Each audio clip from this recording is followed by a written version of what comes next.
So, good day to everyone. Welcome to coverage of the Southern Sports Premier League. This match day number 7, game 1 between Gandhi United Sports Club and Autorama Gunners. Gandhi would have earlier won the toss and elected to bowl first. I just saw the first delivery there from Joseph. He is again this time off the mark. Sanjay Jawahir. And that now brings Dave Boodoo on strike.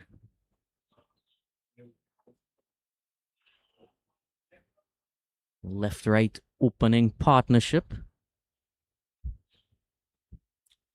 Let me see. Luan Joseph. Left arm over the wicket.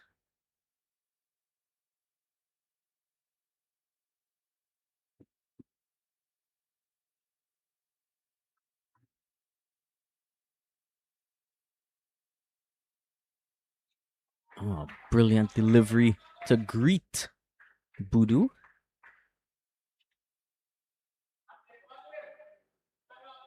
Alongside me, I also have Ravi Jagrup. Good morning, Ravi. Good morning, everyone, again. Hey, good morning to you, Dylan. A beautiful morning here at the Brian Lara Cricket Academy.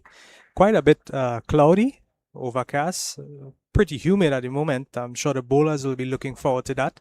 Maybe just get some movement off the ball.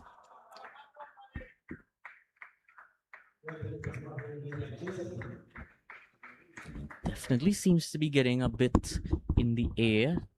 New ball. Feel a light breeze. Nothing too strong as yet. Yeah, Luan seems to be getting that ball to move away from the left-handed Boodoo. This time he's playing it, he's driving it into the cover region, and he'll pick up just a single to get off the mark there. Both batsmen now opening their account. 2 for none. 1 ball remaining in this first over.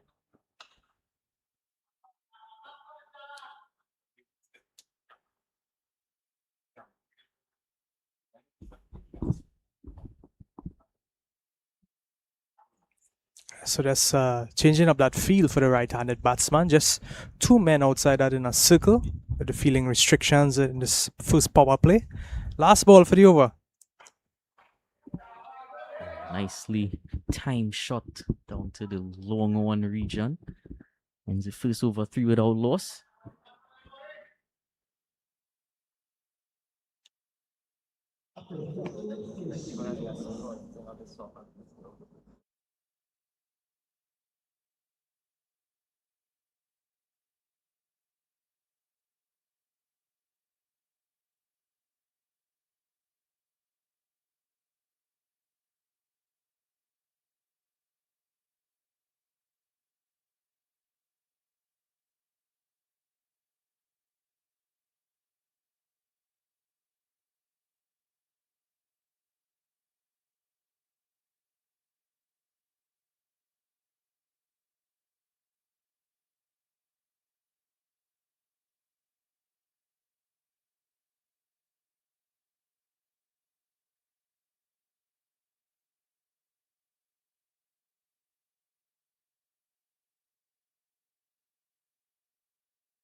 New bowler Darian Rajrup into the attack. First sightings of spin. And right away, depositing it down straight, but there's protection there.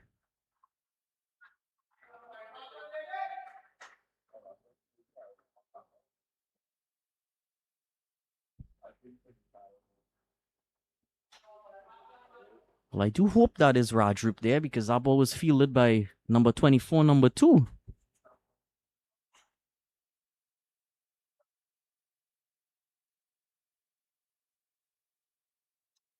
Yeah, it is Darian Rajrup, right-handed orthodox. He's coming around the wicket now. Well fielded. Great effort of his own bowling. Keeping a tight line there, wicket to wicket, a good length. Batsman just being able to push it back to the bowler who would have fielded it pretty well. 6 fielders in the offside, 3 in the leg side. Just playing all around that one. So he did the fielding off of that as well, the batsman. We've seen quite a few examples of fielders being caught obstructing the field in recent times. The batsmen, that is. So now we're going to see the guys going to take one of those guys from that offside, Dylan, and push him just backward of square leg, inside the circle still. Almost. Yeah, that one had quite a bit of airtime. We'll take a look at that again. Just trying to... Just backward of square leg, inside the circle still. Attempt, but couldn't get those fingers under it. On the pad, that looked very close. Yeah, Buru just trying to play across that line. Very risky of Buru at this stage in the game. With so little fielders on the leg side, he's definitely trying to work it into those gaps. Attempt, but couldn't get those fingers under it. On the path. See another look at that previous appeal. Just 1 run coming from the over, forward out loss.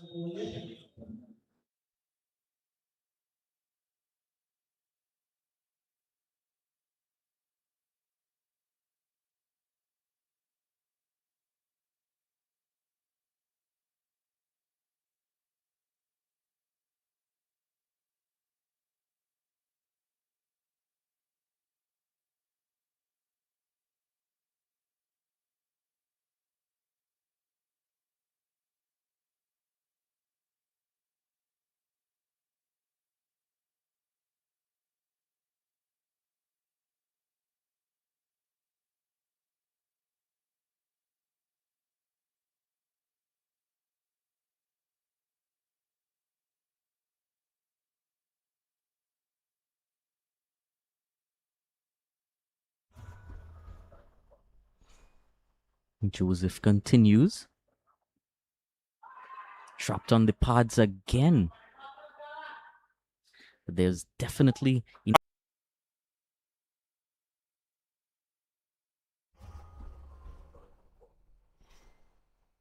Joseph continues. On the leg stump as well.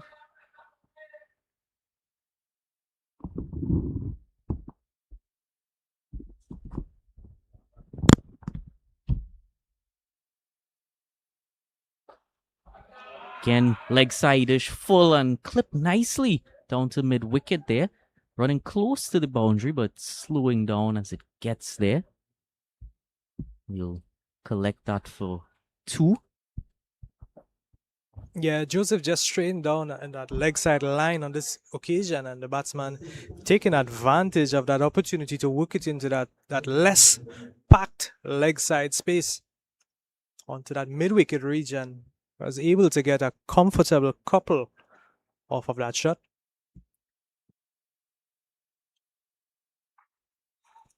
Lofted, but lands well short of that deep fielder coming in. Definitely attempting a big shot on that occasion, not making enough contact with it. I think the fielder may have just given up a bit early on that one, Dylan. Yeah, I was definitely thinking he was in with a chance. Seems to be preparations for a bit of cycling as well. See a few cyclers just on the hill behind the southern stand. Another big shot attempted and over the head of long on. He thought he had a chance, but no chance there was for him. First boundary. A few cyclers just on the hill behind the southern stand. Another big shot attempted and over the head of long on. He thought he had a chance, but no chance there was for him.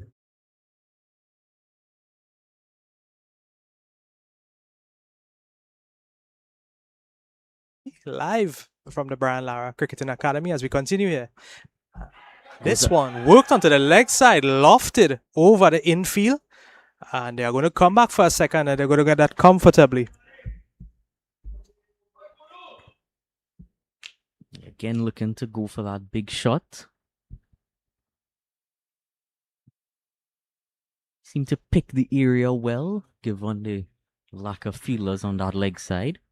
Yeah, they're just looking to exploit that leg side area with less fielders there, working that one off the hips, catching them a bit high. Ball managing to get quite a bit of airtime, but well away from that field on the leg side area, mid-wicket.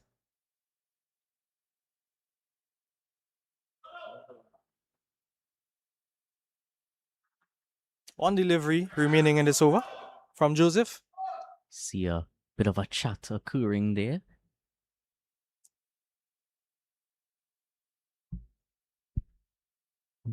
May have just seen something from that slip position that he wanted to relay. Yeah, communication is key, Dylan, and the guys are doing quite a good job at it there in the field at the moment.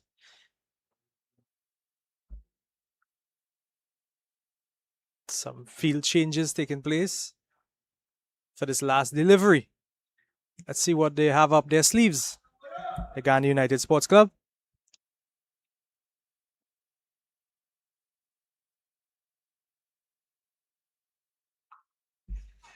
In the air again, he's landing under it and, well, cartwheel, no catch taken.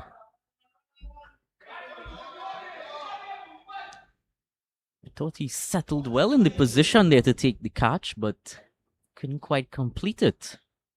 Yeah, he would have just lost his balance in the end. He would have fell back, losing control and losing out on that opportunity. That brings close to 3 overs. The score now 17 for the loss of no wickets.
We're going to see a change in the bowling. It's going to be Chauncey Marchand who's going to take the attack from the northern end.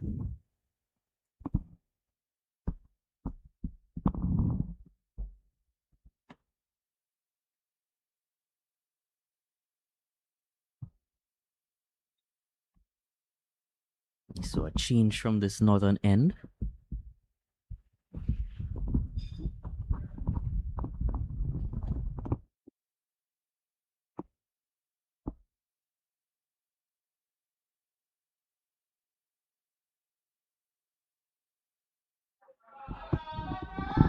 A good start immediately from Marchand.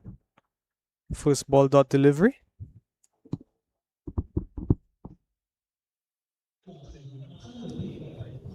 Disciplined area right away is found. Yeah, well, the field set a bit more balanced in here, Dylan. Is spread a bit more evenly. You can see 3 fielders now on the leg side. One in the deep in the cover area and one long off. Shorter delivery that time. Yeah, umpire is going to signal one leg by. Trying to play it off the hips there. is coming off the leg and they scamper away to get a quick single. Gonna rotate that strike. Gonna bring Budu on strike now.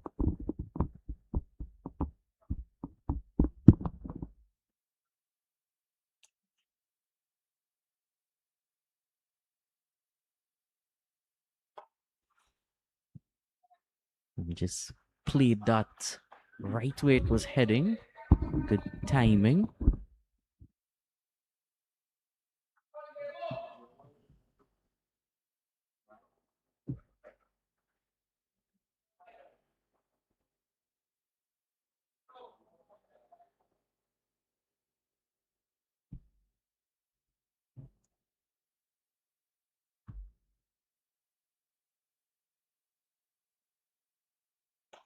Oh, wonderfully timed shot there from Budu. 4 runs. Gave that a bit of air and timed it wonderfully into the gap.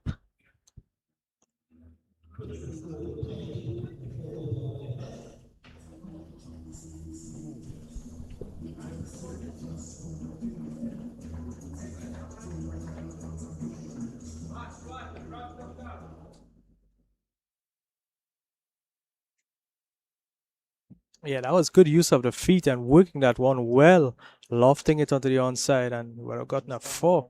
This time again, he hits it, he drives it, goes straight up into the air, but he's going to clear the infield. They're going to come back for a second.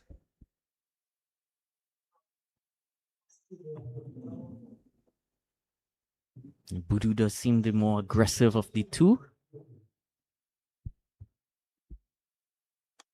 He will be looking to get as much runs as he could during this period with the field's restrictions in place.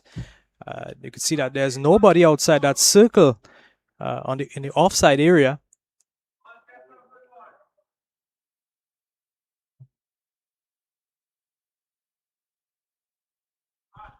Pulled out of that shot.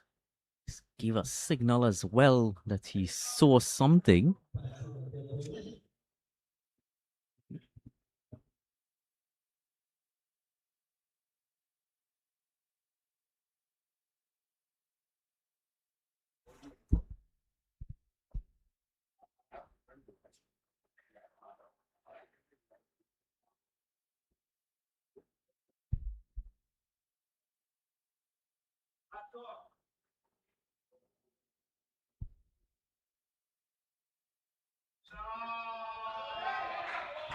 This one just flicked away off the legs, and it would have gotten some bat on that. Umpire signals 4.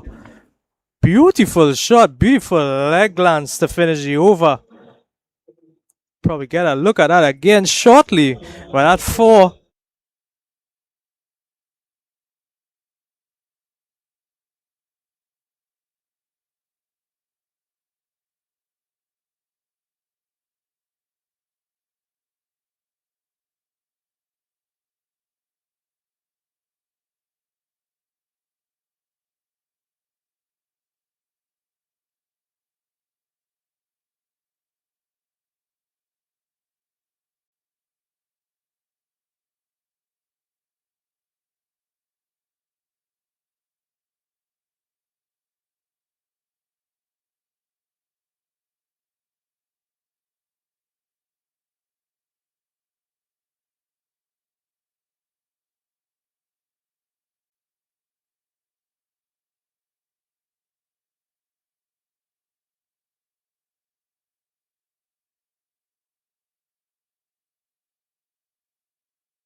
And we're going into the 5th now. It's going to be Luan. Continuing this one, cut away. And it's going to make its way all the way to the boundary. Yeah, that definitely deserved the treatment. Yeah, he was given that width there, Dylan, and he would have taken full advantage of that width. Cutting it away just in front of that man at cover region. It's the right width and right length to take that one apart, and all he had to do was clear the infield. So the right-handed Jawahir also showing some aggression here early on.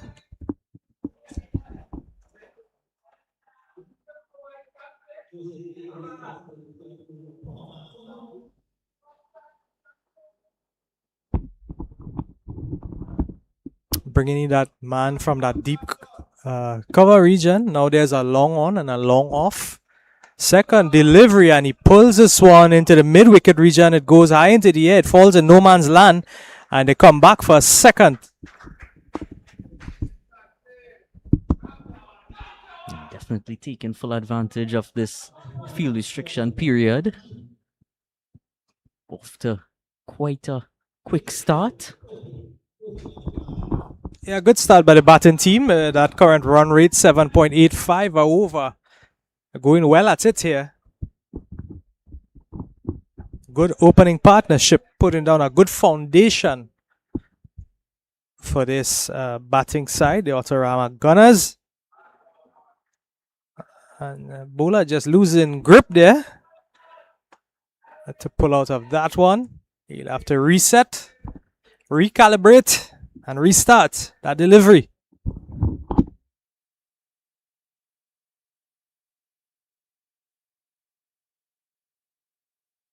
Yeah, the Brian Lara Cricketing Academy quite still here, Dylan. A bit warm, heavily overcast. Just looking at the weather last night, there was a 30% chance of rain in the forecast. If I'm not mistaken, there's even more chance for rain tomorrow.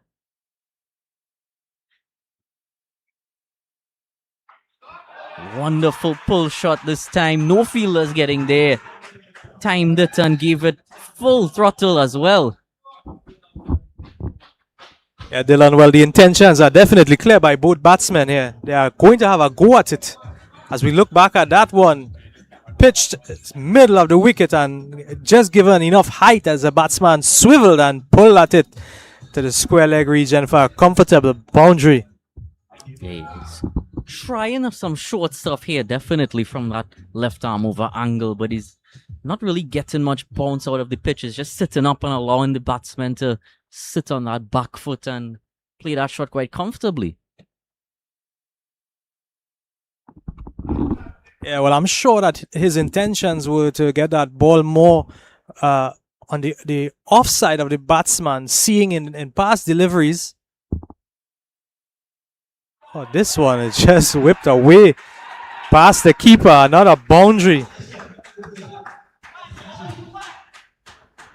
As I was mentioning, Dylan, some of the last deliveries, they would have gotten that ball to come high off the bats of the batsmen and would have generated a few opportunities for catches. You need to take all of those chances. Sometimes the game can be punishing, and if you don't take those chances, then it's you who has to face the brunt of it. Yeah, well, I'm sure that they are already feeling the brunt of it here quite early on. Look at the score, 42 without loss and 30 runs coming from Lewin Joseph. Yeah, that run rate just trickled up now to 9 and over. Into the hands! And that's the first wicket. Expensive he has been, Lewin Joseph, but rewarded in the end. That's the end of Jawa here. Wonderful diving catch. Had to make sure he was stable and never popped out as he landed.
So 1 ball remaining in the over, and they have gotten that breakthrough that they were looking for this morning, finally sealing the deal with that catch. The score now 42 for 1, 1 delivery remaining in the 5th.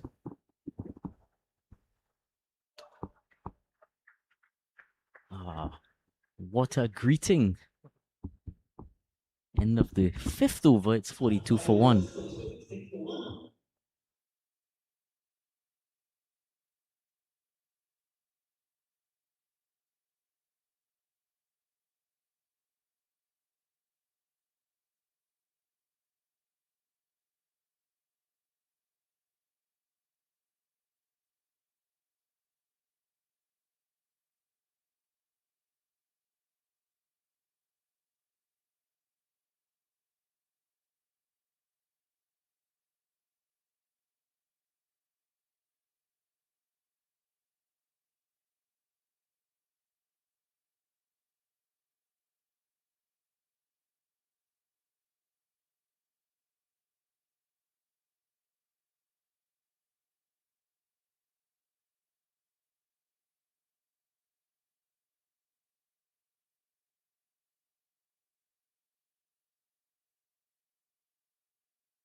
So score 57 for 1. Every 5 overs, a reminder, of course. Double runs. It's like double points. Yeah, they would have definitely taken advantage. Hit back at him. Almost. Feeling his fingers stinging right now like a jep. Yeah, you wouldn't mind that at all. A good stop. I'm sure you'd have been even more ecstatic if he would have held on to that one. But good work in the end by Darian Rajrup. Oh, landing just by the long on fielder there, and he takes it. 57 for 2 now. Scott Ragbear is not going to score. Played that with the spin. Good shot selection in the end, but that fielder was planted there for that exact shot. Any mistiming would have allowed him to take that catch.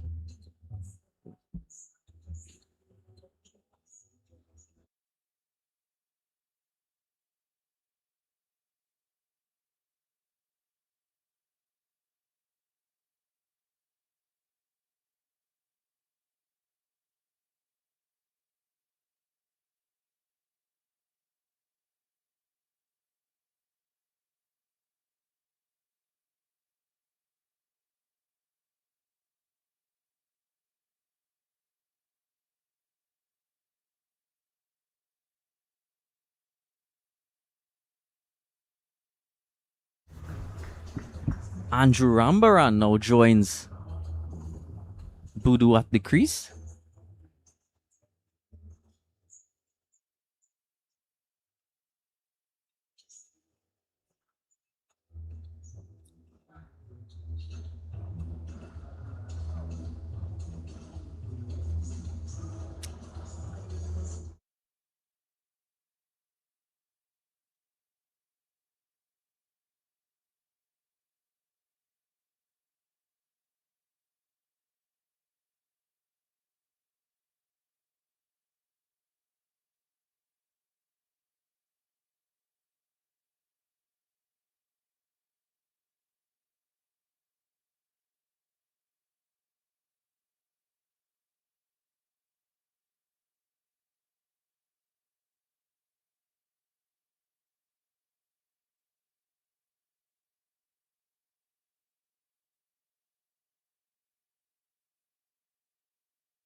Andrew Rambaran facing 2 deliveries there. Can't get off the strike as yet. Pressure bowling by Darian there. And that finishes off the 6th over. Very tidy over there. He's only given away 2 runs, taken a wicket already, Darian. Yeah, that's probably the most important over for Gandhi Village this morning here. Getting that breakthrough and a good economy rate as well. Very productive over.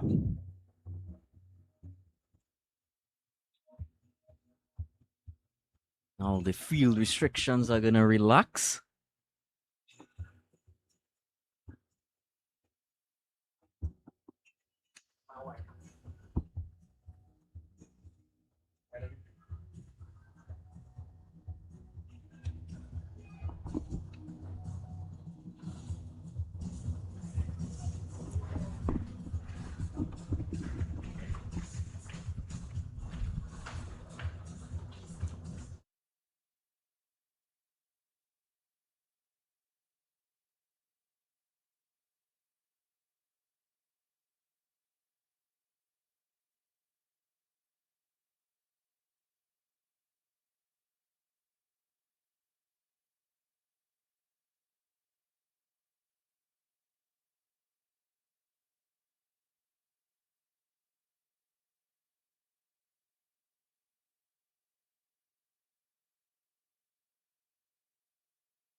Deposited! Where has it gone? I've lost it.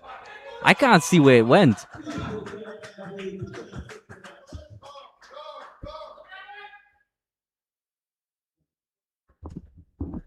First ball punishment.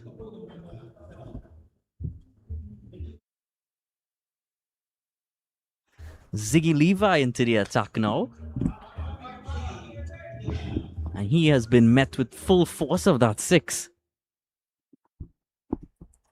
This time, better length and turned into the leg side for 1.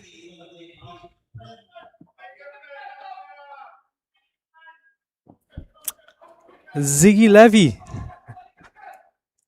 Welcome to the Brian Lara Cricketing Academy this morning. What a welcome to his first over here. And of course, before that first ball, he paused just to make sure he was in the right frame of mind. Still wasn't quite there. And now he's found a better line. Yeah, this time he's definitely bowling to his field, pitching it a bit more outside that off stump. There's quite a bit of protection. This time, Rambaran gets off the mark with a nicely timed shot down to long on.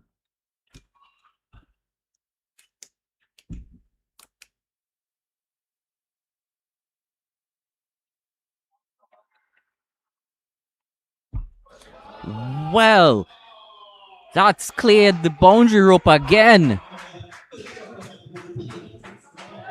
Taking no half measures is Budu. 35 from 19, he's raced along to now. Yeah, well, Budu is out there. He's seen it as big as a basketball. And he's just pulling these ones, clearing that rope pretty easily. That's 2 sixes for him now in this over. 1 ball remaining in Ziggy Levy's first over. Let's see how he's going to finish. Right back to him. Good instinct in his fielding there. 7 overs gone, 71 for 2.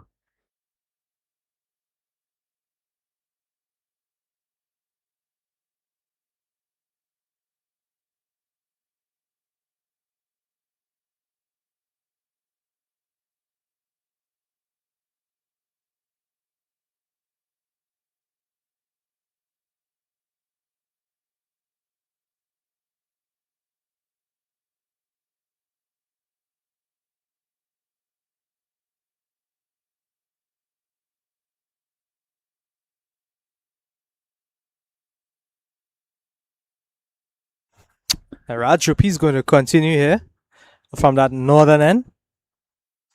Rajrup is on his 3rd. But I've already picked up a wicket.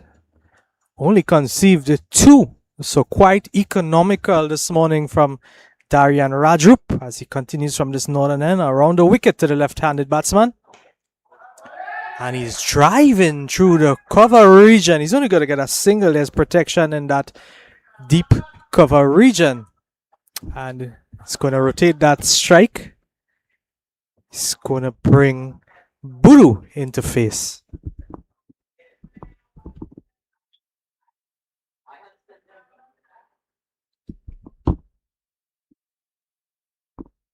Alongside me now, Sachin Balkiswin. Good morning, Sachin. Good morning, Ravi. What a day it is for cricket right now in the Brian Lara Cricket Academy here for the Sspl Fiesta. Right, we see Gandhi right now taking full advantage of their play here. What do you think about the first few overs of the game today?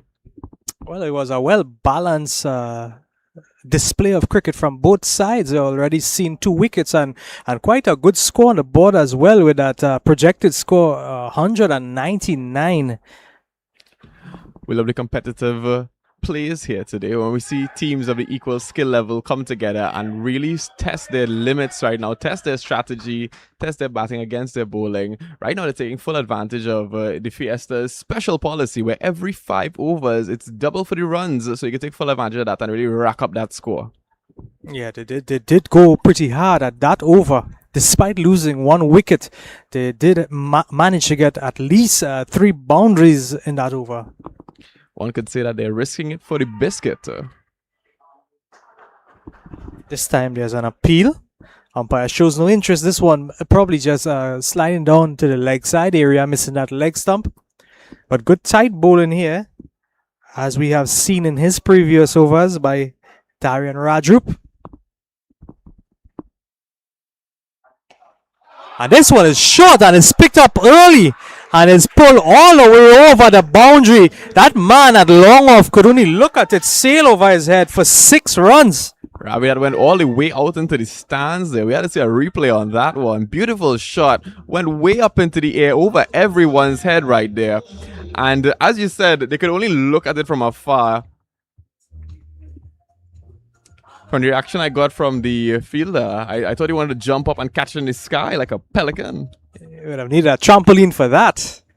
1 ball remaining in Darian's over. Let's see how he's going to respond.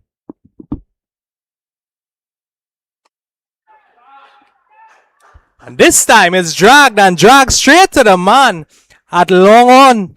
And he securely takes that catch. It's a wicket. The man on long on just got his redemption there after seeing that ball fly over his head. He said, I'm not doing that again. I'm going to go straight for it. Caught it. So, lightning quick reflexes there. Beautiful catch. The athleticism that we like to see in the cricket today as they take up another wicket. Yeah, that man taking the catch there, Ziggy Levy. He would have indeed had his redemption.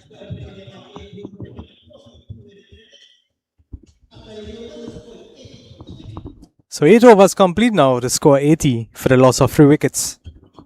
Those runs racking up really, really quickly there. We see number 56 coming out to the batting now, replacing our friend that just got a wicket. Yeah, that's Rishi Muna. Rishi Muna is going to be the new batsman at the crease. He will be in the non-strikers end. Gandhi United not really letting the batsman get comfortable in a partnership here. They're picking up those wickets right now. Any slip, any fall, any levy, we could say, that they're being given. They're taking it one time and really applying that pressure to Autorama Gunners. Yeah, we're going to see a change of bowling from the southern end as Dylan Diaz is going to be the new bowler coming into the attack. Diaz, what a big name in sports. If you're a UFC fan, you might know the kind of arms that we have on Diaz. Nate Diaz, Nick Diaz. Now we'll see Dylan Diaz. Let's see what kind of attack he could provide for us here.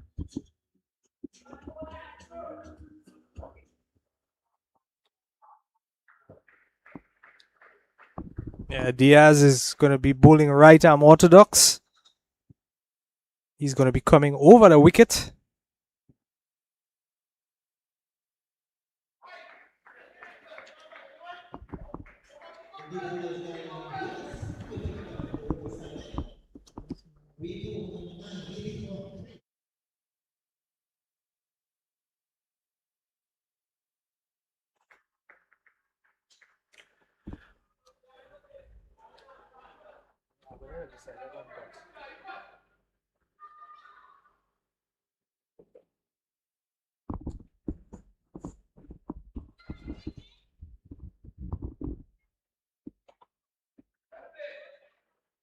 This one just guided down to that man at long on. They're going to pick up a single.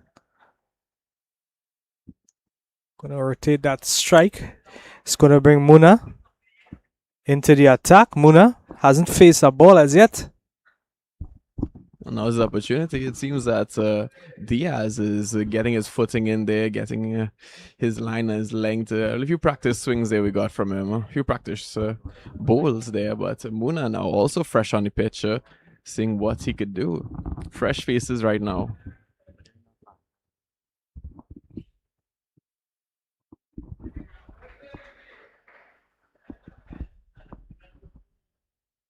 Yeah, this one just wide outside that off stump, pounded in a bit short.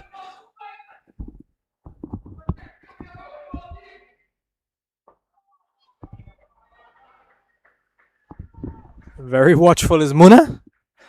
Not trying to do anything to rush here. Probably just wants to feel out the bowling of Dylan Diaz. It's so interesting when two sides feeling each other out, getting to know each other, getting to see what it is, seeing who could outsmart who on the pitch there. Yeah, and that's good tactical playing by both sides. We see the first over from Dylan Diaz. He only conceding 2 runs there. Good start for him. That will end the 9th over. It's going to bring the score to 82 for the loss of 3 wickets. That current run rate 9.1 and over. And we are going to go into the 10th over. And this 10th over, could you just remind me what's going to take place in this 10th over? Double runs, double points. Time to stack up that score, build up those runs, get the game going. This is a fast-paced over right here where you want to hit those 4s, hit those 6s, get those big shots in play right now. If you're Autorama Gunners, right now you want to be on the top of your game. Last time we saw them risk it for the biscuit and they picked up a wicket in that run, didn't they? In that over, sorry. Yeah, and they aren't taking any chances. They're going to put one of their best bowlers into the attack, Darian Rajrup, who has bowled 3 already, only conceding 11 runs and taking 2 wickets. I don't think there's a better man that they could put to deliver this over. Oh, this one is picked off the legs and it runs onto the boundary. And it's 4, so he must have gotten some bat on that. That's going to be 8 runs. Wow. 8 runs. Have you seen an 8 in cricket, Ravi? We love to see it. Now, you could say that this is an advantage for the batting team, but it's also a huge advantage for the bowling team because now they're being more expressive with their shots. They're risking it a little bit more there, and those little miscalculations, a little slip-up can cause wickets to be picked up as well. So it's a risk and a reward for both sides in this particular over. You're quite right. Both teams will be looking to exploit this over in whatever way that they could. See this one just outside and he's flashing at it. It takes a thick outside edge and they take only a single from it. That's going to be 2 runs on the board off of that delivery. So tempting to run for that double. Those 2 runs back to back. But with wise batting, a good partnership, good communication from the batsmen, they could ration themselves out. Not just the batsmen, but you could hear from the dugout. There's quite a bit of communication taking place there as well. Seeing the spirits are high all over Brian Lara Academy today.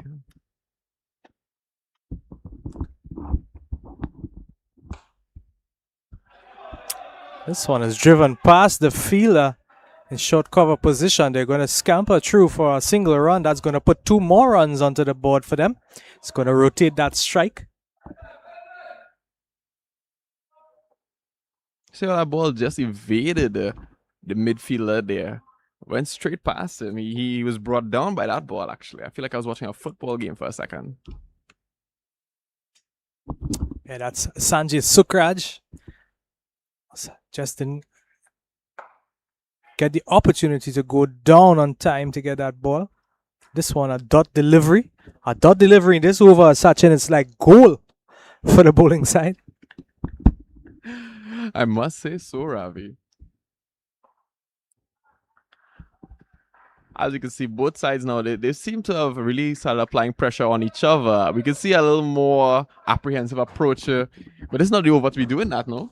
Well, the bowling side is definitely tightening it up, trying to be a bit innovative, getting down and trying to scoop it over the wicket's keeper, but being struck, I'm not sure, on the helmet, maybe.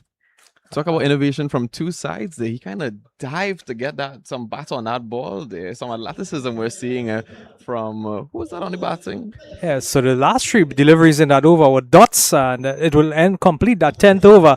The score now is going to be 94 for the loss of 3 wickets.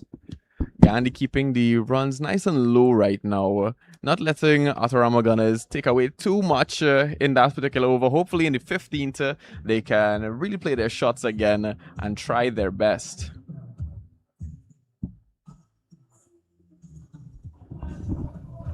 Yeah, just trying to pull back on the reins a bit after that opening partnership. They would have hemorrhaged quite a bit of runs. Both batsmen in that opening partnership quite attacking and putting those runs on the board. Now we're going to see from the southern end, it's going to be Dylan Diaz who's going to continue. Right arm orthodox over the wicket. Munna already on 11 for 8 balls. Once a fresh face, he picked up a lot there in that over.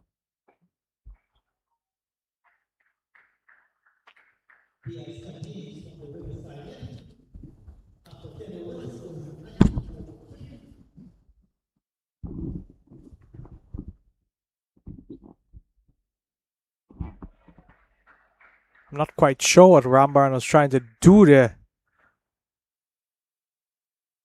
But he's quite lucky that that ball didn't sneak its way past him and back onto the stumps.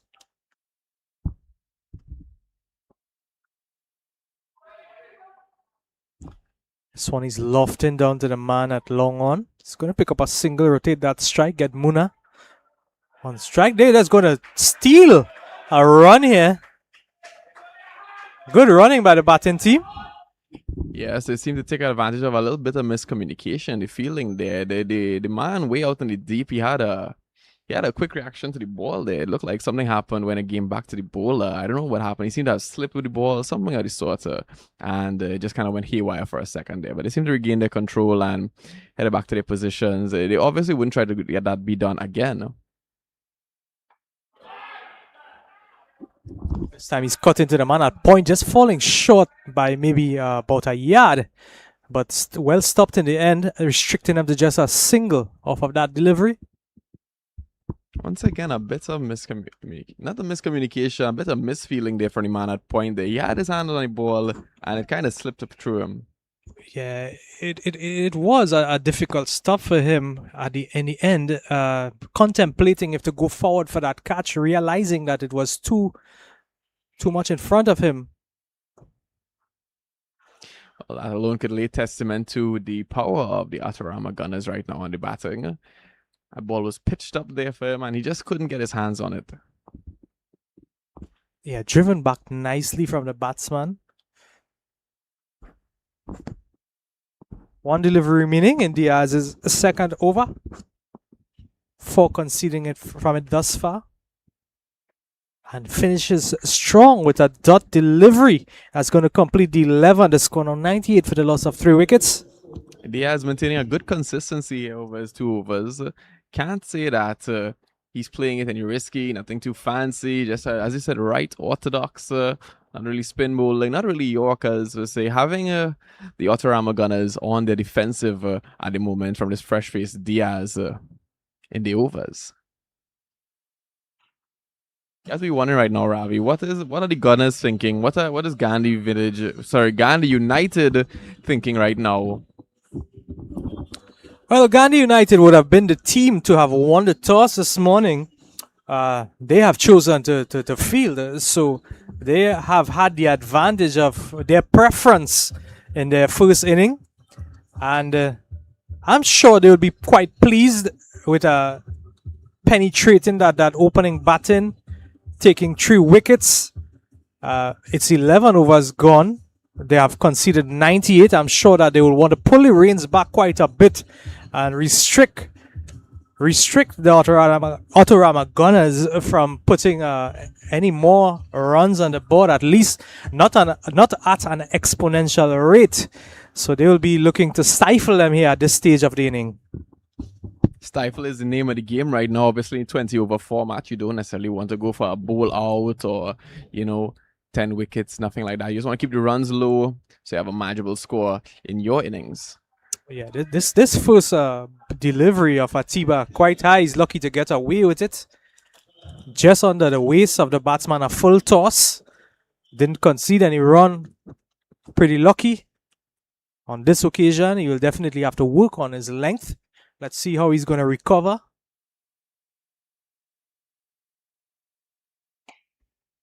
And again, quite full. Here, Sachin. Quite full indeed, but it seems as though that the Autorama Gunners have his number at the moment here. We can see a bit of frustration on the face of Atiba right now. We see he had his hand on the ground. They're probably trying to get muscles warmed up. His hand is set so he could really deliver his best right now. But he seemed to be taking a little too ball into the over to really get his groove on. Yeah, well, we're quite lucky to just concede a single off of those two full tosses.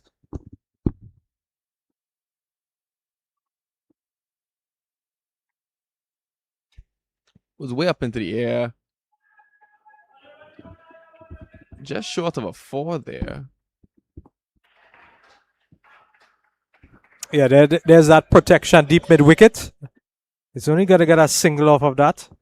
It's going to bring back Muna into the strike.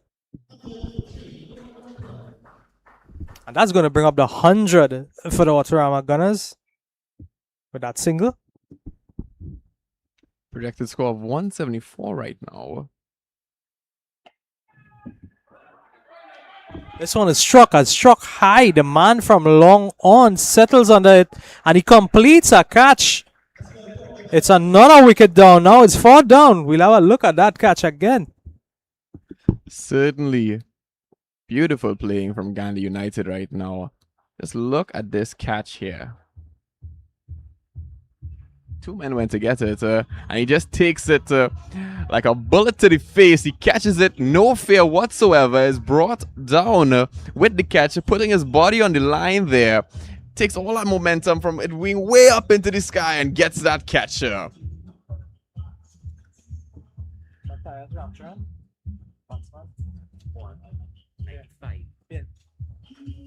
46.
New batsman Kevin Ramdani at the crease.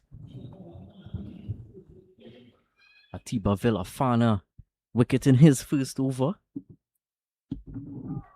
And a good start to Ramdani on the pads.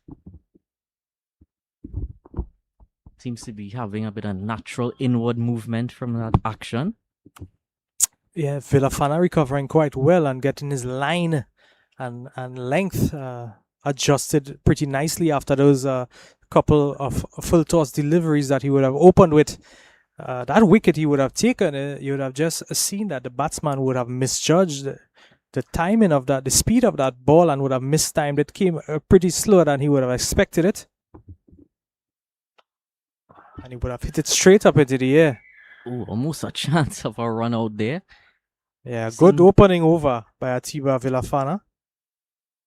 Seemed a bit sluggish there from both the batsman and the fielder. No harm, no foul. 100 for 4 score remains.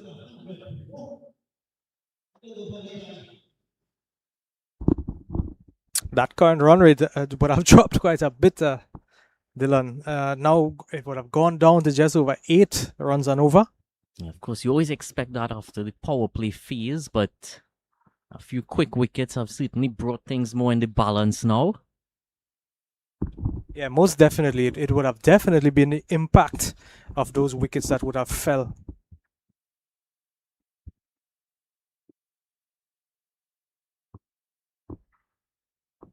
It's going to be Diaz to continue from the southern end.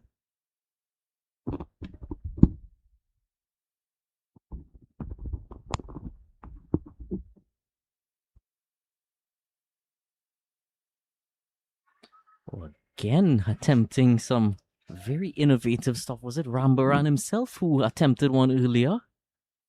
Yeah, this time he's trying to scoop it over into the very fine into the leg side area where there's a big gap there.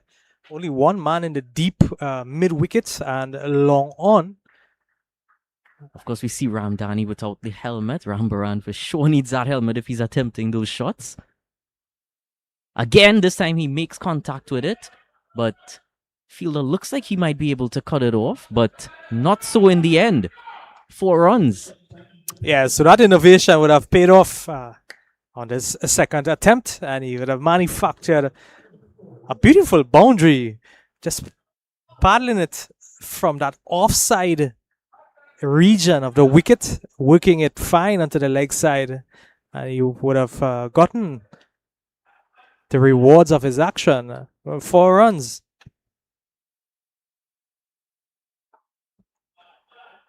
This time just played down to long on. Rambaran, of course, would have quite a bit of experience playing in and around the Trinidad and Tobago region.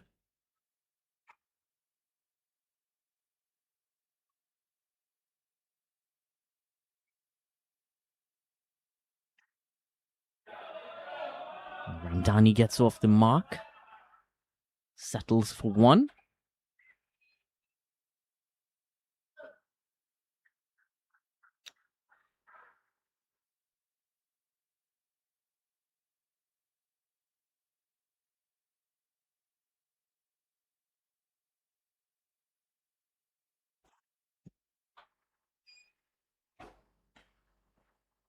Oh, set off for that run right away. He was intent on running and played it carefully to that fielder at extra cover.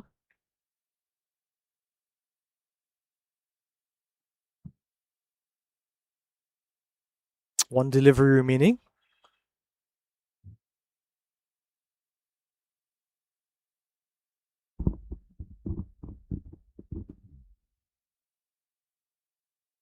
Nicely timed shot again, just rotating the strike. You know, with those wickets that would have fallen in the past few overs, that just need to keep the runs ticking along, keep handling the strike over. 108 for 4. Yeah, I see some good camera work in this last over. Our camera guy currently, Raheem Nelson, doing a fantastic job there, tracking that ball. Quite a difficult job to track such a small ball on a big field like this in the game of cricket. So kudos to our cameraman here this morning. Atiba will continue. A very fruitful first over. But that shot there was perfect from Ramdani. It flew away to the boundary, timed it perfectly.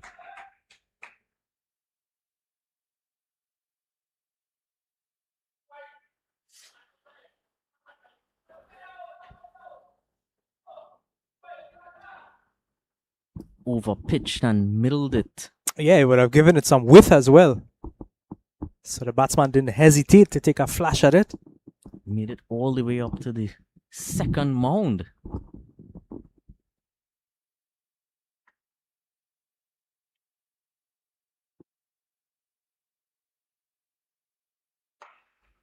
Again goes for a shot in the offside, and this time picked up by that deep cover fielder. Yeah, this time just restricting them to 2 runs. Good running between the wickets as well by these batsmen at play. You definitely sense with these two that they do like to run those quick singles, convert it to twos as much as they can. Straight as ever, over his head, 6 runs. Yeah, he picked this one up effortlessly. Just lofting it back, straight back over the man at long on. And 2 full from Atiba.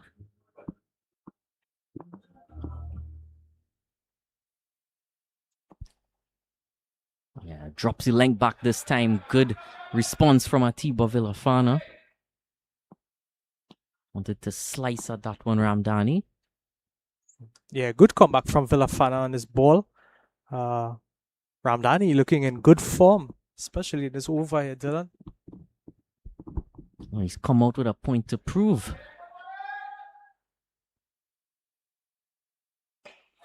Again, straight shot, bigger this time. Lands way into the dugout there. They duck for cover. Oh, they're certainly enjoying it though.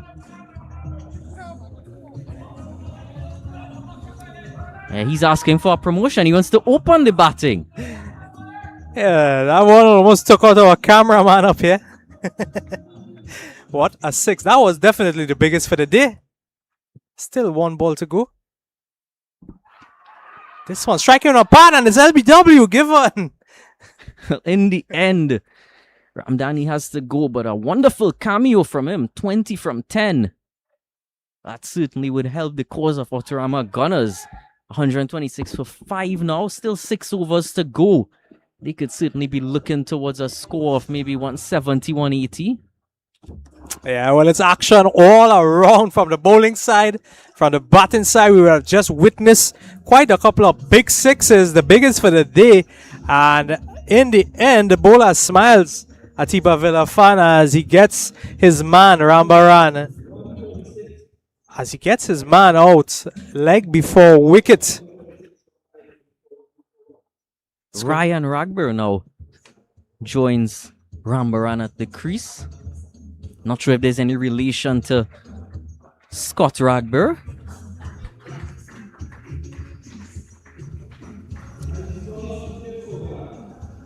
Yeah, that would have been the end of the 14th over. The score now 126 for the loss of 5 wickets, a projected score. Now elevated to 180 after that last over. We would have seen quite some action, bringing that run rate back up to 9 runs and over.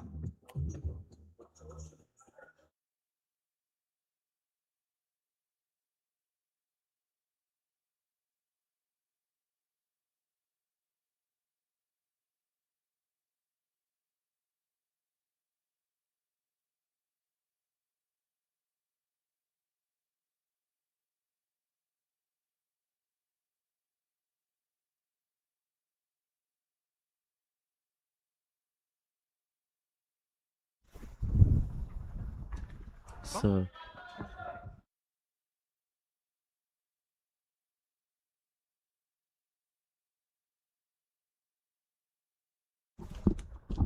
of course, double runs in this over here. First ball was a dot. No doubles there, but of course on a Saturday, doubles everywhere. Speaking of doubles, we're trying to get as much hits right now. We're trying to get as much bat on that ball from Autorama Gunners right now. And Gandhi United trying their best to alter our batsmen from Auto Gunners. A hat trick of dots. What an accomplishment in such a crucial over in this particular game. Well, Diaz would certainly be quite glad with his bowling right now. Can only get the toe of the bat on that. You could have heard it as well. The bat made contact with the ball and it was almost depressed.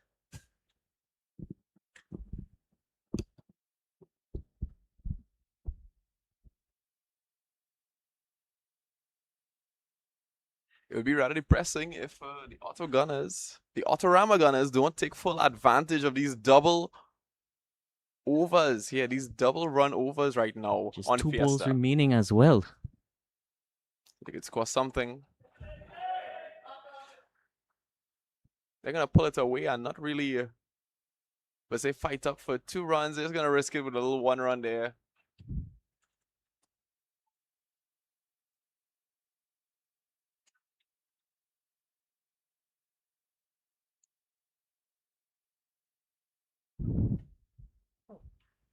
Oh, brilliant over there from Dylan Diaz. None for 18. He completes his spell. No wickets, but kept things very tight. Diaz must be rather proud of himself right now, keeping the runs pretty low for that particular over. You must believe that this is a big hit for the Autorama Gunners. They're doing pretty well right now with 130 for 5. Yeah, and of course for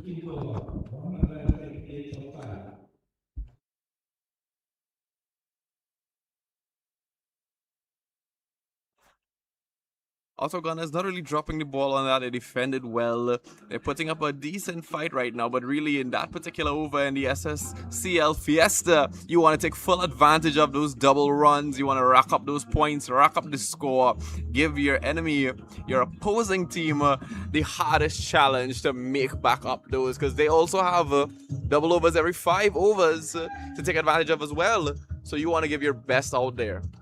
So, of course, that final over of the innings is going to be the last double run over on offer. So, still 1 more to go.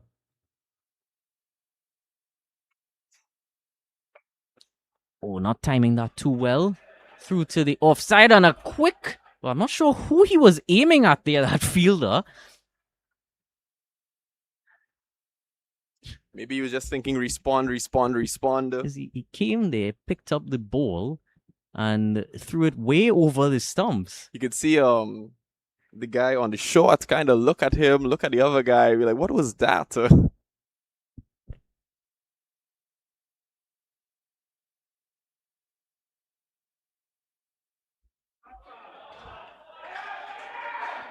Four runs to Andrew Rambaran. Way out into the deep define, man. The third man, just looking at that go away off past the boundary.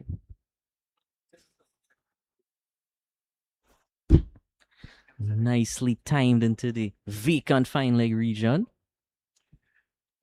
Yes, I had it correct there. I was going to say fine. I was thinking third man for a second. I don't know what's going on. Right-hander yourself. Actually, I'm ambidextrous. I haven't seen an ambidextrous batsman yet. Can you write with both hands? Correct is right. Well, that's quite a skill. I can't do that one. Wow. Way up into the air. Goes out for 6. Way up into the stands. A lot of communication going on in the dugout area there from Autorama Gunners. They don't seem to be upset by that at all. They love it. Love it, love it, love it. Yeah, they're amping up the noise levels now. They want to make sure both of their batsmen out there know that they are very pleased with this effort. Even though wickets fall, they continue to accelerate the run rate.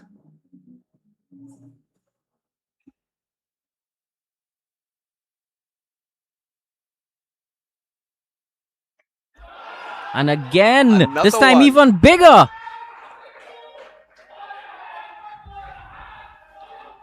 Wow.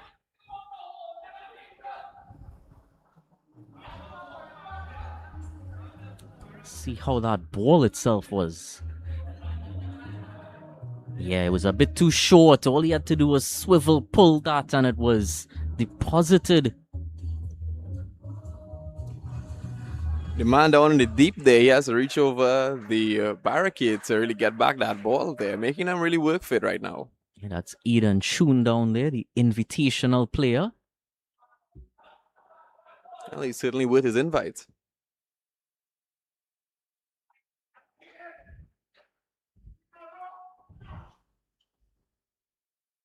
Full toss this time. Almost a fingertip, but all it did was palm it over. Comes back for the second run. And comfortably in the end. Square leg just barely getting that fingertip on the ball there. Or was that the point, sir? Point there. Quite expensive over here from Chauncey. Oh, definitely so.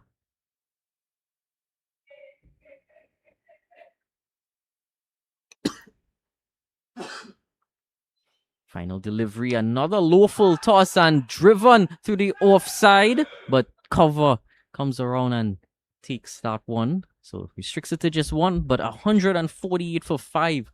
Maybe looking for even more than 180 at this stage now with 4 overs to go.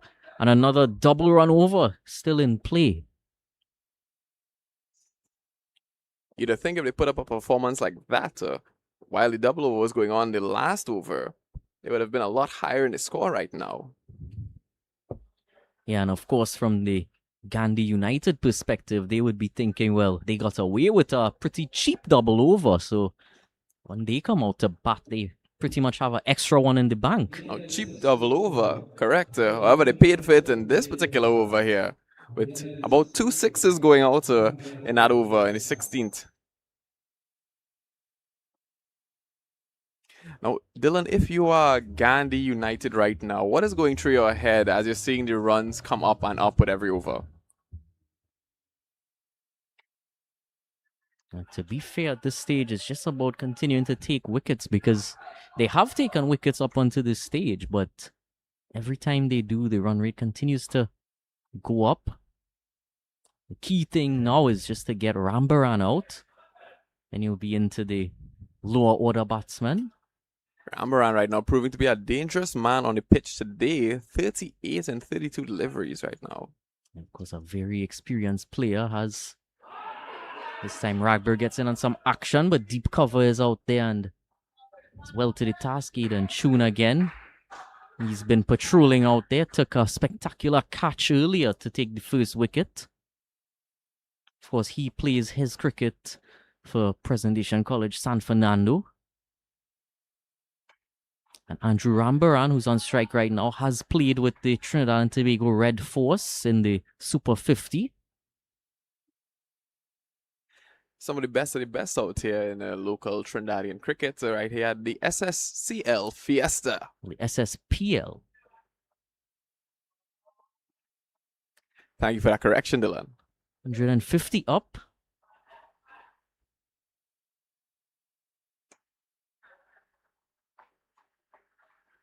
But Aidan Tune would have just come out from the SSCL. Now you get what I mean. Oh, another very tight over. Just 2 runs coming from it from Ziggy Levy. And ends the over. 150 for 5. So another tight over, and he got through it very quickly as well. Ziggy Levy putting a bit of a zigzag there into the Autorama Gunners. You know, they got away with a lot of big shots in last over. Ziggy Levy came back and hit them a bit of a zigzag there. Tell them, hey, bat in all your crease. Quiet down a bit, won't you?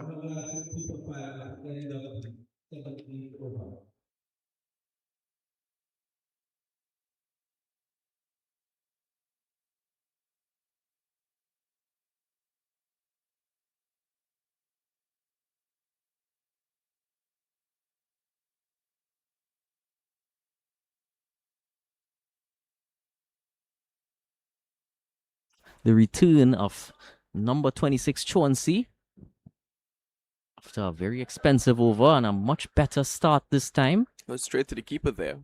A bit of a wider line that he's working with. Chauncey not letting what happened in the 16th over happen again.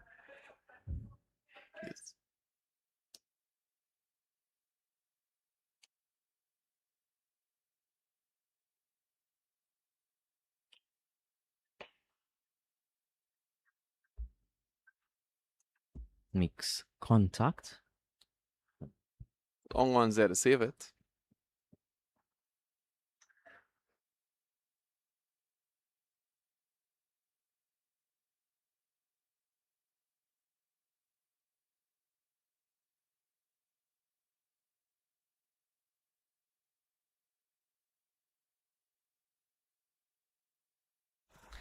Oh, more innovation from Rambaran. He loves it. And he loves to score 4 as well. If no one is there in the field, he loves to capitalize upon it. And they're putting those balls very full, low full toss there onto the body. And he said, well, just put it onto the bat.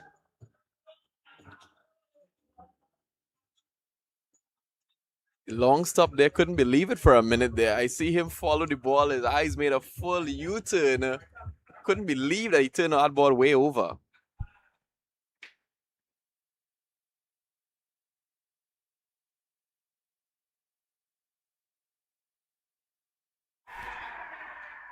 And again,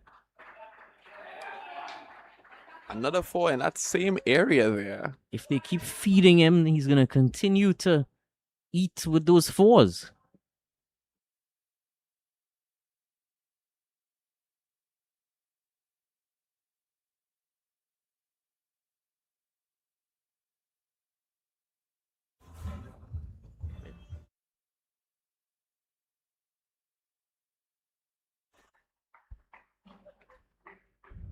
Chauncey just missing that ball there. You wanna believe that Chauncey's having a difficult time in the mind right now, thinking, how are these batsmen getting so many runs off of my ball? What's going on here?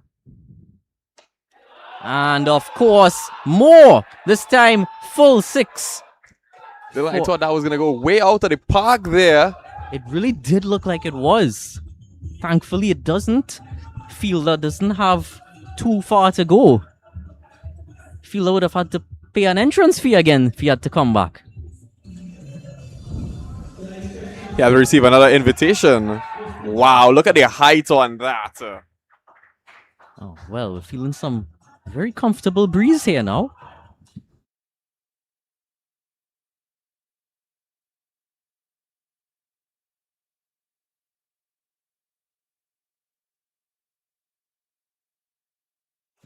Final ball of the over. And this time driven through the offside. Continually just playing with the field. They don't know where to place the fielders. He's going all around. He's 360 degrees on Cricket 360. Rambaran running laps around Gandhi United right now. You'd imagine that Rambaran and Chauncey having some words after this match. Well, the two dugouts very close together. They might have the words during the match as well. Hopefully KFC can come in and really... Hopefully over the break period they can sort out the differences and really get themselves in order. Also, just a correction as well. Only the 5th and 10th over will be double runs. So, no more double run overs in this innings.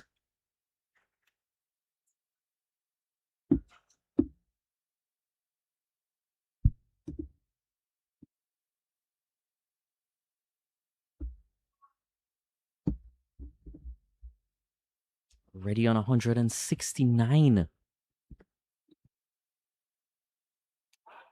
And this is Luan Joseph back into the attack. He was also a bit expensive earlier, but he's dropped the length back nicely there. He's only bowled from that southern end. Certainly embracing southern sports by bowling from the southern end.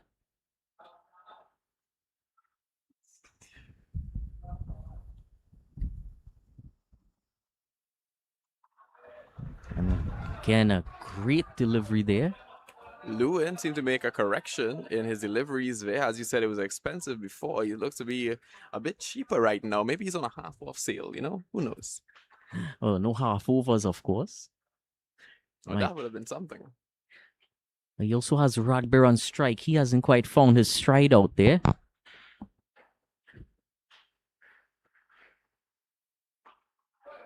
And now he brings Rambaran back on strike. Good work from the batsman rotating that strike there, getting your deadliest man on the field right now. He's cleared the 50 a while ago. I don't know if we mentioned that. 56 right now from Rambaran. Let's see how he faces up against Lewin.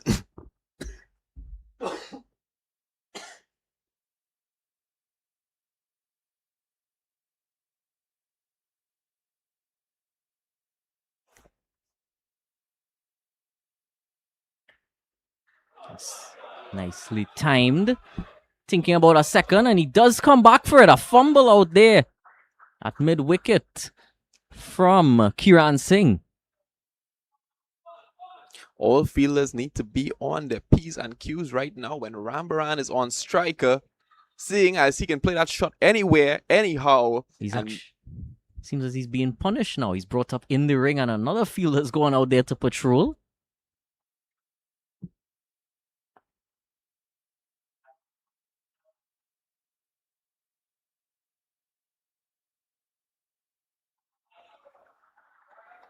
Can't say it's punishment, it's just a calculated risk from the Gandhi United team playing smart cricket here.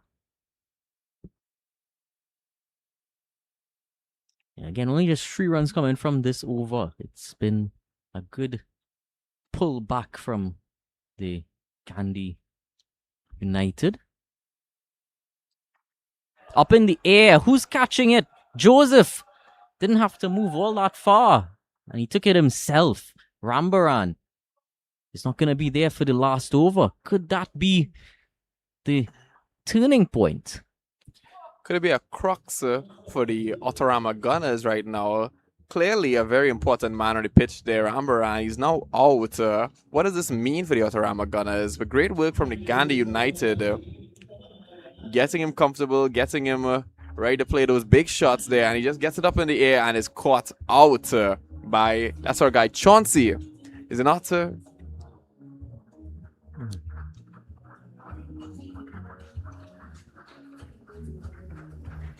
New batsman Juggernaut. Amit Juggernaut. Breaking up the partnership there. Let's hope that Amit Juggernaut wraps up the game nicely with a great total at the end there in his final over for the Autorama Gunners. Sspl Fiesta T20 happening right now at Brian Lara Cricket Academy. Brought to you live by Cricket 360 once again. Stay tuned with us after the break for the next innings where Gandhi United takes on the Autorama Gunners.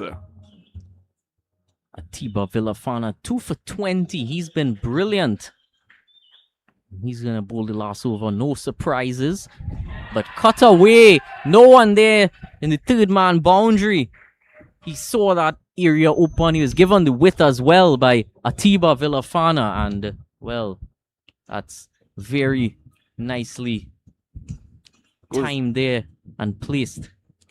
Goes way out for 4, bringing the total up to 176 for 6. And the final over here.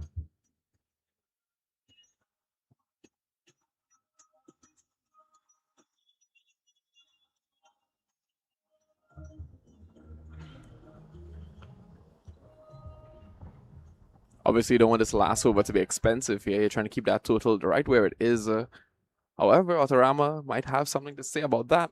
Yeah, I think he may just want to consider plugging that gap if he's going to continue coming from this angle. Can't be given all that width, and this time wide signaled.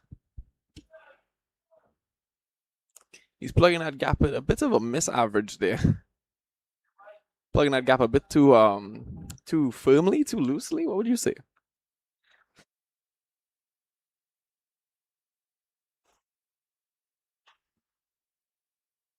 And bowl, well, that was a good correction there. No width, just stumps and lighting up as well.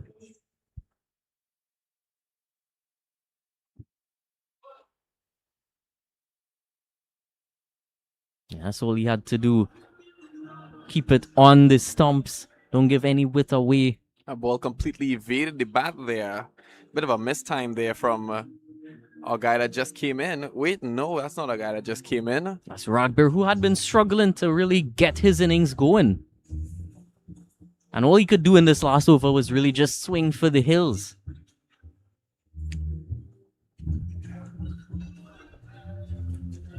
I wonder if he thought that this was a double over. I don't think he would have thought that. The Mahis now comes out. Dayanand Mahis. Number 7 and number 4 now going to be the partnership to finish off the game here for Autorama Gunners.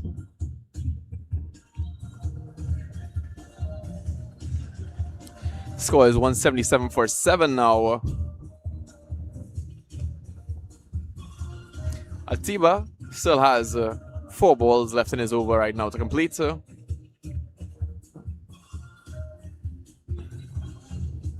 3 wickets for Atiba. He's been the most valuable bowler by far. Came into the attack quite late as well. This does seem to be a stomping ground bowling at the end of the innings. And so many left-handers as well for Autorama Gunners.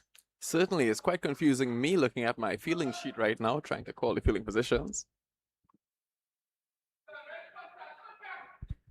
You've brought out all your pen and paper and books. Thought you were going to teach a lesson here.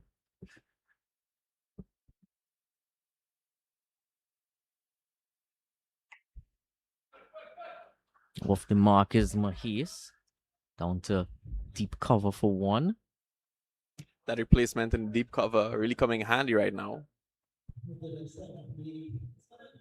Just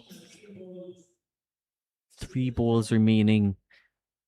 These 2 batsmen at the crease, very new. They don't have any time to get in. They just have to go hell for leather now. What an expression, hell for leather. And he certainly tries, but long off is waiting.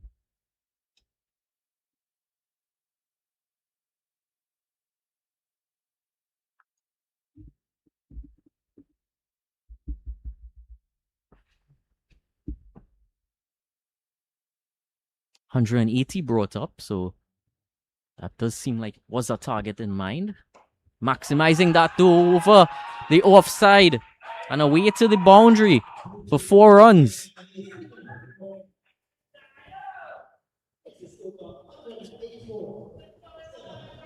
Massive cheering from the dugout there from Autorama Gunners.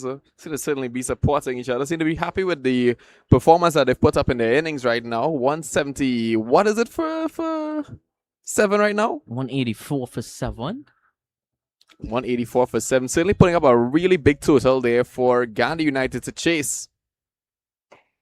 Low full toss and driven, but long off cuts across and does fumble a bit, but saves the 4 in the end. And a run out. Can't quite make it. Final score 185 for 7. So target for Gandhi is going to be 186 when they come out to bat. So do join us for that second innings in just a short while.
Here for second innings coverage now between Autorama Gunners and Gandhi United. Gandhi United about to begin their batting reply to Autorama Gunners' first innings. 186 the target. Quite a hefty target as well. Yeah, we're going to see Amit Jagannath, who's going to lead the attack from the northern end for the bowling side for the Autorama Gunners. Here we see Sanjay Sukraj taking first strike, number 666 on his back. Can he unleash some devilish shots here? Yeah, he'll be looking to have a go at it early on here, Dylan. Got a good score on the board. They're going to be going after 185 for victory. Left arm around the wicket. The first ball just pushed to the man at mid-off for a dot. That's Andrew Rambaran there, wearing what looks to be a maroon bucket hat.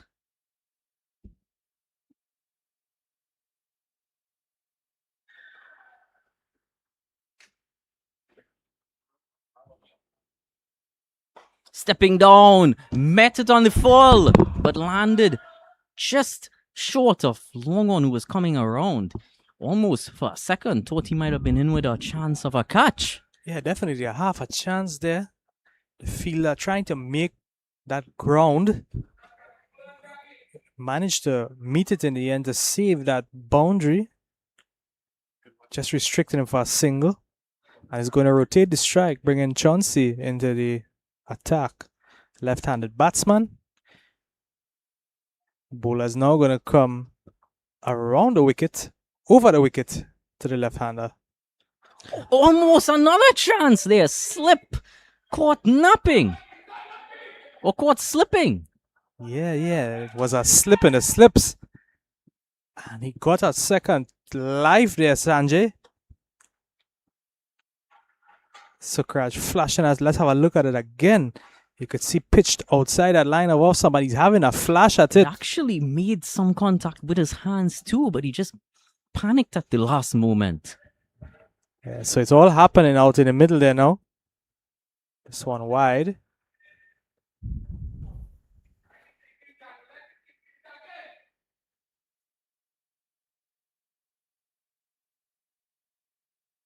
Oh, this time it's going to be 4 runs for Sanjay. He got one that was a bit shorter and was an easily attempted shot there. Yeah, just swiveled off the legs down to that wider fine leg region. Backward of mid-wicket and an easy boundary. A good start for the batting team so far. Just 4 deliveries. They already would have put down 7 solid runs on the board. Good start for them.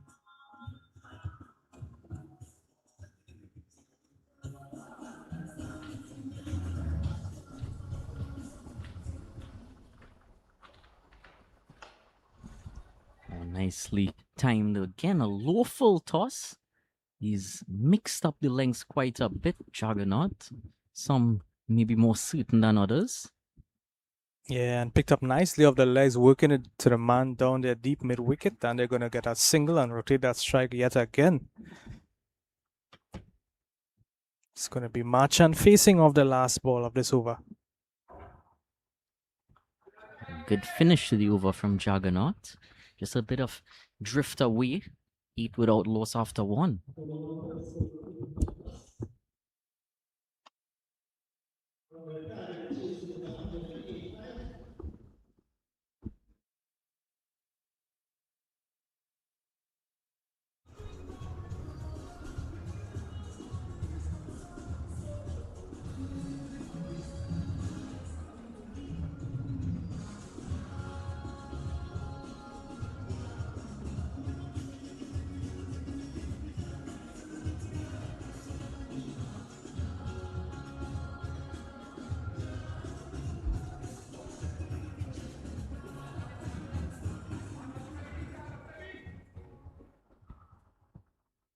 Rishi Mana now to take up the attack from the southern end.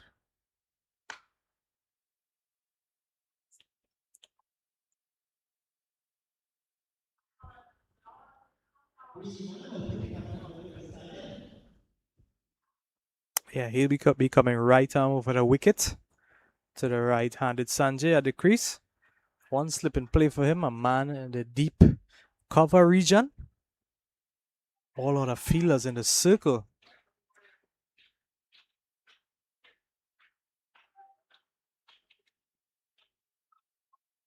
It's going to be his first over for the morning. Let's see what he brings to the table. Oh, nice shot there, but in the deep. Just restricting it to one.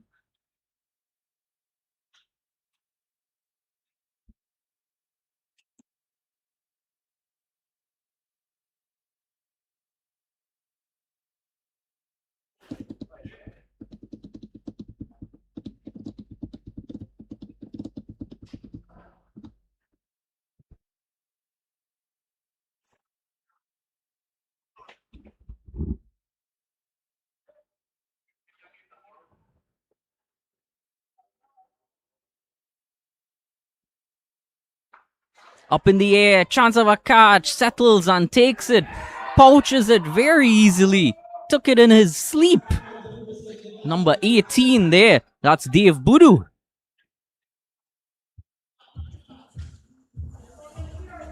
Dave Budu, of course, would have batted tremendously earlier, exhibited real pressure on the bowlers from the get-go, and, well, that scoreboard pressure certainly telling early here.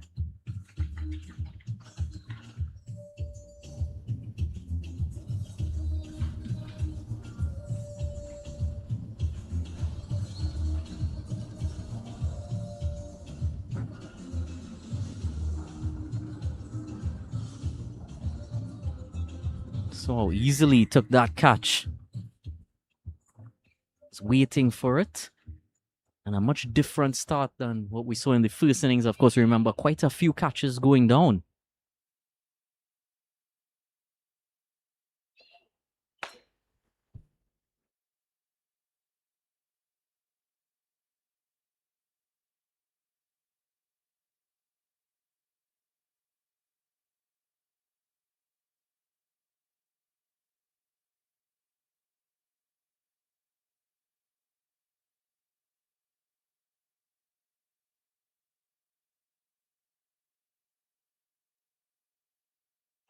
New batsman coming in the crease is going to be the right-handed Ziggy Levy.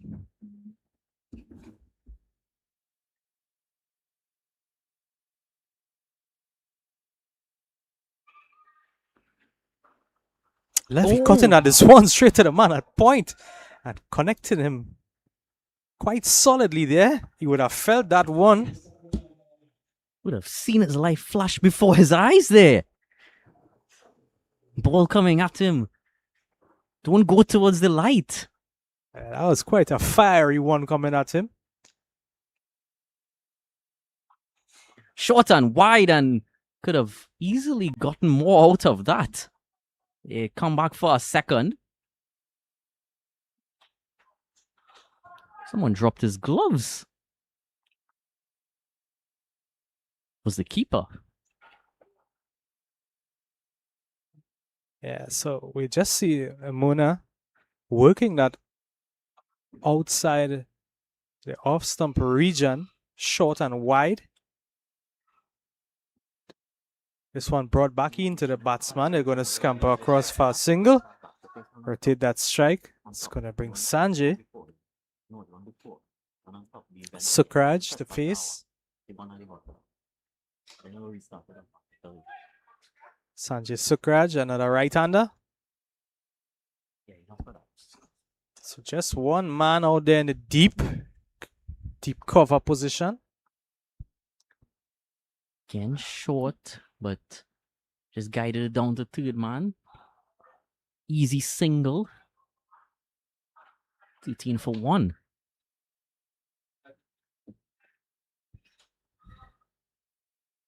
It's already losing a wicket. That's still 13 solid runs on the board after 2 overs. So good start of the second inning for both teams this afternoon as we are here coming live to you 360 TV from the Brian Lara Cricket Academy in South Trinidad.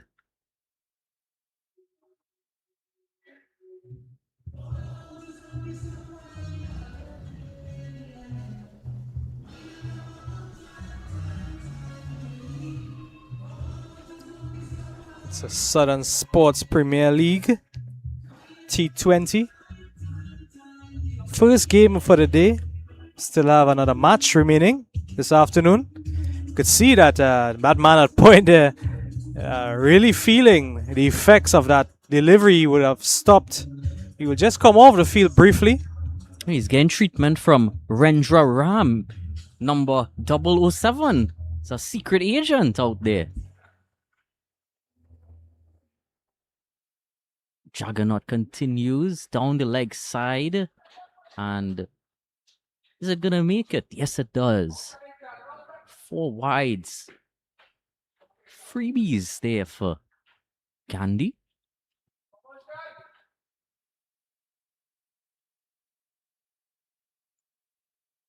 There's a badly lined delivery. May have just drifted a bit more than he was expecting. I must have just gotten a whisker of the bat by a signal. 4 runs there. 4 wides, I beg your pardon. So, again, wide.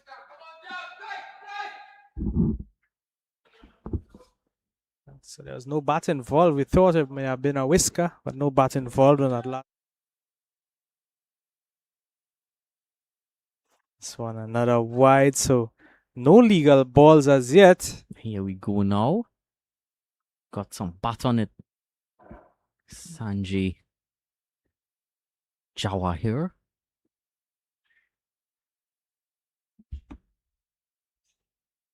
Sanjay Sukraj.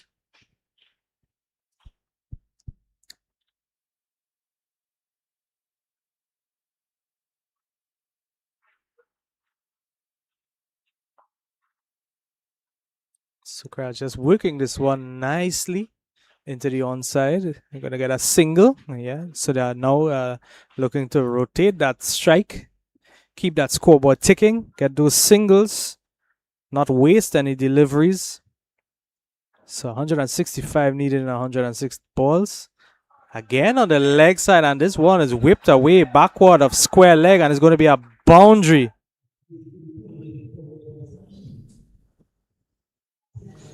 Again, badly lined. He's been way too leg-sided throughout both of his overs. And this time just building upon that is Sanjay Sukraj.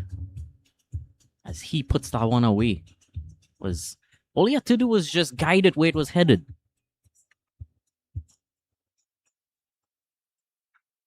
Yeah, Jagannath definitely struggling with his line here. And paying heavily for that. Hemorrhaging quite a bit of runs. Already 20 runs he would have conceded in 1.5 overs. A few changes to the field, putting some protection there in the deep fine leg and bringing up his long on to a mid on. So field is deep at fine leg and mid wicket. This time he tries to attack the offside field, but well stopped.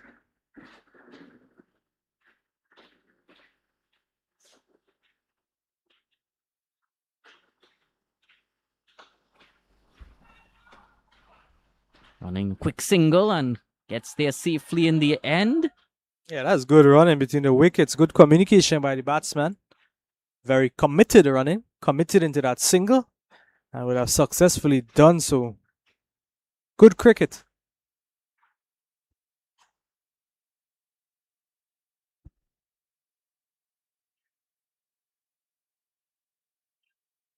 Last ball remaining in Jagannath's over.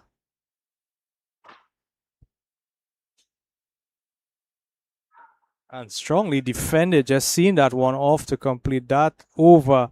So now 3 gone, and the total is 26 for the loss of 1 wicket.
And this time the point fielder, well, that flash, well, that's actually another fielder there. That's Jagannath. Jagannath in the point region. Jagannath completing an excellent catch of the bowling of Munna. He was ready and waiting. He saw what happened to his other fielder earlier. He was ready. He knew exactly where Sanjay Sukraj would attack. He definitely likes playing in that point region. So 26 for 2 now. Brilliant start by Autorama Gunners in their bowling reply. You don't want to be 2 wickets down so early. Still only halfway through the power play. Aidan Chun is new batsman, joins Ziggy Levy.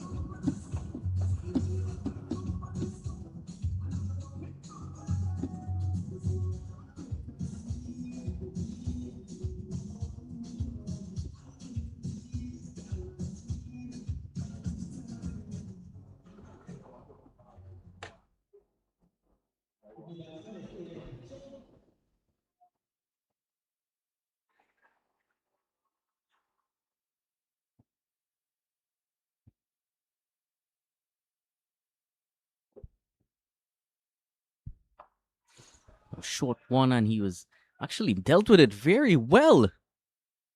Boundary to open his account, Aidan Chun. Was short and rising, but he got in a really good position. Yeah, he definitely came in with quite a bit of confidence. Immediately picking that short ball and swiveling it all the way, lofting it to the leg side area for a boundary.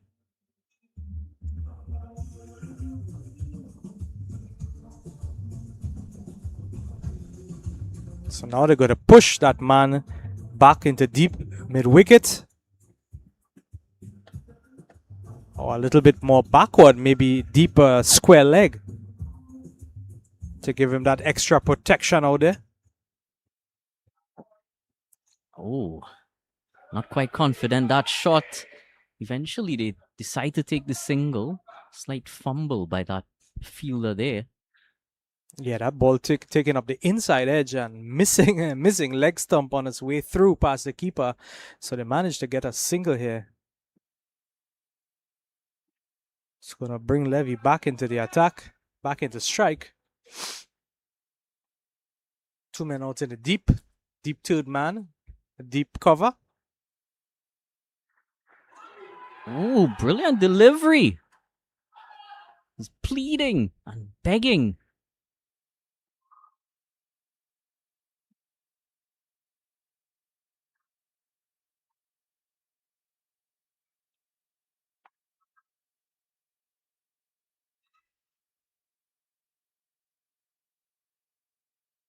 Probably just brushing the pads on the way through there.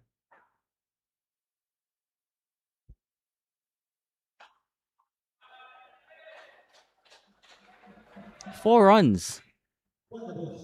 Yeah, this one hammered back by Ziggy.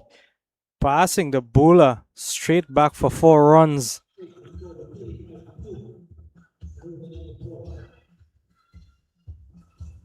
The score now pushes up to 35 for 2. 1 ball still remaining in this second over by Munna.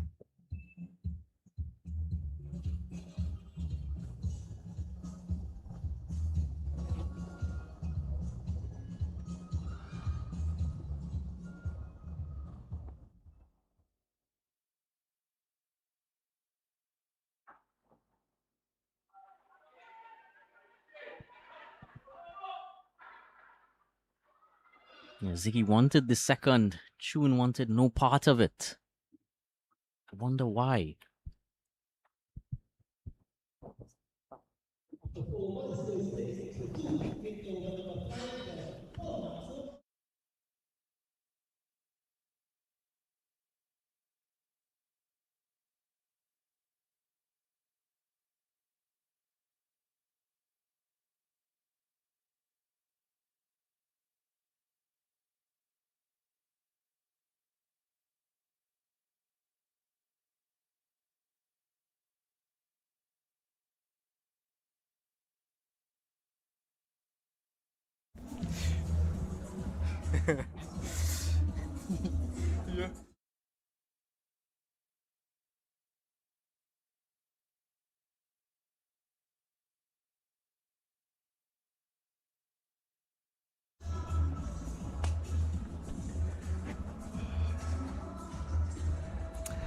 It's going to be a new bowler coming into the attack from the northern end. It's going to be Mahes.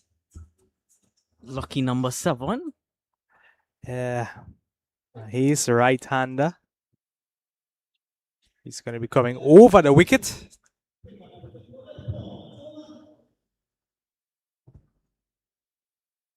Just making a final adjustment to his field there. Bringing that man from... Of course, a double run over. Starts with a wide. So it's going to be 2 wides. Promises to be some excitement for you in this over. Any runs conceded is going to be doubled.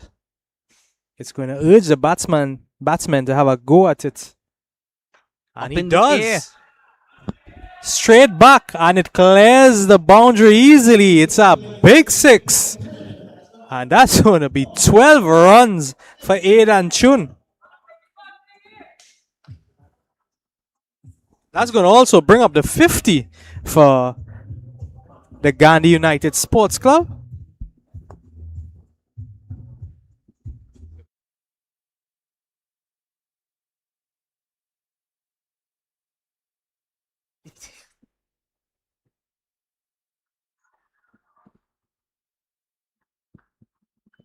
$12 there for Ziggy Levy.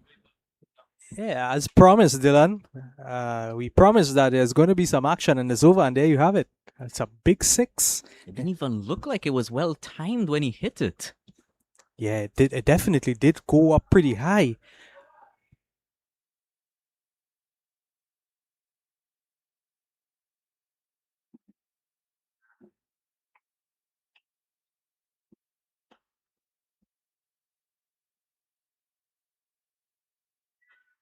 Two men outside the circle, 1 long on, 1 deep mid wicket. Ooh, rising delivery. Yeah, good Lot comeback of from Hayes. Very good comeback. Enthusiasm from the dugout. Yeah. Good display of pace bowling by the right-handed pacer, Mahes. Making a good comeback there.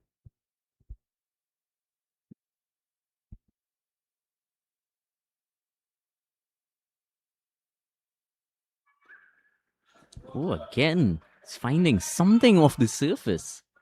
Bouncing a bit more than Levy is expecting.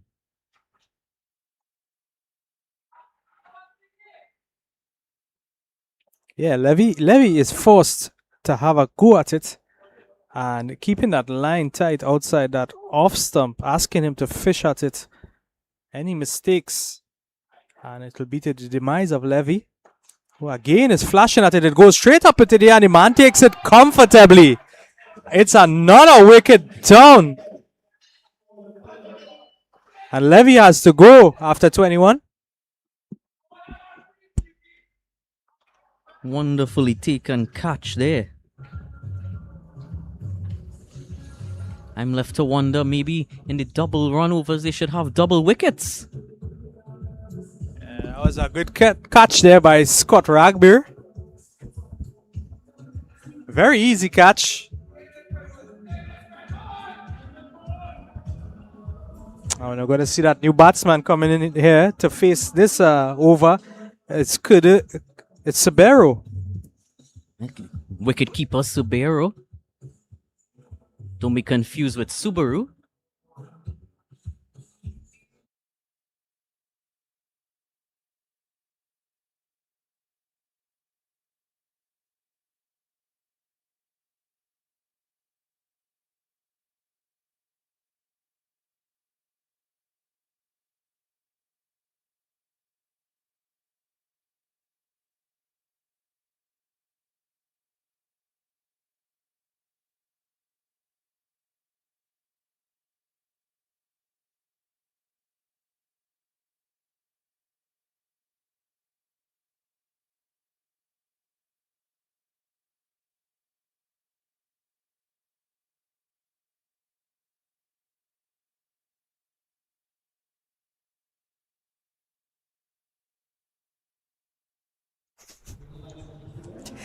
Kadeem Sspl, new batsman, right-handed batsman at the crease. He has 2 more balls to face in this over against the right-handed Mahes, who's coming over the wicket to him.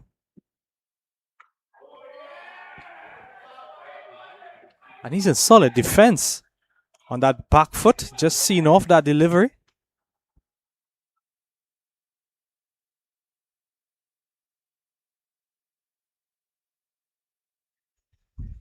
That was a dot, not what the batting side will be looking for. 3 down in the power play. Always much talk about that. And what a good over by Mahes there. A wicket. And conceding just about 13 runs. So now 5 complete. The score is 50 for the loss of 3 wickets.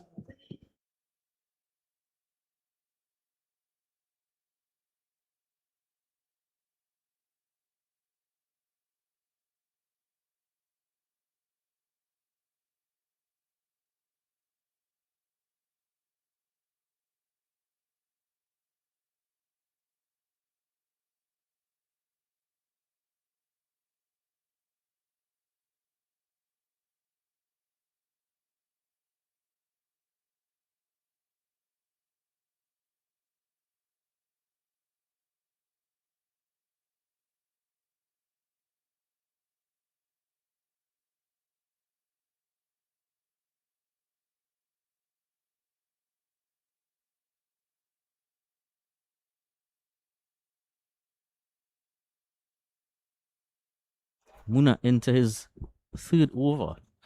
No surprise there that he's picked up 2 wickets already, that he just wants to continue.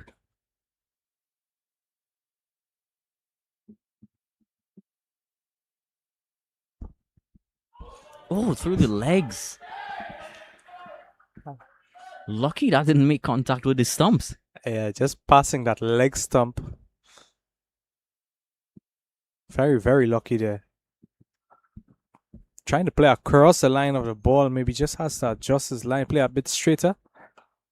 As he does now and pushes it back past the bowler, they're going to get a single, rotate the strike. Didn't time it too well. Yeah, so that's going to bring Sspl into the crease. Kadeem Sspl, he's going to have his first ball faced against Muna.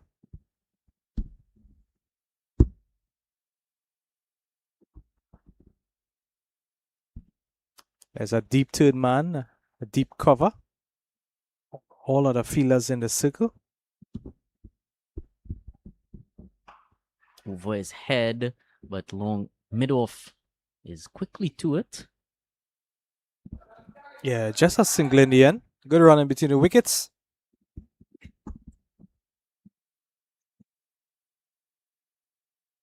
And the fielders will have to be on their toes. It's the advantage of having a right hand, left hand batting combination at the wicket. For the batting team, of course.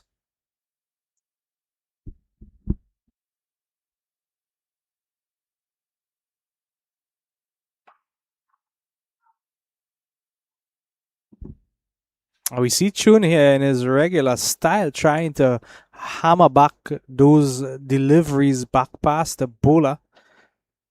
Couldn't beat him on that last occasion.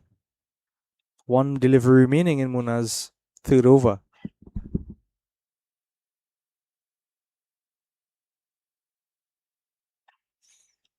Well, that's into the extra cover region for 4. Eden Chun singing a tune now.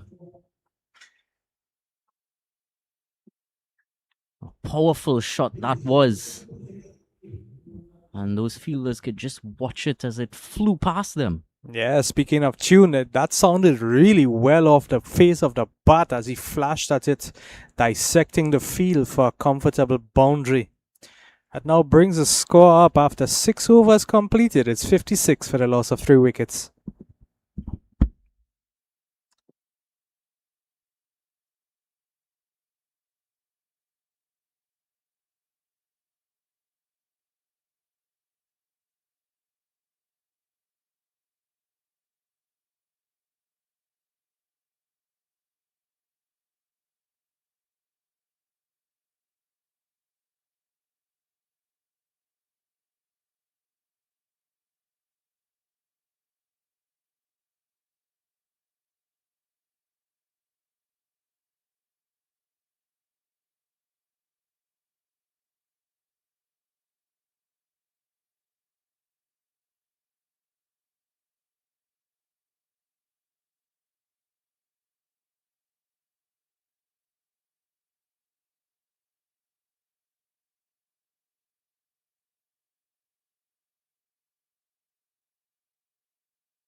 Second over here for Mahis, and again continues to trouble them with that bounce. Yeah, he's been pretty consistent outside that line of off stump and just pounding the team just backward of a length and having the batsman really trying to work to get it away. That would have been a dot delivery to start his second over. It's Kadeem Sabero. Well, I don't think he timed that as well as he would have liked, but in the end, still 6 runs as ever. Yeah, just hit that flat bat straight back across the head of the bowler. Sounded pretty well as it effortlessly crossed that rope for 6 runs.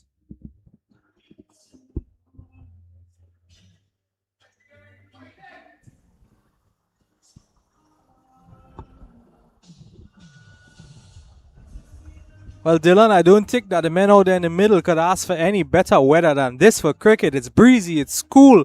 The clouds are covering off that sun completely with just enough light to see that white ball here out at the Brian Lara Cricketing Academy in the Southlands of Trinidad. Driven again, but just one. I do also wonder, though, if that might make the catching a bit more difficult. Now, that's a good point you have raised there, because in conditions like these, it tends to be quite a bit glary when staring up into the sky. So that glare will pose a challenge to the fielders out there. Well, so far, they haven't shown any real issues in the field. Have Autorama gunners taken all the catches that have come their way? Yeah, just a few put down in the first inning of this match. Oh, wow. That one moved off the pitch. He has a wonderful seam position. Yeah, that was a beauty indeed. Chun had no idea when and where that ball would have left him after pitching off the turf.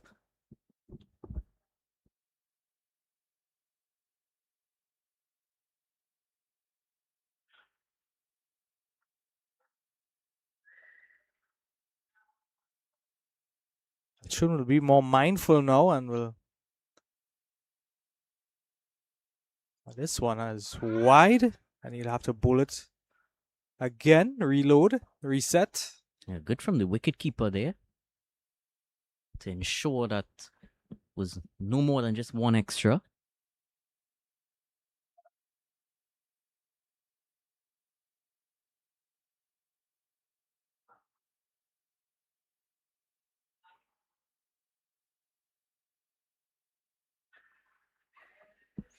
He sprints off and takes that first run, and Yeah, hustles well for a single there. It's going to rotate that strike. It's going to get Kareem Sabero to face off the last delivery of Mahesa's second over.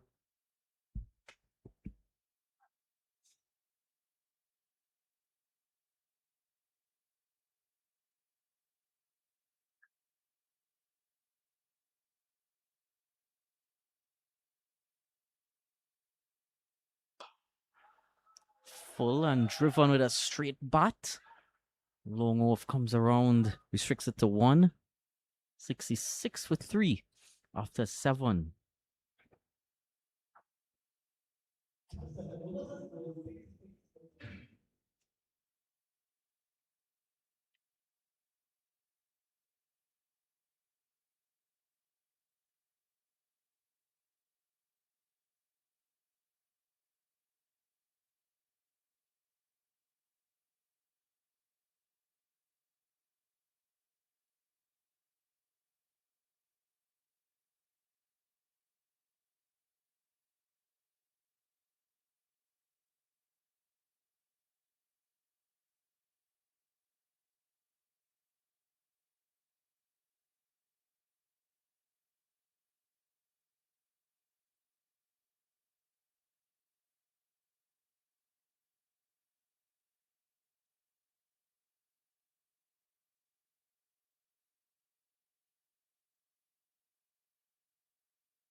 Munak into his 4th over in succession, so being given a very extended spell. You don't usually see those 4 overs being bowled in this format.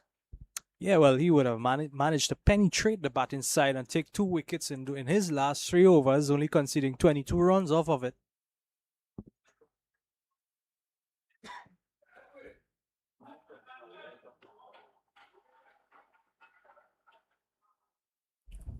It's going to be Chun facing off against Muna.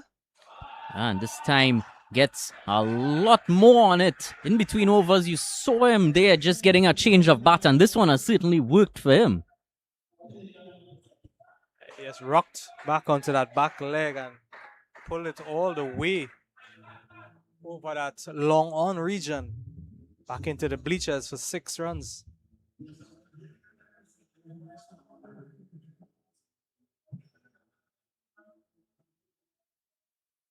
Right there on that back foot. And this time wide down the leg side. You see there, Muna just having to try something there after being hit for that 6.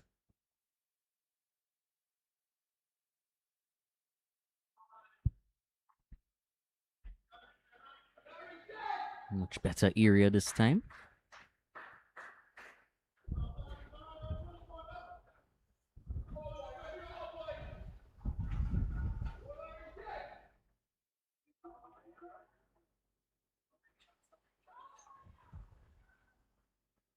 Yeah, keeping that line tight.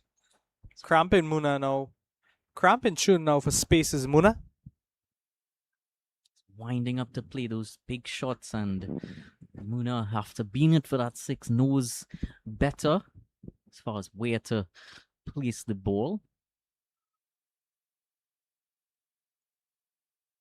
Captain of the Autorama Gunners, Matthias Ramcharan there, the wicket keeper as well. So he's calling all the shots from behind the stumps there. Not pleased with that wide. Yeah, and an attempt to keep that line tight on the body of Chun. He's just straying from time to time down that leg side area and conceiving a couple of wides on this occasion in this over. And it's worked wonders now. Muna, that fourth over in succession has worked out. And they are certainly buzzing now. 4 down.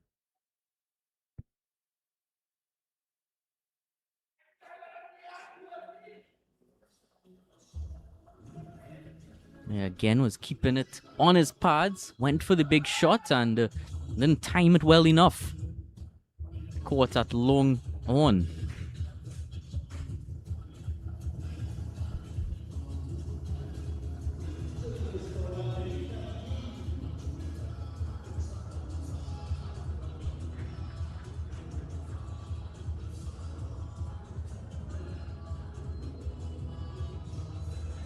New batter Dylan Diaz.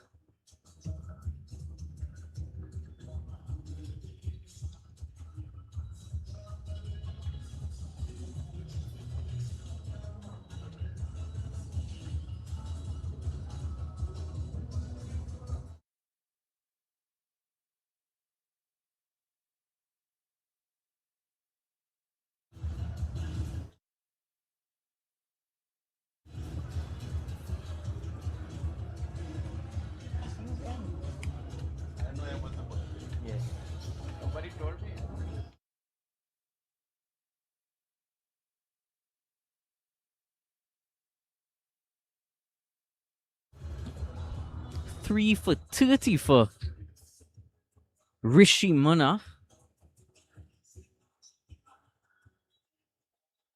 Still one ball remaining in his spell.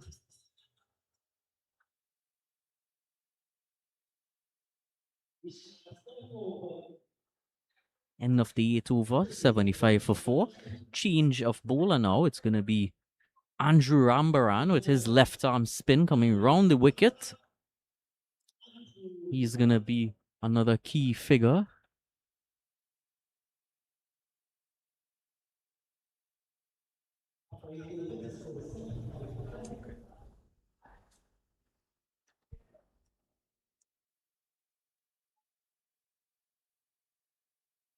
Oh, well. Greeting card sent there. Just short of a Yorker length. Subaru not able to do much with it.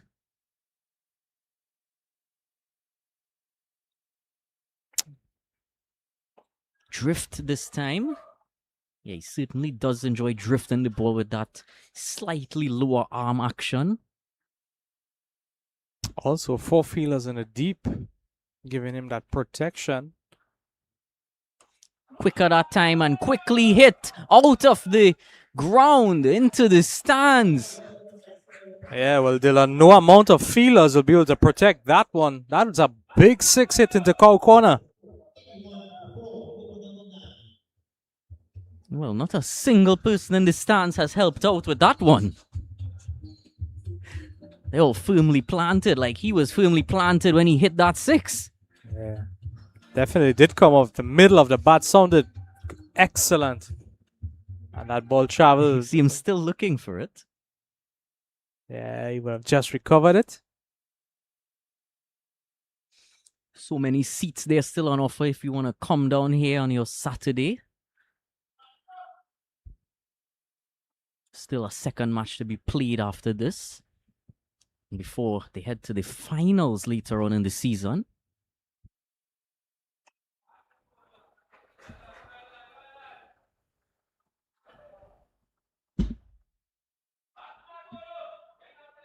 Hits that 6 and just turns the strike over.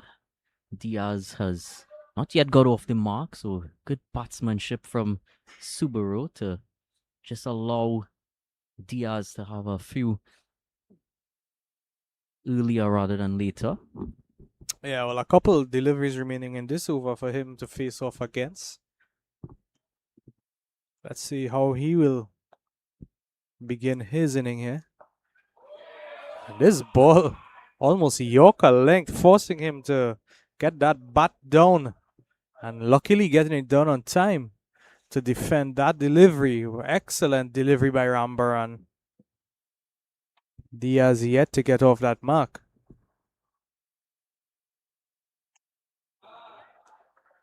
He's going to keep the strike as he gets off the mark, Dylan Diaz. 9 overs completed, 83 for 4. And stay tuned, of course, because the next over is doubles time. Just after lunch on a Saturday.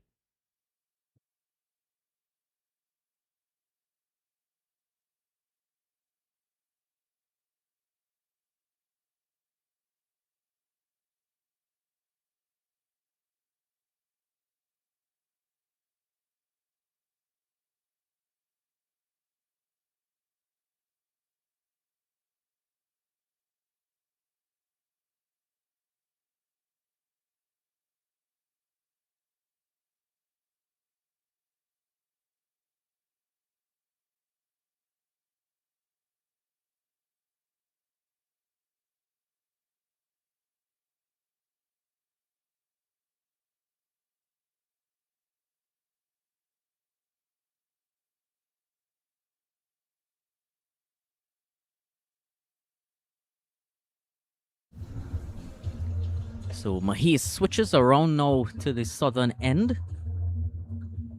10 over number 10 about to begin. So of course, double runs on offer. Diaz to take strike still early into his innings. What a time for him to try to really accelerate through the gears. Yeah, they're just spending a bit of extra time getting those field placements precise.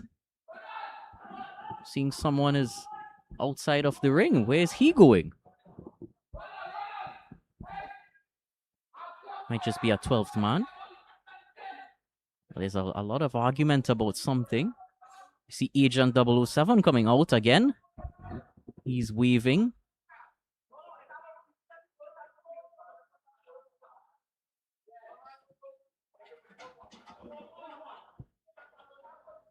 Getting all sorts of noises coming from downstairs.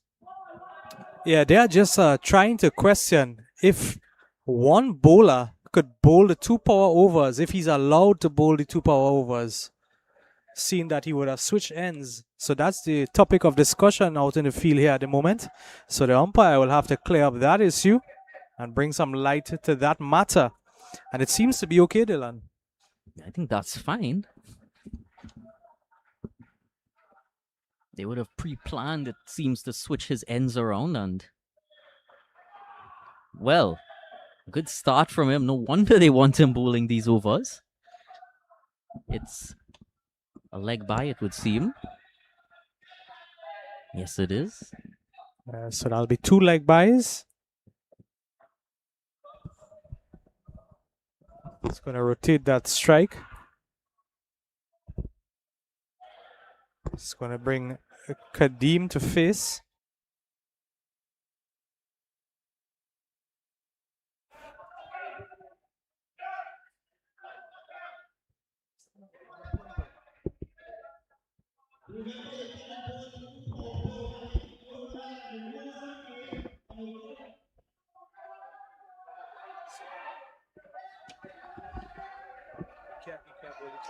Continued discussions. I'm now hearing from the DJ man, the mic man, that he's just announced that he can't bowl the 2 overs. Well, seems like he's announced it a ball too late.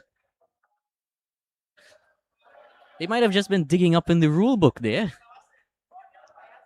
See everyone in the crowd there just getting involved. Yeah, well, now umpires will need to synchronize with the organizers to get those rules a bit firmed up here. I don't know how they are going to treat with that delivery that would have already been bowled in this over. We see someone coming down the stairs there as well. He's certainly coming down with a message.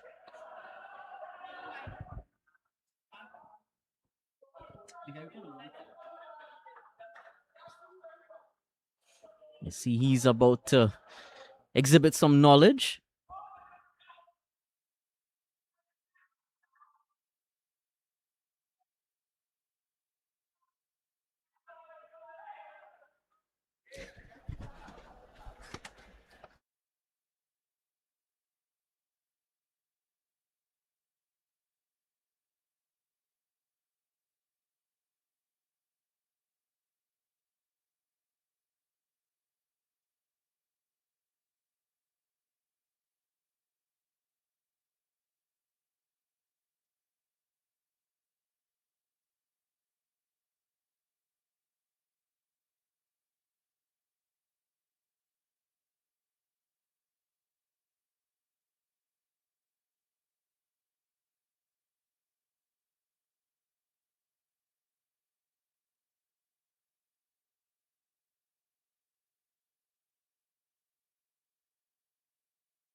Hit back to him. This time it's Juggernaut who is bowling.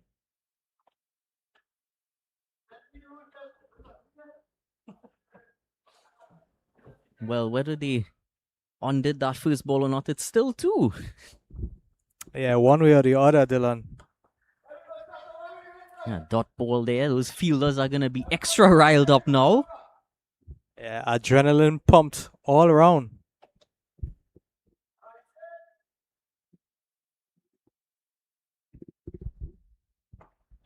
Oh, back at him. Almost a chance. Tumbles. Yeah, well, we did promise you some action in these overs. We didn't know that it would have been action of this nature. I didn't know how much pepper they was putting in this doubles. It's a hybrid doubles, Dylan. This time down the leg side again, running away to the boundary. It was wide call actually. That's going to be 8 wides to add to the score.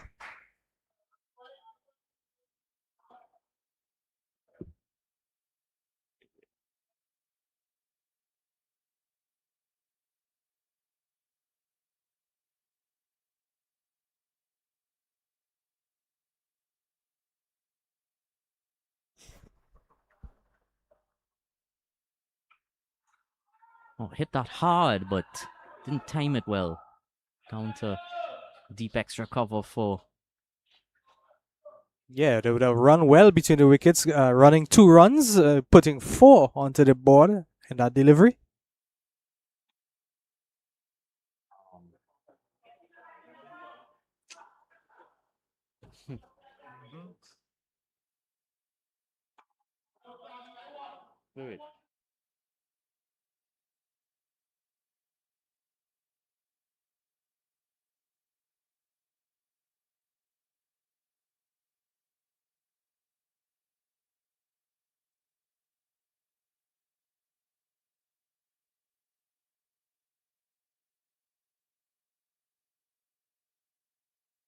Well, that over brings the 100 up. 101 for 4 after 10.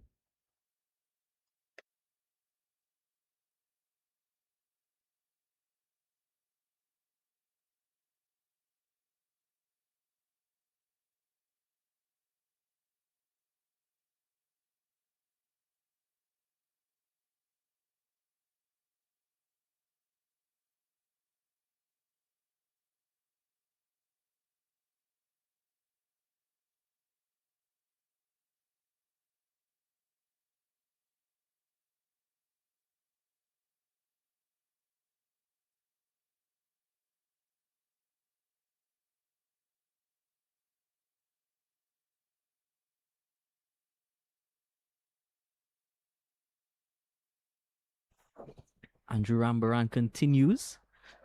Now left to wonder, maybe he could have bowled that over from the southern end, but of course, many left-arm spinners do prefer bowling from this northern end. So we saw with that drift that he was getting in the previous over, using the wind coming from the east. This one will be a wide. Started that one too wide.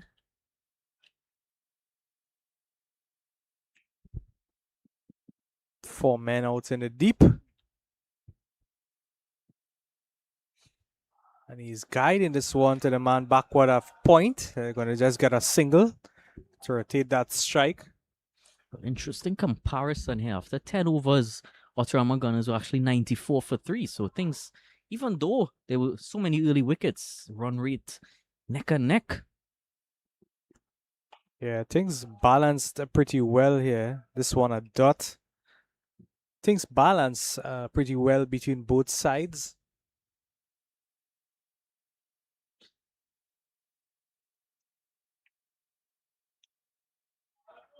Oh, this one's short and just skidding through. Batsman flashing at it, but beating everything on its way through to the keeper. Excellent delivery by Rambaran. Quite a bit quicker there. Again short, and this one lofted straight to the field, and it's another wicket. Well, you could see that Andrew Rambaran was trying something way too different there, and it worked out in his favor. Yeah, he was pulling back on the length of those deliveries and pounded them in.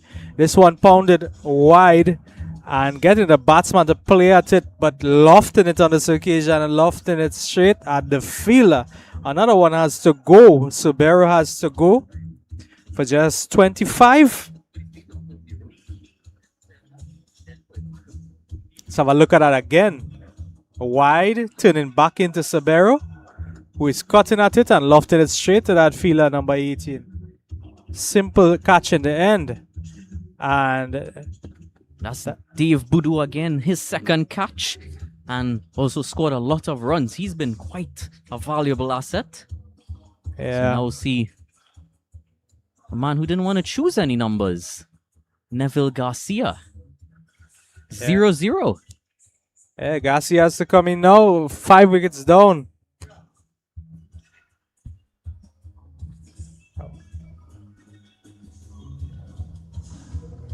We were speaking about neck and neck earlier, but now we are seeing wickets falling in rapid succession.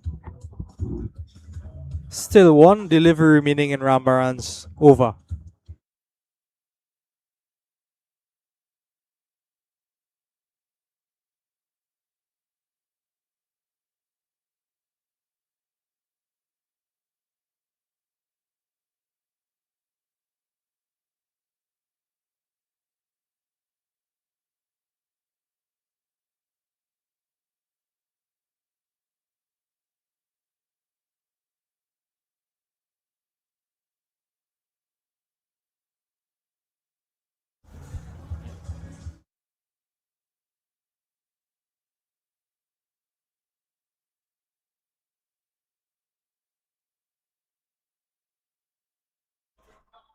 Final delivery of over Garcia to face, and look at that drift in.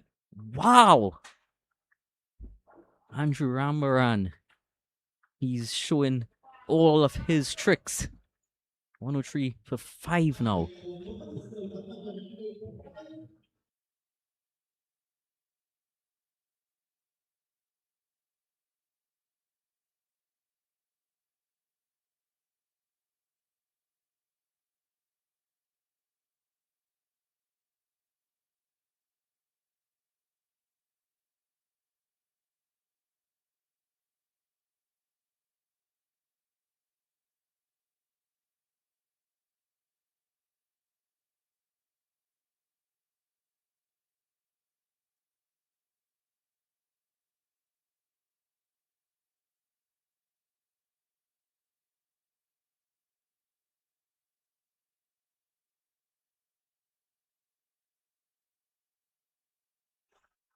Juggernaut continues from the southern end round the wicket, and Diaz just hits it back to him.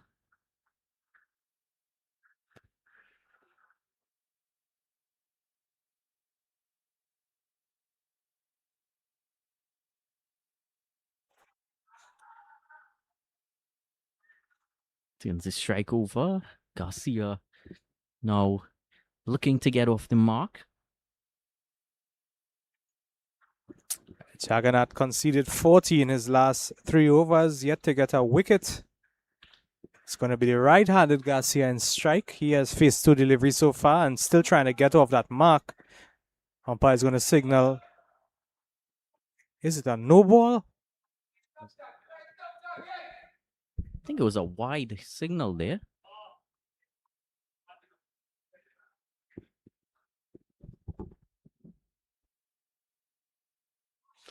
Oh, quicker delivery that time. Had to rush into that shot, but played it nicely enough there. Keeper does his own work there. Nelson for 5. Yeah, well, Garcia is off the mark after that leg glance. It's going to be Diaz back on strike. 3 balls remaining in the over. It's straight and pierces the gap of long off and long on. He picked that gap perfectly there, directly in between 2 of them. That was a Beautiful lofted on drive there by Garcia. In full control. And He's not spent too long at the crease and is already showing off some of his shots. One of the most gorgeous shots, that straight shot.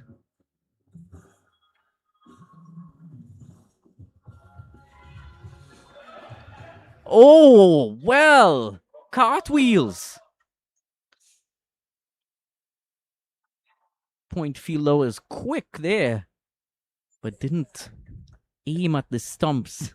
yeah, I think Garcia, his pads may have just gotten a bit unloosed while running through there. I would have had a bit of a tumble in the end. Luckily, he's okay and just tightening back up on those protective garments.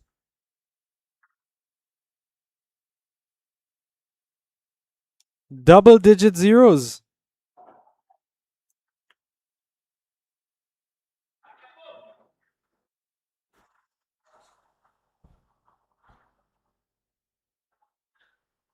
Oh, played all around that. Don't know what shot he was trying to play, a sweep or pull, a drive. Yeah, he put everything into that, but it went absolutely nowhere. It's a dot to end that over. And the score now moves up to 116 for the loss of 5 wickets after the completion of 12 overs.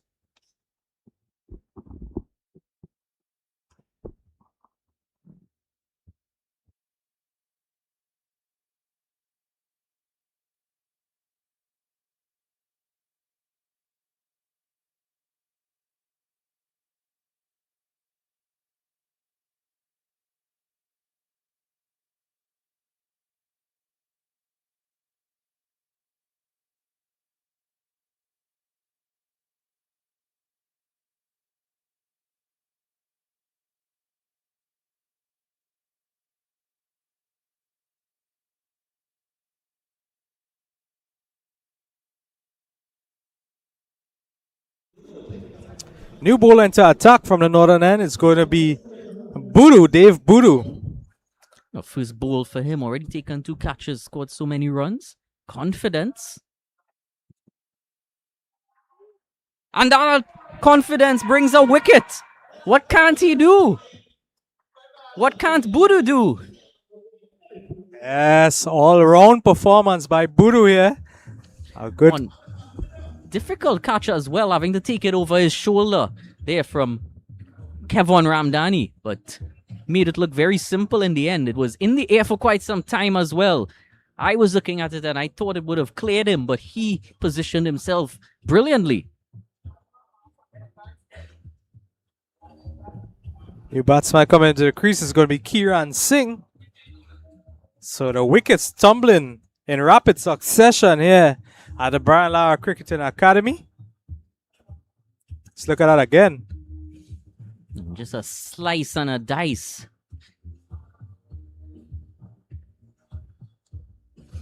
It's always so hard to take those catches that are pretty much coming from behind. So Kiran Singh now.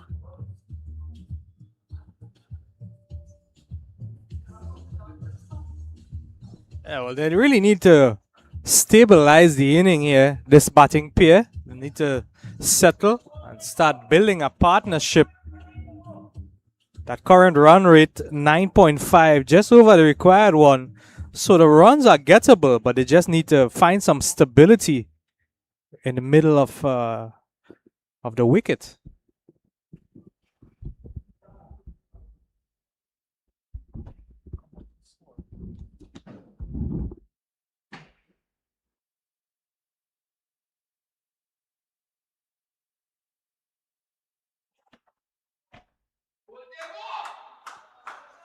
First ball by Kiran Singh, and it's going to come back for a second. They were just caught napping in the field there. Never sent the ball back in. Yeah, and it's good running between the wicket by these two on that occasion. Well run for a couple.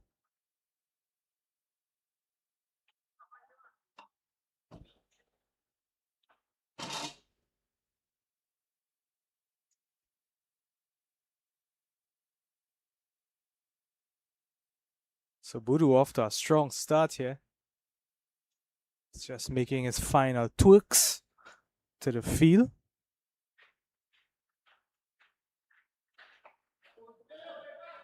Very, very tight line. Not being able to get that away. It's going to be a dot.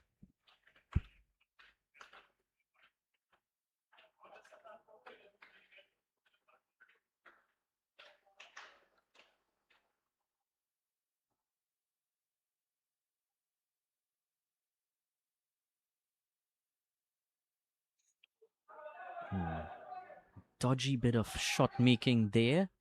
And again in the field, allows them 2 easy runs.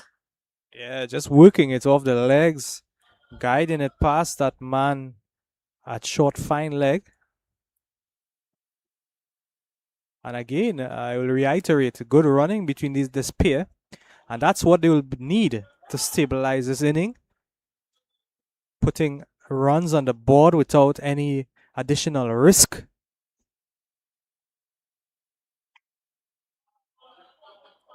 Cuts away nicely, played down to the man at deep cover. And they're going to get a single, rotate that strike. It's going to bring Garcia onto strike. Garcia only a single so far. Faced off at 4 deliveries. One delivery remaining in Budu's over. Gonna have to be smart about how they play it from here because they're keeping in touch with the run rate, but they continue to lose wickets. And there, that shot is landing in between 2 fielders. And again, they're coming back for 2. So you see them putting in that effort in between the wickets with the runs, even when they can't find the boundary. So again, 123 for 6. The run rate continues on track, but you just need to be wary of losing any wickets.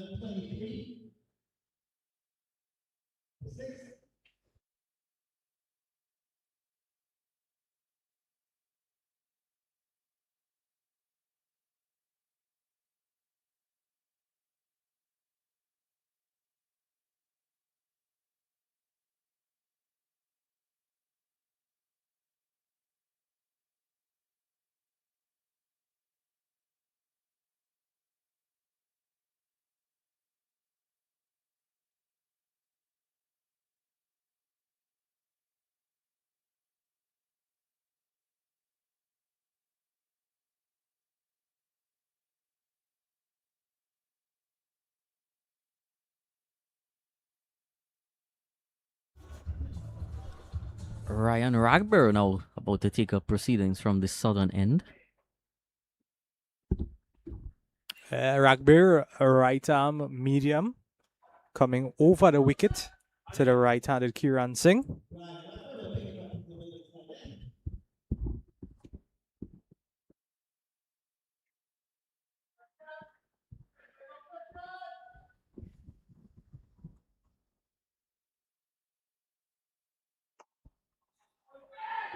First ball on the money.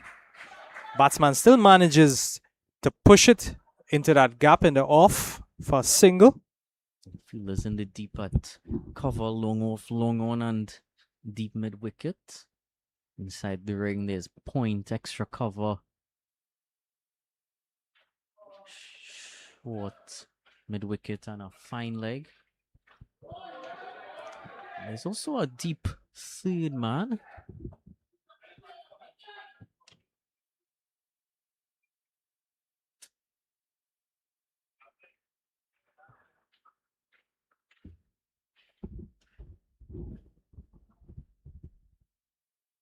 So again, wide outside that off stump. Umpire is going to give it wide on this occasion. But you could see his intentions here. He's going to use that seam. He's going to use that variant bounce off of the pitch and ask the batsman to manufacture his shots outside that off stump line. This time cut straight to the man at point. And they managed to rush a quick single. Good running again between the wickets by this pair. Again, continuing to put pressure on the fielders. As soon as that ball went to that point fielder, he threw it and it was very quick, but still not quick enough for These two. And a catch taken. 7 wickets down now. Kiran Singh has to go for just 6. He's caught by Dayanand Mahes. Yeah, trying to work it off the hips and straight to the hands of Mahes. Wasn't the greatest delivery, but it was a field placement there that almost wonder if the batsman didn't realize that fielder was placed there. Yeah, it seemed to take him by surprise. The new batsman coming into the attack is Atiba Villafana, number 97. Atiba was certainly very valuable with the depth, with the bowling. Let's see if his depth batting is similar. See a strike rate there, 146. He can certainly strike it. Yeah, not too bad of a strike rate, but it's not a high strike rate that is needed at this point. It's actually some stability and endurance at the wicket that is required. Yeah, you see the equation there, 60 required in 38. Still very easy equation by modern standards, but given that a new batsman and a relatively new batsman at the crease, it's very difficult. And seems every new bowler they bring into the attack is getting a wicket. Yeah, good over so far by Ragbir. 2 balls remaining in his over. Good one so far, just conceding 3 off of it with a wicket. Let's see if he's going to maintain that line against the new batter.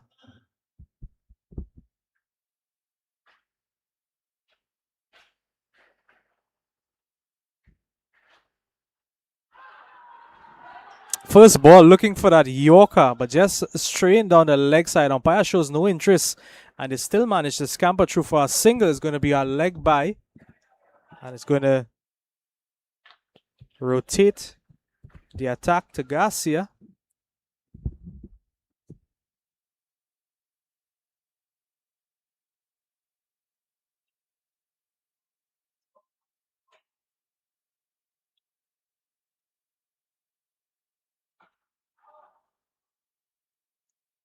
Played straight there by Garcia and comes back for the second. 1, 2, 9 for 7 after 14.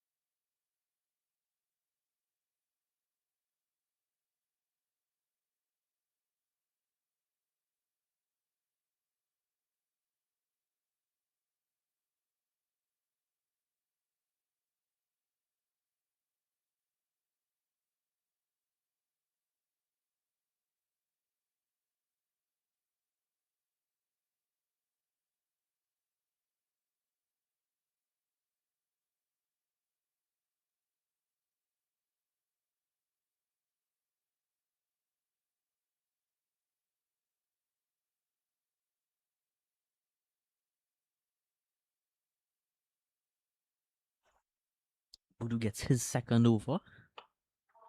And right on the money again. Yeah, Budu keeping that line very tight, just bowling backward of a length, not giving that batsman any space to work with.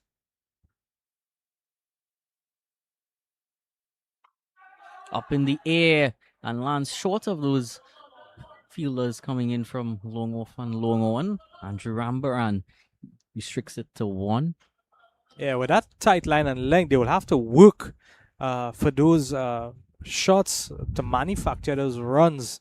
It's going to be difficult for them as long as Budu keeps up this tight line and length.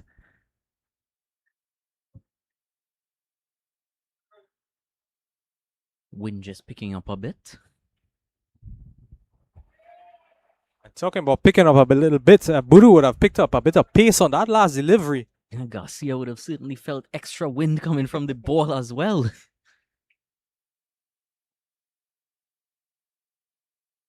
Yeah, some dark clouds now just hovering over the Brian Lara Cricketing Academy.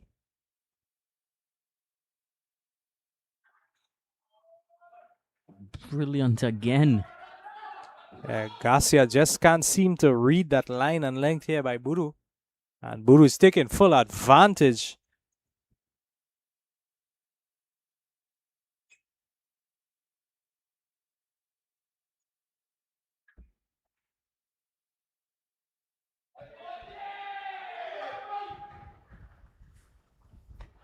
Rinse and repeat here for Budu. Another swing and a miss.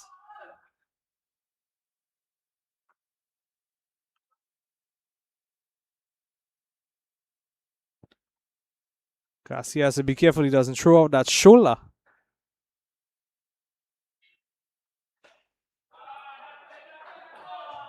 Rambaran thought he had a chance there, but cleared him completely. Yeah.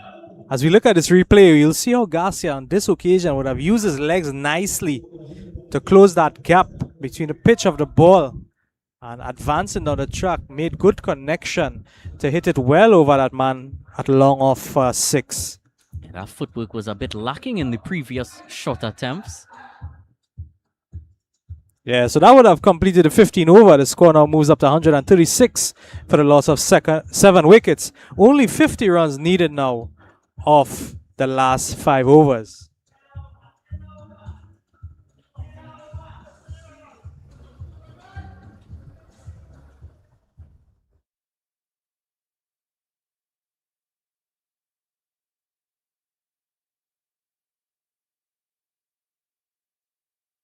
So Dayanan Mahis is going to continue.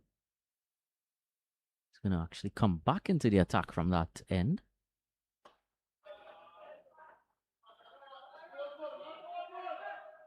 Yeah, well, at this stage, with those batsmen at the crease, the game could go any way.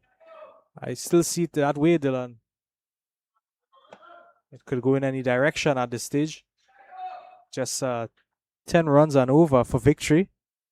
And just 3 wickets to close off that batting lineup.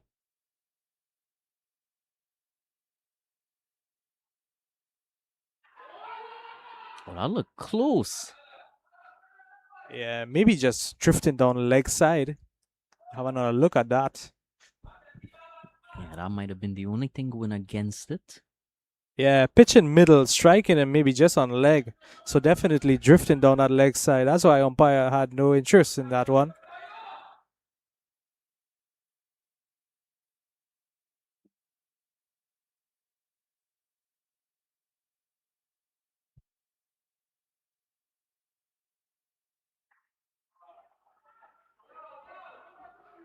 Didn't time that too well, but still is able to come back for 2.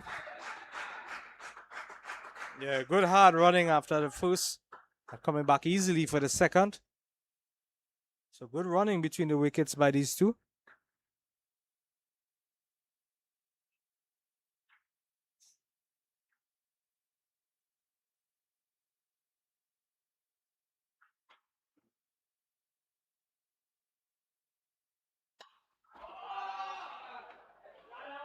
Straight and diving effort there on the boundary.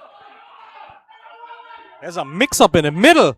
And I don't know why the bowler would have hesitated to hit the wicket there. Batsman went sliding back to make it back to that crease.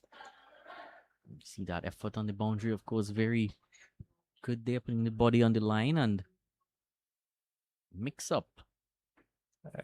He would have just gotten back in time. Was quite a bit of a scamper. Let's hope he's okay after that dive. Took quite a bit of time to recover. Just shaking that hand a bit. Probably would have landed a bit stiff onto that right hand. But he seems to be okay. 2 balls remaining in this over by Mahis.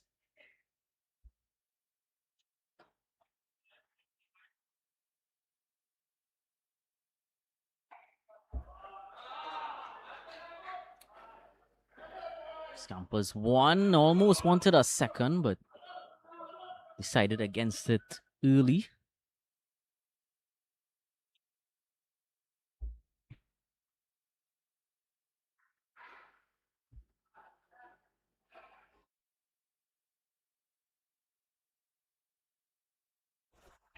final delivery of the over. Atiba to face, and Atiba lets that one go straight through. Past him in a flash, 142 for 7. 4 overs to go.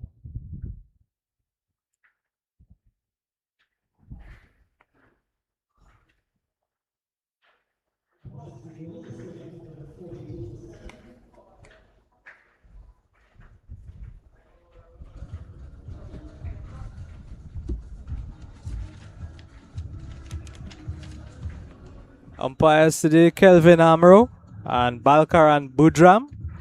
Yeah, the man out in the middle there, adjudicating over the proceedings.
Dave Boudou.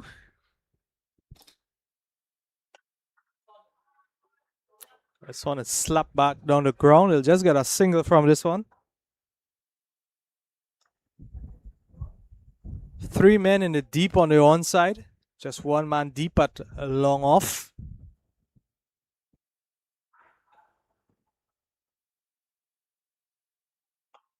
Up in the air, but it went nowhere really. If it had more on it, it might have gone to that fielder. Yeah, didn't pick up on it really well. Quite lucky that it didn't go much higher to give the fielder much more time to settle under it. This time he's advancing down the field and he slaps it straight back, but there's a man there at long on. It's going to just restrict him to a single.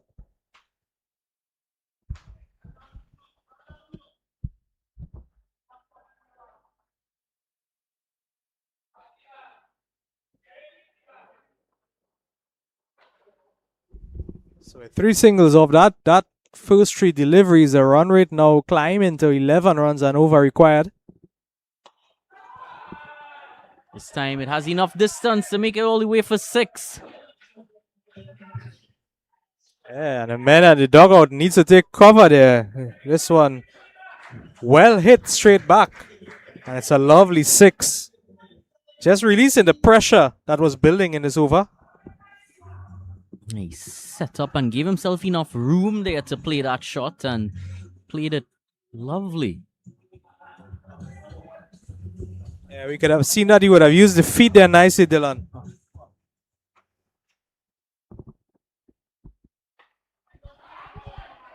On a hard length this time and hitting the bat hard as well, but bat not hitting the ball hard.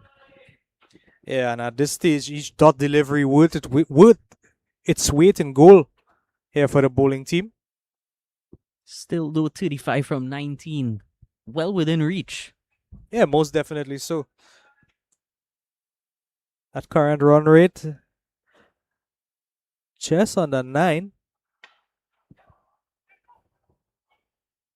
It's a single to end the over.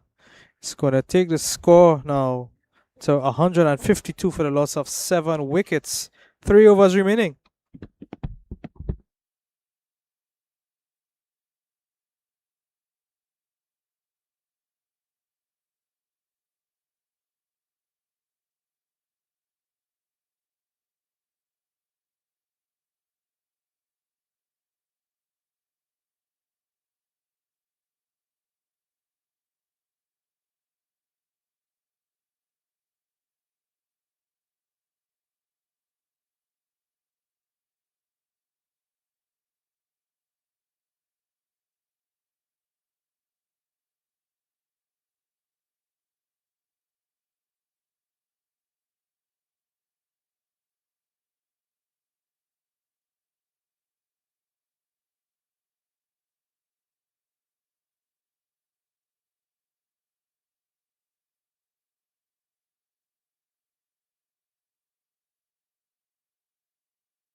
As Mahes is going to continue the attack from the southern end. A tee by the batsman in strike. Right arm over the wicket. This first ball straight to the man at point, and it's another wicket here, Sachin. What a beautiful catch there, Avi. Wow, just went straight off into pointer, directly in the hand of the fielder. Beautiful catch. Yeah, I think the ball would have just climbed on him and struck him high up on the bat, trying to get it away, work it away into the offside. But as that ball would have come high off the bat there, he would have just lofted it, making it an easy catch for the man at point. And it's another wicket down. It's now 8 down. Fielder taking the catch, Jawahir. Excellent catch by him in the end. And again, as we see the common trend here, first ball wickets. Mahes certainly starting his over with a bang there, getting the dangerous Atiba out of the crease there. Have to put in number 69. Nice. Mr. Lulu, it seems to be. That's the man, Lulu Joseph, Lewan Joseph. He's the new batter coming into the attack. He'll be facing off against Mahes now. We have to see, will Lewin make the same mistake? Will he adapt towards Mahes' pace right now as the things are getting heated up in the 17th over? The 18th over, my bad. 152 for 8. Just 34 runs needed for 17 balls right here for Gandhi United to take the game. Things fiery right now at the SSPL, the SSPL Fiesta.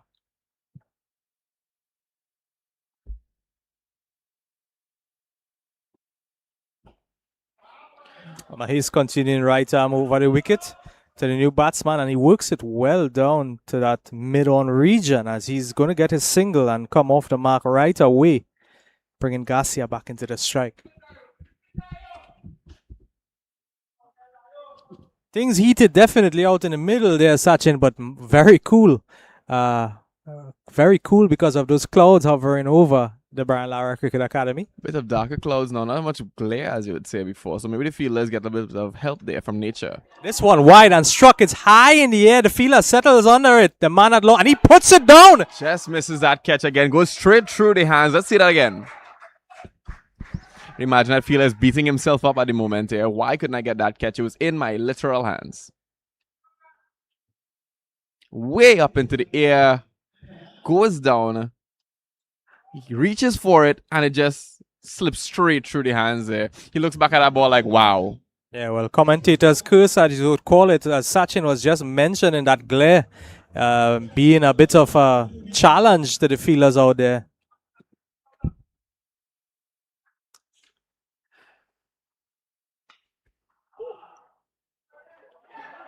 He feeds the square leg. Fine leg. Goes a dive it.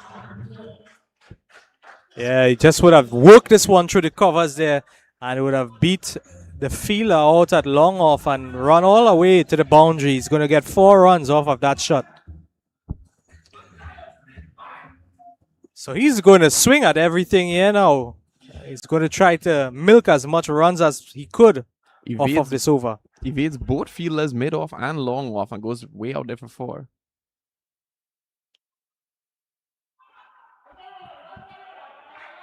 And good response by the bowler, angling it into the feet of the batsman.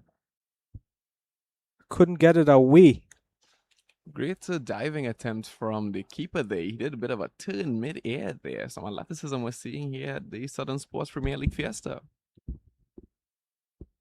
One delivery remaining in Mahes' final over. Makes you wonder who's really the special agent here. Is it 007? Is it 46 the keeper? Again, a good tight line by Mahes to complete that over. That over after the completion of 18, the score now trickles up to 164 for the loss of 8 wickets, 2 overs remaining in this inning. Not much to be scored here for the guys at Gandhi United right now. They're looking to really make those runs here. They're getting some bigger shots in at the end of the latter stages of the game. Really pushing their hardest right now. Still, they're being a bit cautious because they're already 8 men down right now. They just need 22 runs and 12 balls here. Very attainable It can happen for Gandhi United if they play their game correctly. But Trinidadian cricket specifically, a very strategic game. Beautiful competition we're seeing here from the batting, from the bowling, from both teams here. We love to see an evenly stacked team on both sides being able to give that competitive advantage, not really away, but evenly matched as they progress forward in the match. Yeah, well elaborated, Sachin. Now he's going to see Budu. He's going to continue from the northern end. And a bit of extra bounce here off the pitch. And it's going to bounce straight past batsman and wicketkeeper all the way to the boundary. Keeper for four. face palming right now, punching the air as he just gets barely a finger on that ball for it running off for 4. Look at him. Scrapes it. Yeah, that's a missed opportunity there. But I've gotten a nice edge there. Keeper looking back at the bowler and you could just think what's going through his head. That look says, sorry, boy.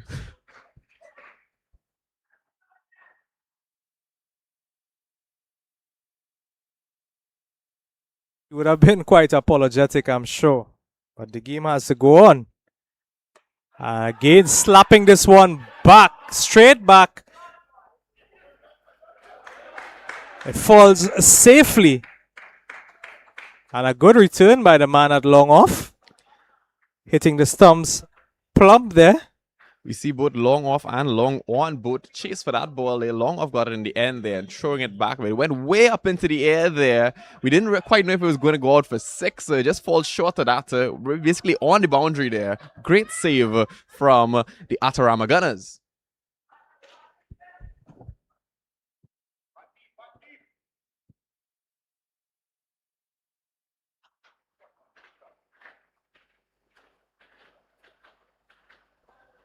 Advancing forward, getting the inside edge. Missing the stumps is going to trickle down to the man at short fine leg. They're going to take a single. Rotate that strike. 171 now for 8. 3 balls remaining in this over. That need of just 15 runs in these 9 balls here. These last 9 balls, can they make those 15 runs? We've seen some pretty good plays from Lewin, some pretty good plays from Garcia. Both men proving to be experienced batsmen in the scene. And he's cleaned up his ball. It goes straight through. And you can see lights out there in the middle. It's not lightning, my friends. It's the stumps that are lit. As the ball breaks those stumps. And Joseph has to go. Forget the lightning, forget the stumps. It is D Budu on the field, in your crease, getting those stumps in. The Budu right here at Sspl Fiesta.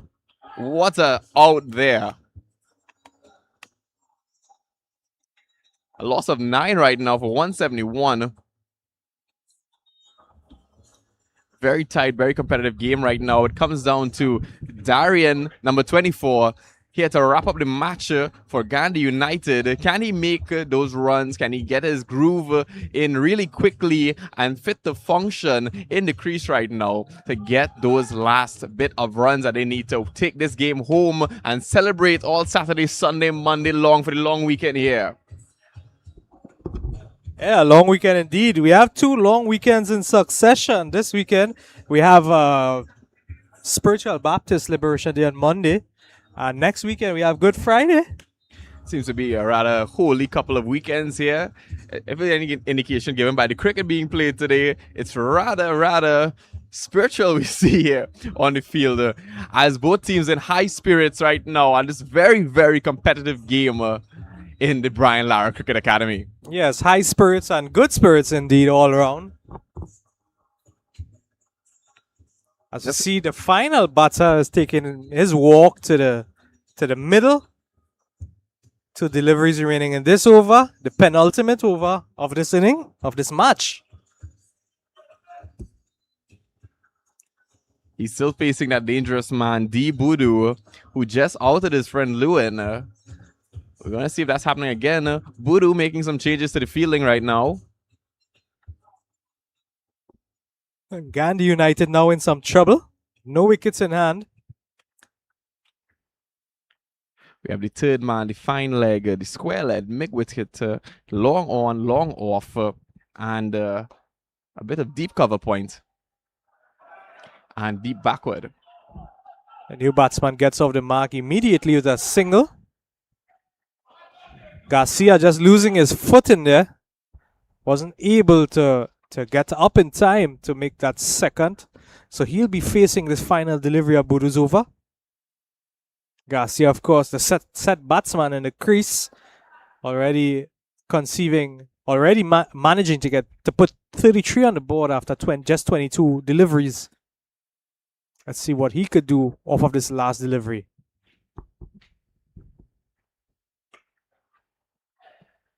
He's swinging at this, and it's just going to be a single, as a man at long off is going to restrict any more running off of that delivery. 19 complete now. It's 173 for the loss of 9 wickets.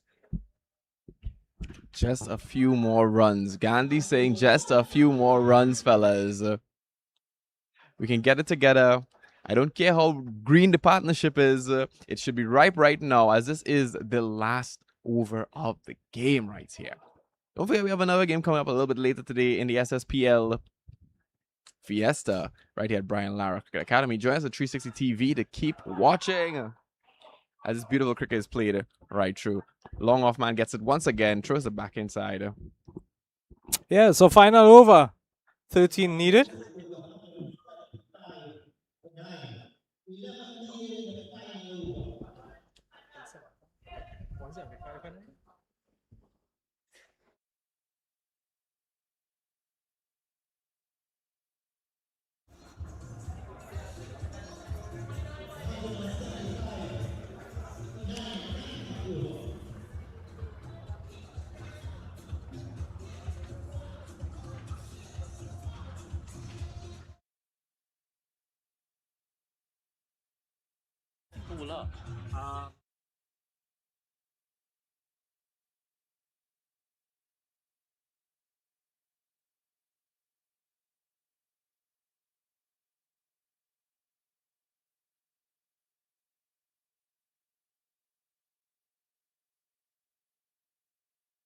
On things here for this matchup. Yes, Ryan Ragbery, the last bowler for the last over right now. Yeah, he had a good last over. Just 5 he would have conceded and would have gotten our wickets. So he's on his second and final over for this match. We haven't seen too much of what Ragbery can do in this game. So he's a bit of a wild card when you think about it. As now the batsmen don't really know what to expect from him. He's only given out 5, but he's taken 1 so far. So he's proven to be a bit of a dangerous man for the closing partnership of the game right now. A 6, a 4, and a 1. Who knows? Hope I don't put any more commentators' curse on the Gandhi team. Even though I might, even though I'm biased, I might be rooting for them. They put them a good fight. Yeah, it's going to be Tarian Rajrup. He's scampering for a single. And they're going to come back for overthrow. So they're going to get 2 runs off of that delivery. It went all the way to the man in point, and then it missed the pitch entirely and went all the way up to the mid-wicket guy or the square leg guy. That's a bit of misfeeling there. That was not the time for Autorama to be playing with their feeling, seeing as it's so close. Right arm over the wicket. He's driving this one straight back to the stumps, breaking the stumps, and they're going to get a single.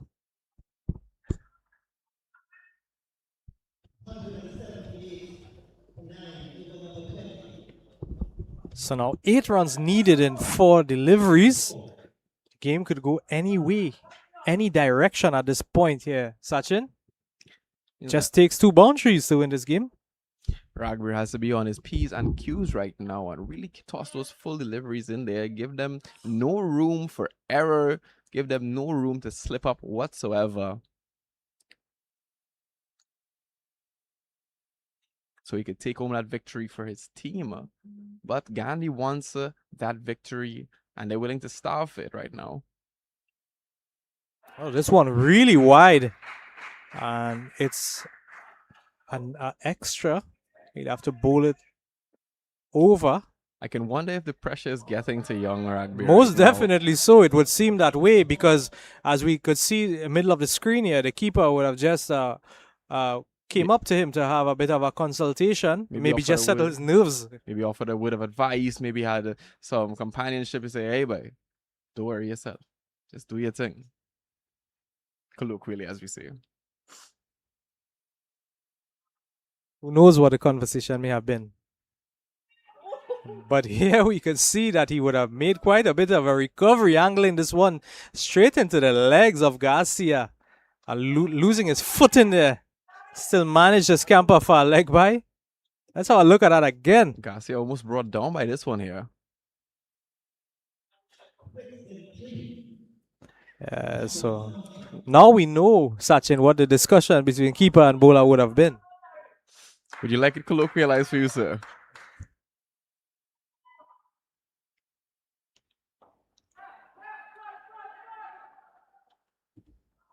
This one driven down to long on, just for single. 2 deliveries remaining in this matchup. All said and done, Rugby is doing a pretty great job by keeping those run low, not getting those little 5 runs needed. It's so close right now. Rugby just has to keep throwing whatever that was that brought down Garcia last time. Garcia now has to find his foot and planted firmly on the ground right now, not messing up this one. Yeah, 5 needed. This one pulled away onto the leg side. He takes a quick single, comes back hard for the second. The question is put to the umpire. Umpire says no. So they run a successful couple here. So just after the last delivery, 3 is needed for victory. Went off to the square leg there and came back at it, and they nearly get the stumps there, but they've completed the double there. This is the kind of competitive action that we like to see, and there's a lot of action happening in Southern Sports T20 Fiesta in the semi-final right now between Gandhi United and Autorama Gunners. It's so close right now. 3 runs to win the match for Gandhi. Will it happen? This is last ball here. Can they get a boundary? Can they get a 6? Something to really send them home? We'll have to see right now. Radbury being very decisive in what he's putting out there.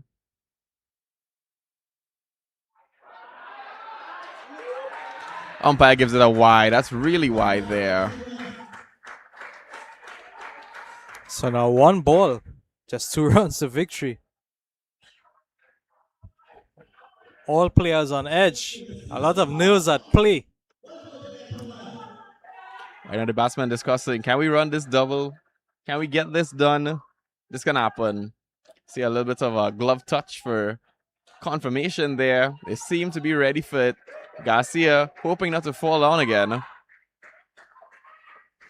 Ragbear now, a lot of pressure on this young man. Will he fit the bill today?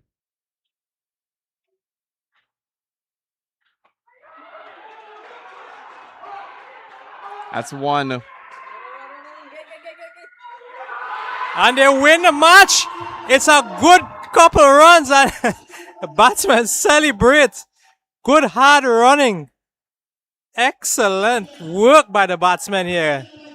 And it's a victory for the Gandhi United Sports Club here at the Brian Lara Cricketing Academy. Yes, Gandhi United. Congratulations to Gandhi United. Ravi, they made it up. They made the chase all the way to the end there. We can see that last ball there. It just doesn't get the stumps. He throws his bat in the end. Celebration there. And he's being thankful right now. He's worshiping the ground that he's been playing on right now. His teammates are there congratulating him. We've seen some sportsmanship there from the rival team as well. They are loving it right now. Congratulations to Gandhi United once again. Good sportsmanship, good competitiveness, good strategy all the way through the game. And they will be advancing. Gandhi United will be advancing in the Southern Sports Premier League 2. Is it the final? Is it this next semi-final, quarter-final? Wherever it may be. Gandhi United, once again, congratulations. Don't forget, folks, to stick around for our next broadcast game here, starting at around a little bit after 3 o'clock. The Commonwealth SC versus Piparo Scorchers. Join us on YouTube live at 360 TV a little later on the day. Stay tuned as we bring you the Southern Sports Premier League live.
Yes, welcome back, folks. It's the Southern Sports T20 Fiesta semi-final, where we have the Commonwealth SC versus the Piparo Scorchers today in the last semi-final of the day. We had an earlier chase there, a thriller from Gandhi United and Autorama Gunners. However, right now we're back in the action here. We score of 4, loss of nothing on the first over.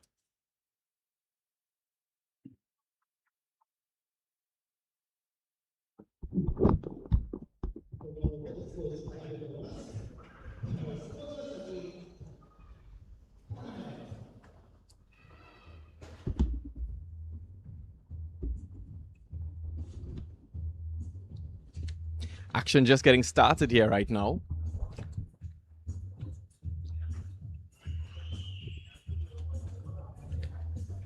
We had an early competitive match there. It was really, really close. Came down to the last ball for them to get 2 runs to win the game. And they went and they did it. They risked it for the biscuit and they went and got their last 2 runs. And Gandhi United advances in the semi-final.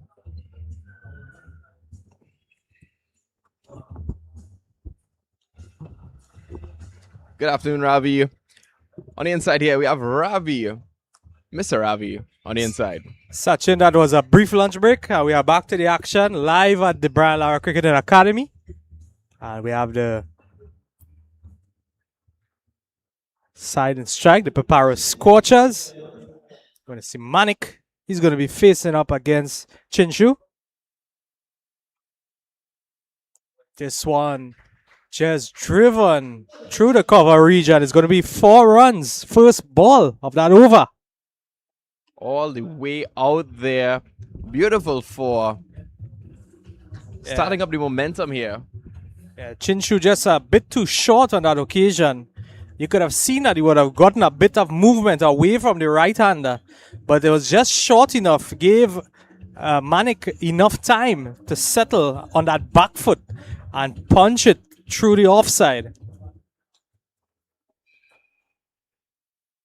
Both teams now looking to get the momentum in check. Get those wickets, get those runs. Better length here from Manik. This time just guiding it to the third man for a single. It's going to bring Gopichan on strike. Yet to get off the mark.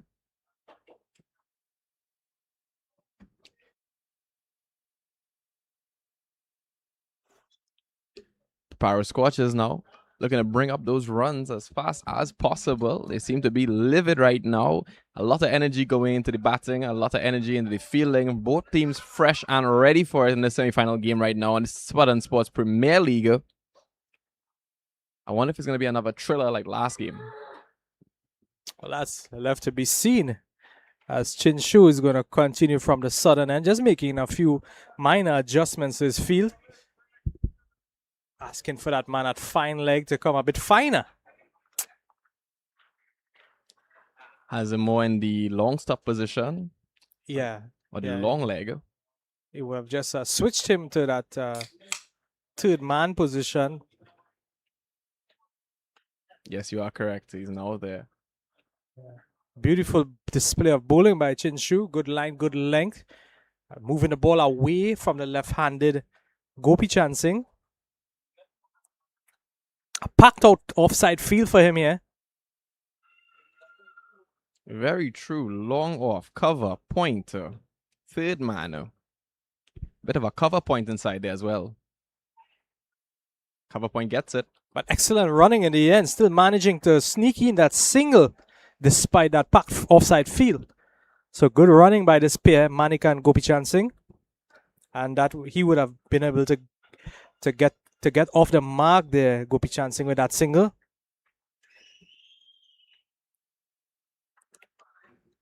Really fast pace in this second over here.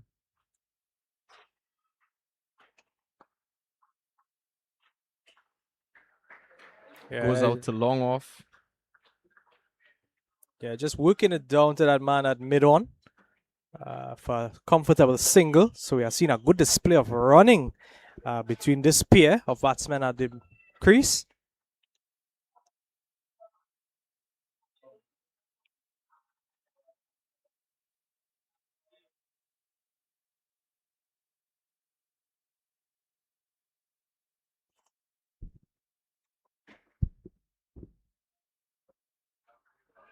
Oh, and he's trying to drive at this one, flashing outside that off stump. It's going to end the over with a dot delivery.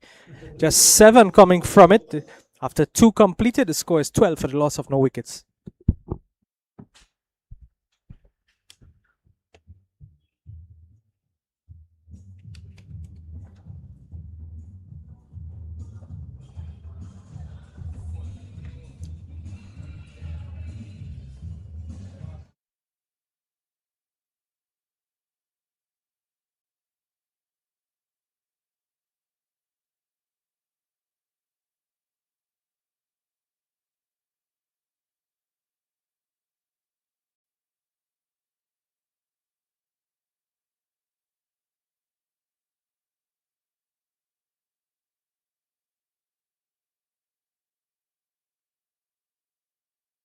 New ball entered the attack, Silal, and immediately after his first delivery, he gets a wicket. Getting the batsman to drive, trying to drive to penetrate that offside field where I just lofted that ball straight into the hands of the fielder. Wow. Beautiful athleticism, catching the ball and rolling with it. What a way to open your spell. Yeah, well caught in the end by Hackshaw.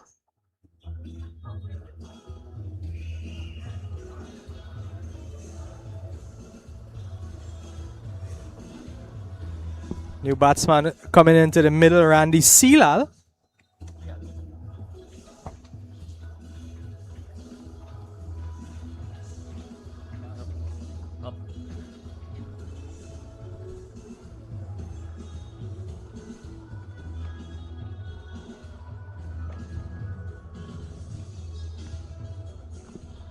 It's Kristen Harris, I beg your pardon.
So Harris ready for his 2 dot deliveries.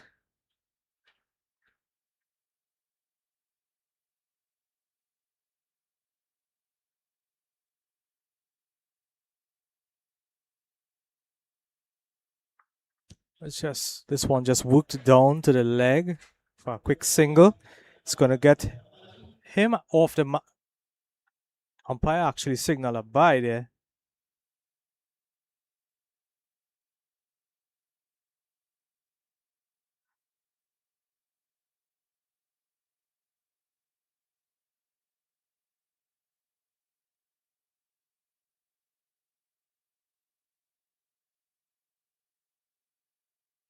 So that'll bring Gopi Chand Singh into strike. Harris yet to get off the mark.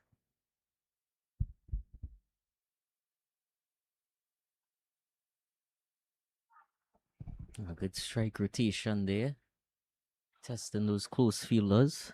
Yeah, we have seen good running between the wicket by these batsmen here.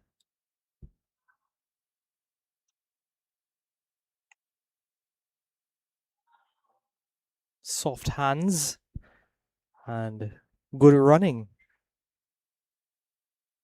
So despite a packed offside field within the circle, batsmen still managing to manufacture runs.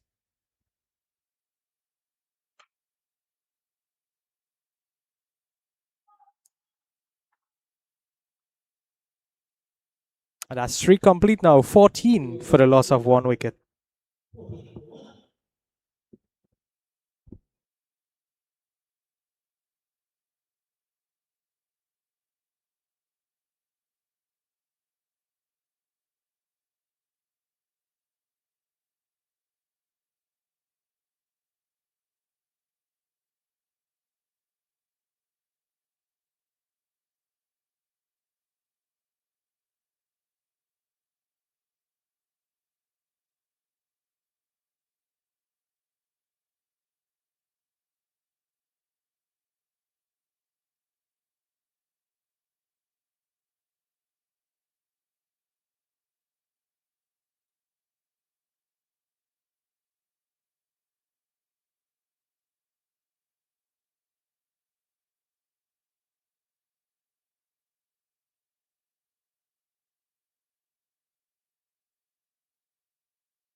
So Chinsu continues.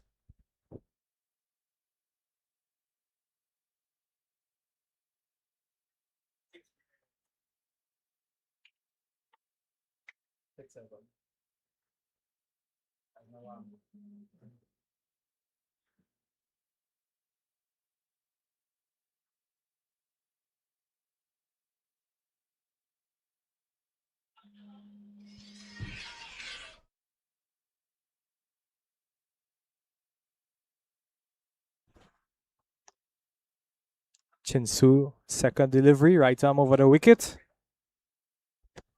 Oh, and he beats the batsman. Batsman trying to cut at it. Just probably getting that extra bounce. Doesn't get anything on the ball there. That bat really hasn't swung. He may have mistimed it there. Aimed too high there. Tried to pull and make that big shot, but he didn't quite get it.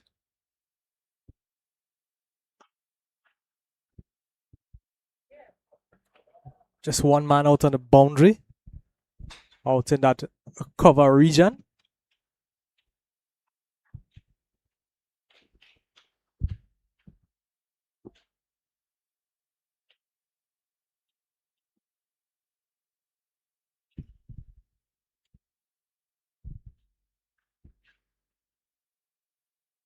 Oh, and this one angling back into the right-handed Harris. Harris having a bit of a challenge, trying to get to work that ball around and away from him, keeping a tight line. Chinsu, not giving him that space to work with, and also a bit of extra pace and maybe some movement. That ball cutting back into Harris. Good over. Chinsu not giving them any room to work with there. Growing it very full. Not that time. This time it finds the gap and it goes all the way to the boundary between the keeper and the man at first slip.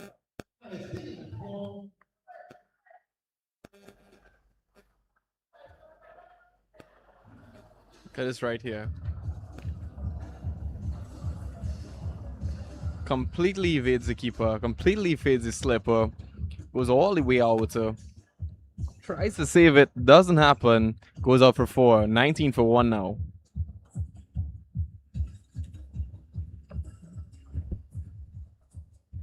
Chinsu has done a great job of slowing down the momentum for the Piparo Scorchers. This one cut straight to the man at point. It's going to end that over. That's the end of the fourth. Score 19 for the loss of 1 wicket.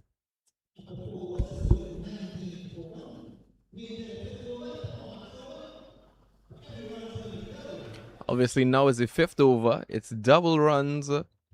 Not double wickets, but double runs.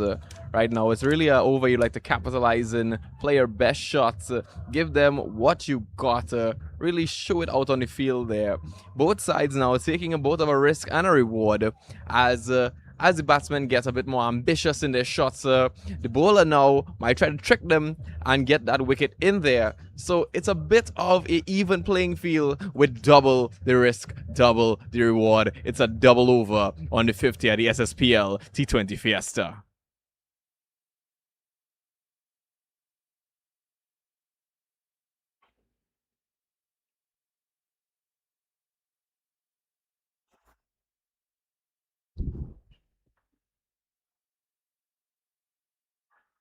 Just brought into the hands of the keeper there.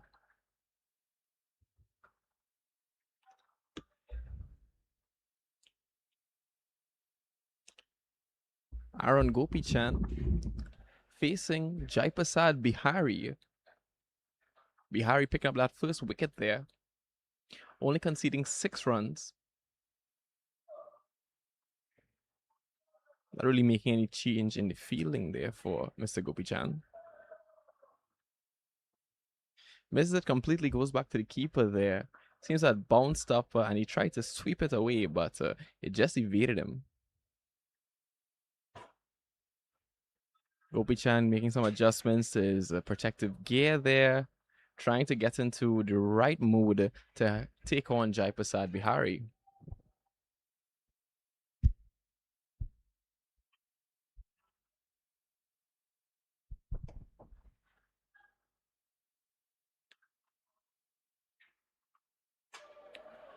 Fielded well there. Didn't quite make it back to the stumps.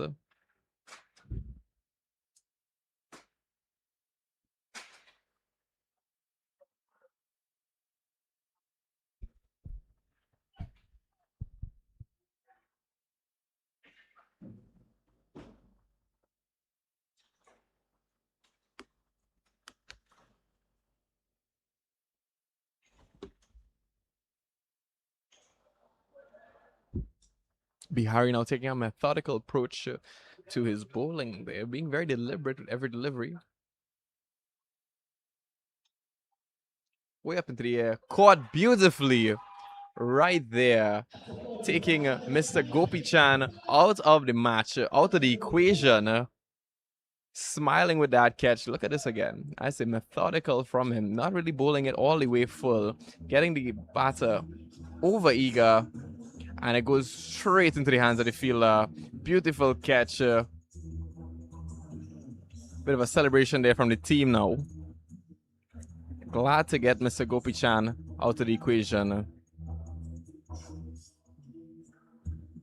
Jaiprasad picking up his 2nd wicket in this match right now, very early on. Proving to really be a dangerous man in the bowling here in his 2nd over.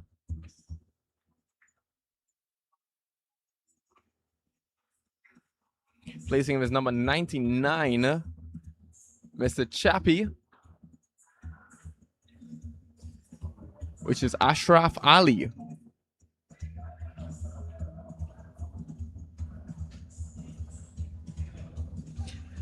Mr. Ali will have to be facing Mr. Bihari on the strike right now. Will he be given the same treatment? Will he find his footing one time? Because he's coming into the double over here. So he really wants to be making those shots, making those big plays, those boundaries, those sixes he's looking for. Will he be able to attain it right now? Left to be seen.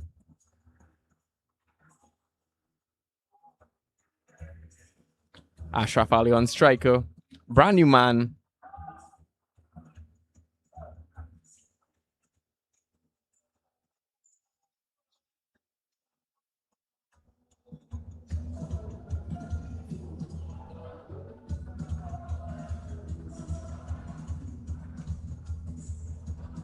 We see the number 7 there on his jersey with marking Thunder, and he's really even in Thunder right now. 2 wickets really early on in the game.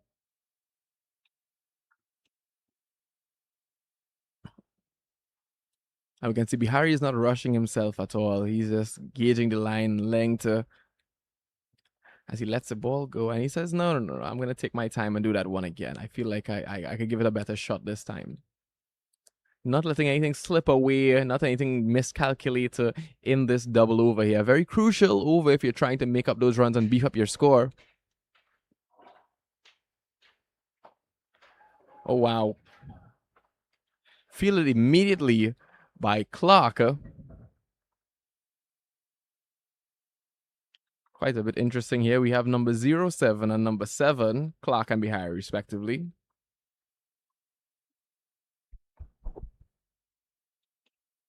Not getting any off that one. 2 more deliveries in the over here, and double over here for Bihari.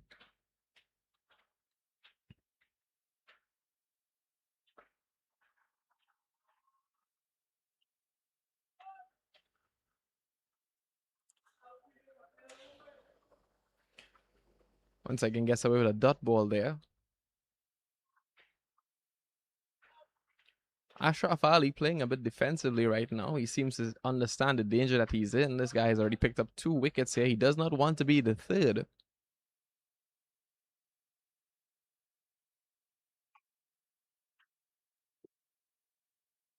It's pushed away into the pointer fielder. That was an excellent over by Bihari, restricting the bat inside for just 4 runs. 4 runs and a wicket as well. What an over by Bihari. Great over for the Commonwealth right now. Keeping the runs low, keeping the spirits of Piparo Scorchers a little more simmering. Not really a scorching burn right now, maybe a simmering burn. Trying their best to get some momentum going in this match, but it just doesn't seem to be working with the bowling right now. It's coming out of the Commonwealth SC. Well, those are the only 2 things that are scorching and simmering at this moment, because it's quite a cool afternoon this afternoon here at the Brian Lara Cricket Academy in South Trinidad in Taruba. That's Kafu Chinsu is going to continue from the southern end.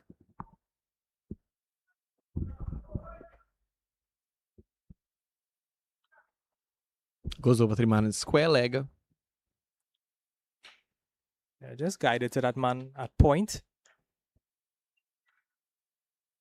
And the bowling side does have things quite a bit quiet out in the middle. I'm sure you'd agree with me. Back to that point fielder. I'm seeing point, I'm seeing cover, I'm seeing mid offer, third man. I'm seeing a long offer. Quite a bit of defense to that offside there. Yeah, it's really packed. And after 5 overs completed, just 23 runs on the board. So doing quite a good bit of work in the field there to restrict this bat inside. 3 dots already in this over. Haven't been able to penetrate that set field out in the middle. Aaron Gopichan having a hard time right now on the field. Really getting his footing in there. He's 5 for 10 deliveries at the moment. Not really making a name for himself right now. As he said, it's a minimal amount of runs right now happening for 2 losses. So they really want to start beefing up their game, getting more ambitious with it. Will Gopichan clear the butterflies from his head as he's walking around, trying to get his footing? Maybe shake it out a bit. Well, while he was doing that, you could have seen third man coming up into the circle. So this field just converging onto these batsmen. A bit of adaptation there from the apprehensiveness of Gopichan. Maybe they're just bringing the fielders in a bit closer to better defend him. Not letting him find that gap anywhere.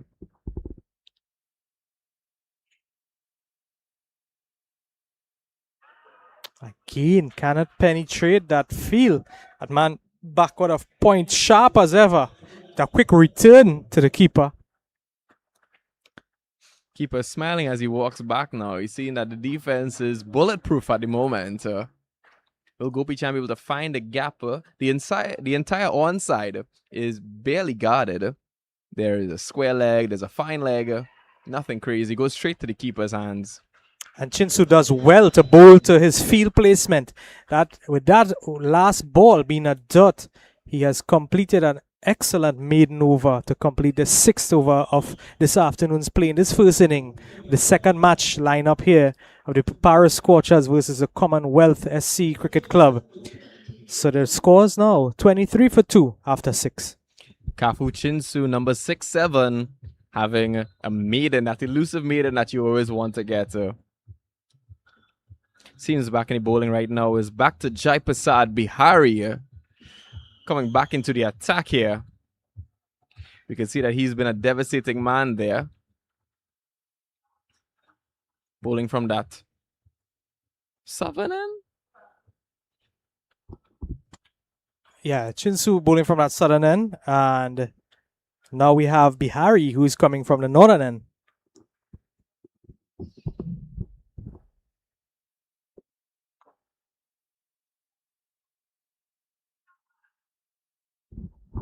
The pressure building here now. 7 dot deliveries back to back. Bihari seems to be keeping the same momentum that Chinsway gave to him in the previous over. Going right back to that guy in point. Not really changing up the fielding at all. Bringing the cover in a bit closer.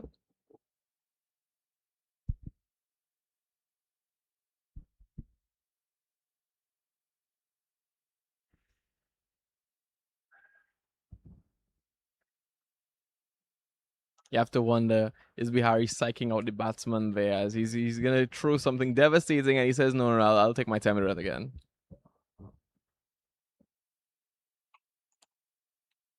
Get a single. Just before that last delivery, I've seen that field adjustment with that man coming up into the gully region. So definitely looking to bring the attack here onto that batting side.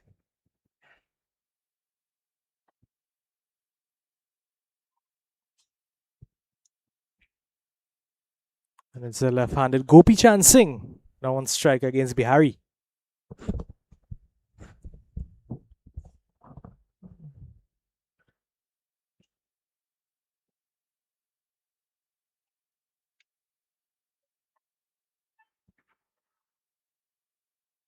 Tight line, just backward of a good length, pitching on leg stump and working its way across the line of the left-handed batsman.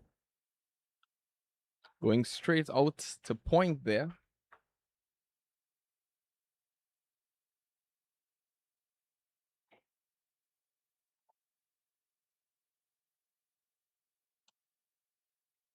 This time he's pulling, and he's pulling well. It clears the boundary at the square leg for 6. Gopi Chan seemed to be biding his time, batting in his crease until he could pull off these massive shots like this. Look at this, beautiful, way up into the air. Confuses our cameraman a bit there, but goes all the way past the boundary, goes past the gate, the barricade. They're going to have to do some looking for that ball there. Yeah, that one short, and Gopi Chan Singh just waiting and waiting on it to the opportune moment, just to swivel it straight across see that to competitive the spirit long from fine leg batting. area. Sorry about that. We'd like to see that competitive spirit from the batting and the bowling there. Both men seem to be figuring each other out as the game progresses. Into the onside. Yeah, you'll just settle for that single.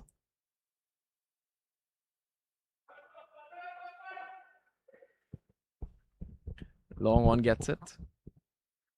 Getting away with that single there. Now it's on to Ashraf Ali, rotating the strike now. Will he be able to similarly figure out Bihari and score some big points for their team?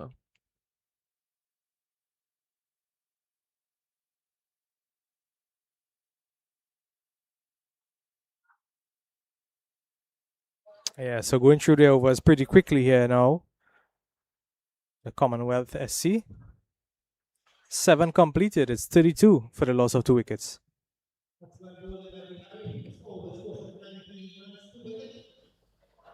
Commonwealth now really taking that momentum away from Piparo Scorchers.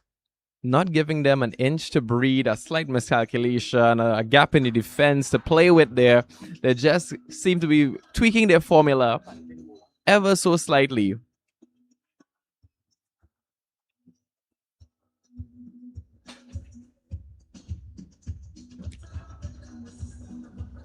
And it seems to be the man.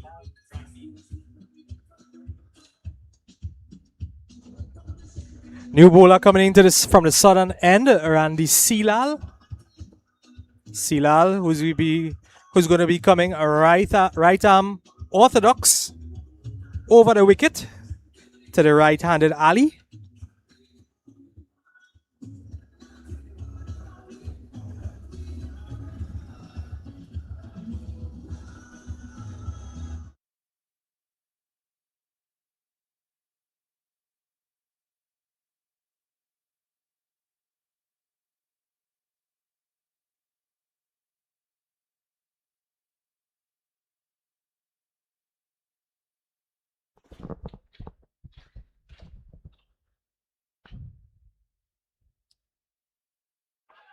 Oh, and a tight line outside the off stump. The keeper goes up. He thinks there may have been something off the bat there, but umpire shows no interest. So a strong start here from Silal with this dot delivery.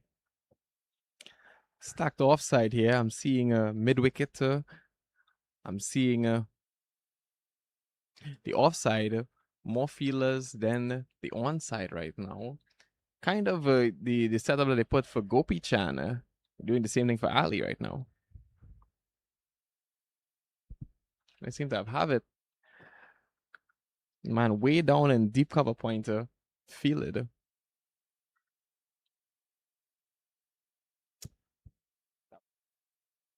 So we see Gopi Chan Singh taking his mark. There's an extra bail just behind the wicket, solely for the purpose of marking the crease, because can't take the chance with the bails on the wicket. Electronic bails over here this afternoon. They are lighting up brightly red here.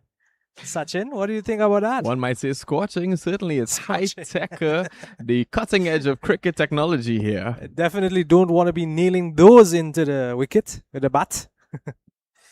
Feel like I'm watching a CPL game.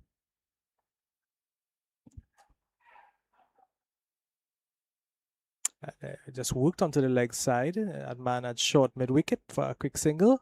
Rotated a strike nicely.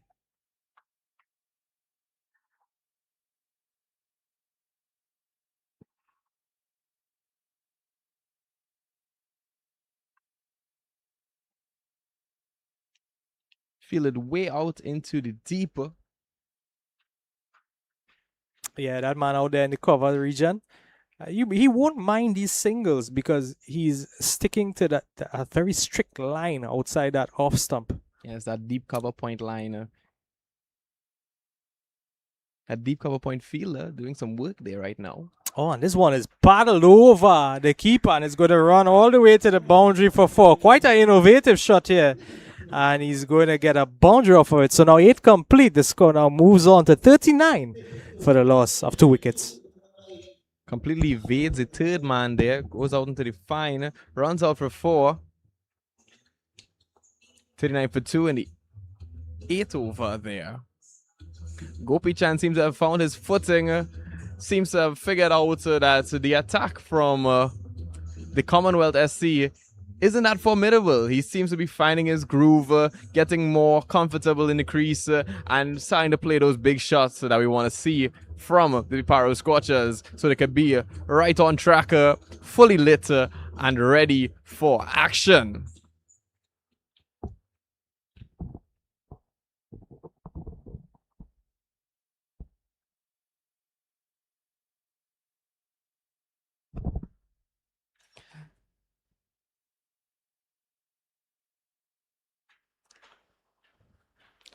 The captain right now.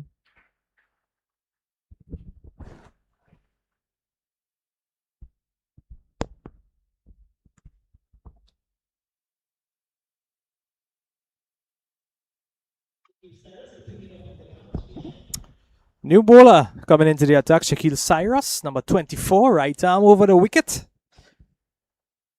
And he's wide on the first delivery. He'll have to reload that one. We're seeing that northern end of the bowling proving to be quite dangerous for the Scorchers, as they've taken 2 wickets from there already. Will Cyrus be able to keep up with the momentum that was set by Bihari from the northern end?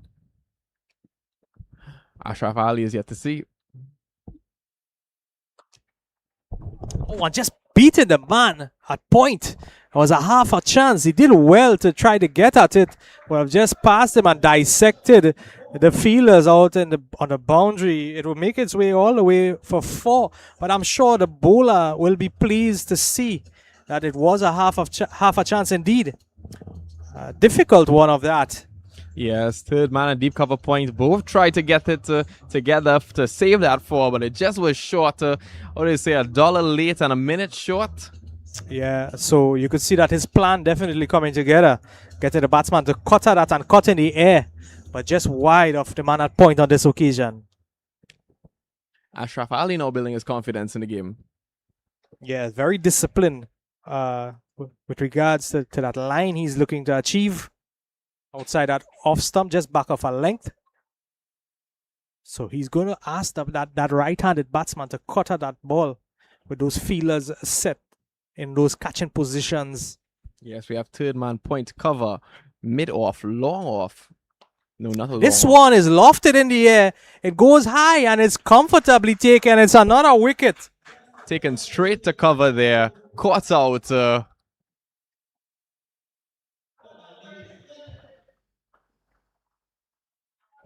Ali now out of the equation as this cover fielder takes it directly into the hand. Just walks straight into that catch there. Taking our boy Ali out of the equation. 44 for 2. 44 for 3 now, my bad.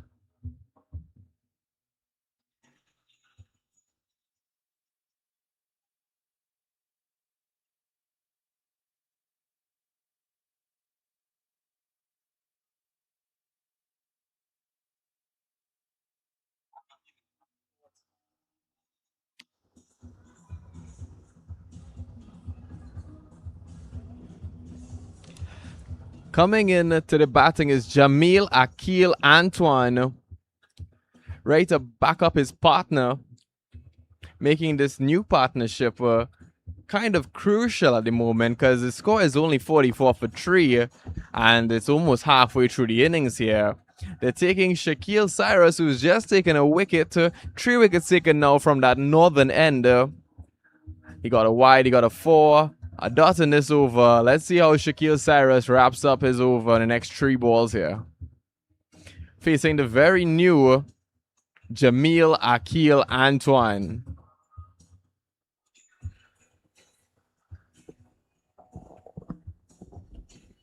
Antoine, a big guy, must have some power stored up here. I'm seeing Antoine on the sheet and Anthony on the markings here. I don't know. Had a shy at his end, but he manages to come through well for the single as he gets off the mark successfully. Antoine punched that one off the back foot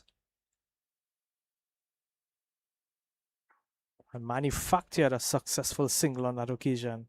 It's going to bring back Gopi Chand Singh into strike. Gopi Chand Singh 17 for 18 there. He's building up his run rate at the moment. We have a projected score of 104 right now. Right now we're at 45 for 3, which is not really looking good for our guys at the Piparo Scorchers. They need to start blazing up or something.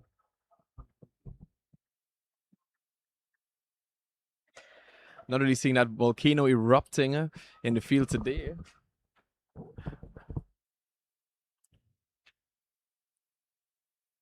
Can the fire be lit right now from Gopi Chand?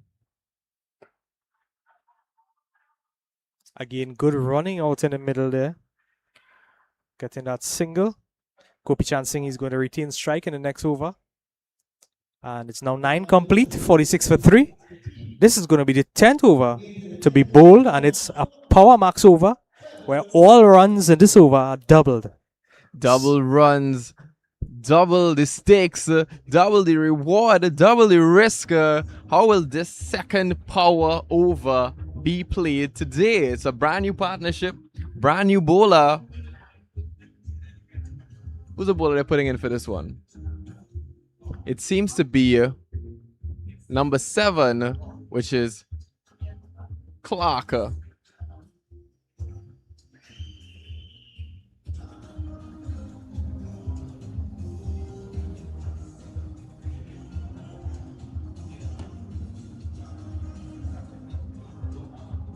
So we're going to see Chinsu. It's going to be Kafu Chinsu who is going to be bowling this 10th over, the power over. I saw the ball in the hand of the captain there. I thought he was bowling for a second there. However, it's Chinsu, the man that got the maiden.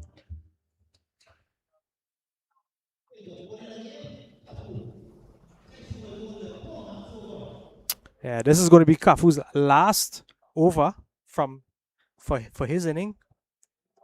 If you could make another maiden in this one, it proved very detrimental for the Scorchers side.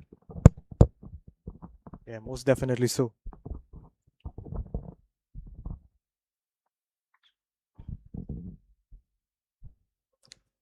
Right arm over the wicket, and batsman just working it off his hips to the square leg region. They're going to get a single, and it's going to bring Antoine into strike. With that single, remember, it's going to be double runs. So that single is 2.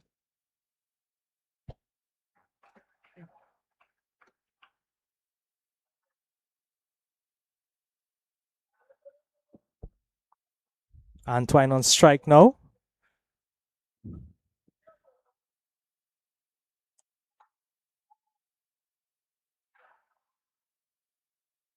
Went into the square leg. Antoine taking a tumble there.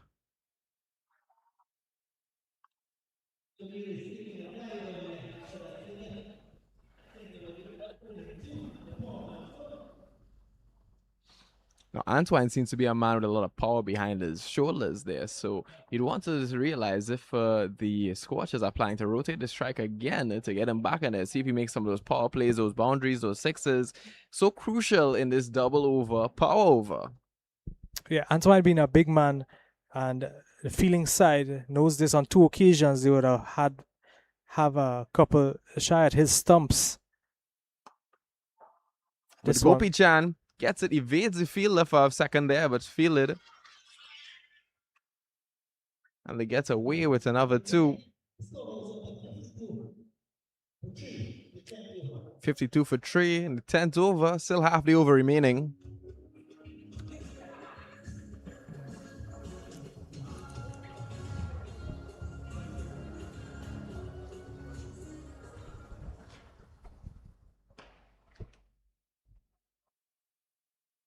Driving this one to the man at mid-off. Running a single. They're going to get 2 runs off of that one. Man, I made off a bit of misfeeling there from the Commonwealth SC. Yeah, well, it would have come in with some heat behind that ball. I can assure you that. Cannot deny that at all. Power for the Scorchers here right now. Gopi Chan moves out of the way while Chinsu is making his delivery. What was that all about? Yeah, just not ready there.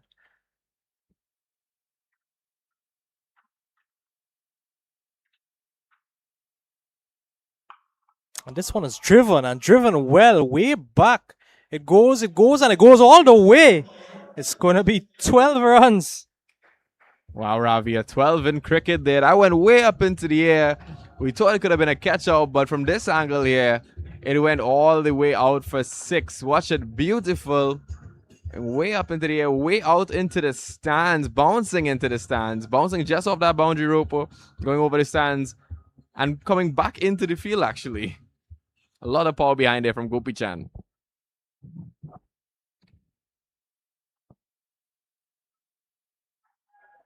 Oh, just adjusting his line there and passing between the bat of Gopi Chan Singh. That's going to end the delivery, end the over with a dot delivery. And now after 10 overs complete, the score is 66 for 3. Some much needed momentum for the Scorchers right now. Those double overs really making a difference in this particular game right now. They were at 50 something. Now they're up to 66 for 3. Projected score of 132. Really raising that projected score there. Gopi Chan seemed to be very useful right now. Antoine not necessarily getting his footing in just quite yet. However, I do have a feeling that we're going to be seeing some really big shots off of our boy Akil Anton.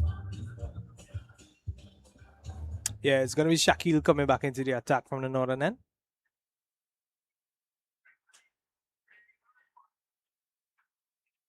Oh, this one is hit and it goes way up into there. Takes the top edge. The keeper settles under it. And he drops it.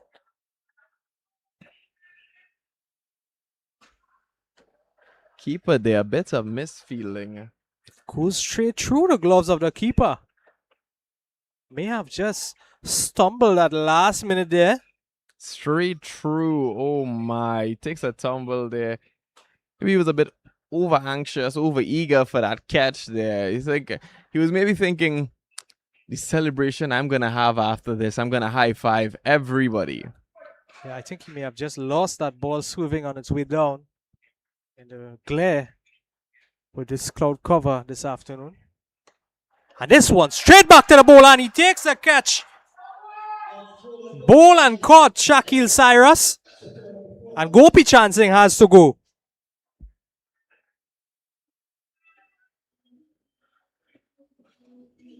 Beautiful. Just finding the ball, just finding its way back to the hand of Cyrus there. Well, they seem to have gotten their comeuppance, their redemption from that last drop catch, immediately rectifying the issue, fixing the play right there, 67 for 4 on the 11th over. Yeah, that was all reflexes that play. Awesome job by the bowler to just get his hands in position and secure that catch. Yes, Commonwealth Sports Club really showing the experience from the men at play. Gopi Chan out of the equation. He was putting up a good fight there, but brand new partnership coming in as number 45. Damian Ransom comes into the attack. Will he be able to hold that crease for Ransom today and really stick out those overs, place those big shots, get those numbers up as the game progresses in the latter half of the innings? Well, the Piparo Scorchers are batting.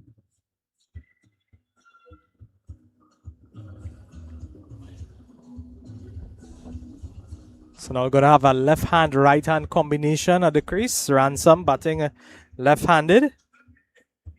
He's going to be on strike. Third delivery of this over.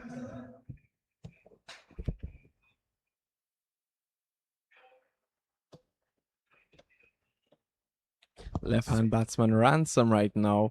Not seeing a lot of cover on the onside. Not seeing a lot of defense on the offside right now.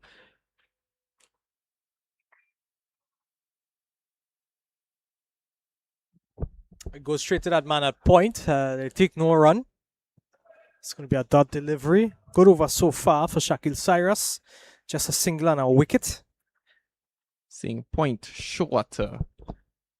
Mid-off. No long off, but there's a third man there. And obviously there's a deep cover pointer way off to the boundary. This one's short and he pulls it. There's a man at deep square leg. It's only going to be a single, but he's going to get off the mark and bring Antoine back into the attack. We'd have seen earlier Antoine would have just called for a change of bat. So maybe we're going to see something different here from Antoine. Seems to be quite a bigger bat there. Will we be seeing some shots played over the pavilion? Out of the stadium, who knows? I hope it's not in the direction where my vehicle is parked. Hope it's not in the direction we're broadcasting from.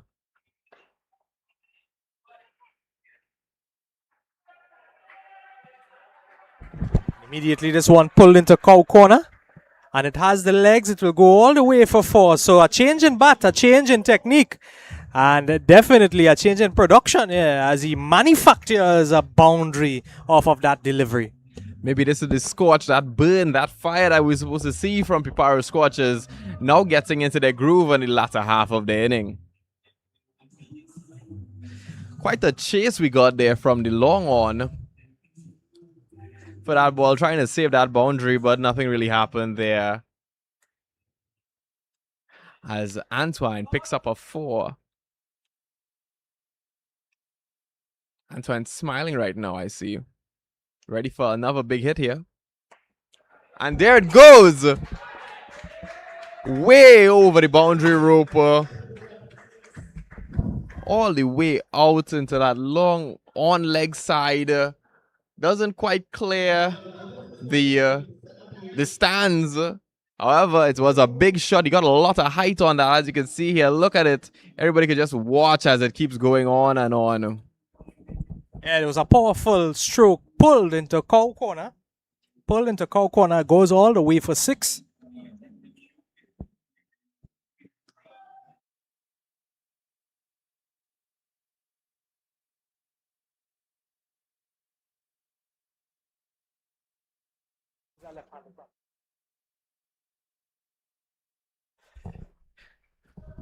So definitely we would have seen such a change in bat, what it would have done in the last couple balls of that over. Could somebody get the brand of that bat for me then? It's a CA, it's a Pakistani made, man. Antoine now putting some weight on that bat there, maybe bending it a bit. Maybe he has even more in store for that bat right now.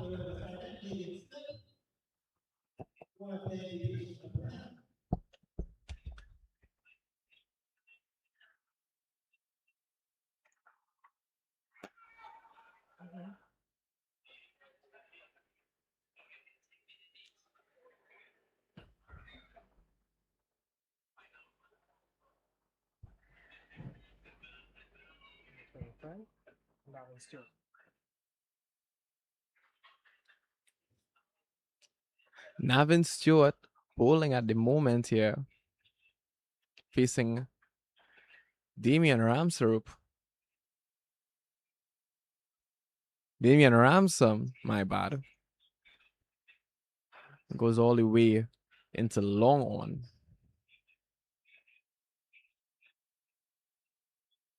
Antoine back on strike now. Looking to see some more power plays from him. Some more powerful shots. Yeah, well, you can see now that field spread for Antoine as a man at the deep cover position, long off, long on, mid wicket, and deep square leg.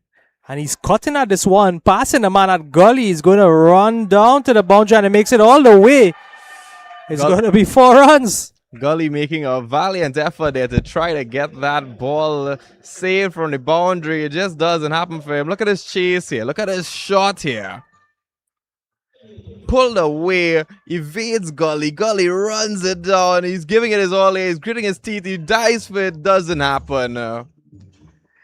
Wonderful feeling attempt there from Commonwealth SC, but Piparo seems to be on fire right now. Yeah, it's scorching them. Promising knock by Antoine. If I made that run there, I'd be sweating right now. I'd feel rather scorched. Good comeback from the bowler. Just angling this one back into Antoine. No run.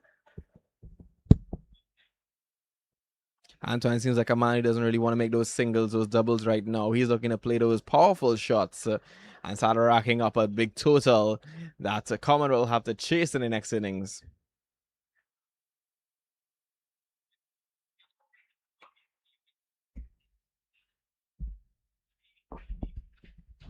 Stewart now looking a bit confused here. He's not sure exactly what to hit Antoine with to really stop that power. Well, actually, Stewart would have made his adjustment and not in the last couple of deliveries, he would have not given Antoine that width that he would have been playing with.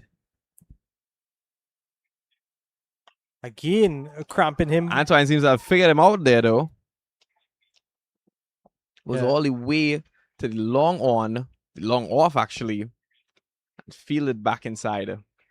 Yeah, he's going to get a single and he's going to retain a strike for the next over. So that's going to complete 12 now. 84 for the loss of 4 wickets.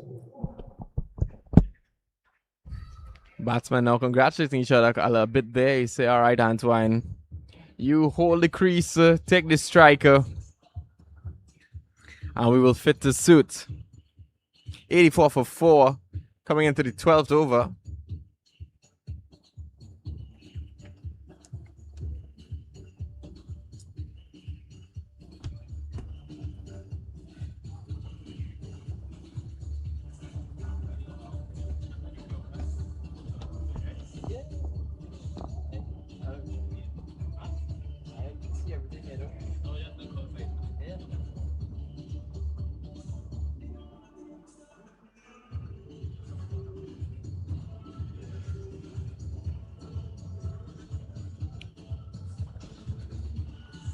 Seems to be number 25, Sachin Chulan, coming into the bowling now for the Commonwealth FC. How is he going to face up against our powerhouse Antoine? Yeah, well, it looks like it's going to be some spin into the attack. Right arm leg break. Some good wrist spin. He's going to try to get that ball to move away from the right-handed Antoine. As we see him dragging this one down. And this one hit straight back to the man at long on. He's just going to get a single. He'll definitely have to get that ball up a bit. Seeing long on holding his shoulder right now. I wonder if he had a lot of power on that ball to catch it there. A lot of energy goes into those saves. Quite athletic performance that he's putting the fielders through right now. Ransom pulls it out into the deep square leg. Yeah, this one just a bit too wide on the leg side. And he would have just swept this one backward of square leg. And he would have gotten a boundary. It seems that this partnership has really found their communication and their groove in this match. It seems that they're starting to finally pick up some momentum for their team. Yeah, well, that run rate just over 7 and over now.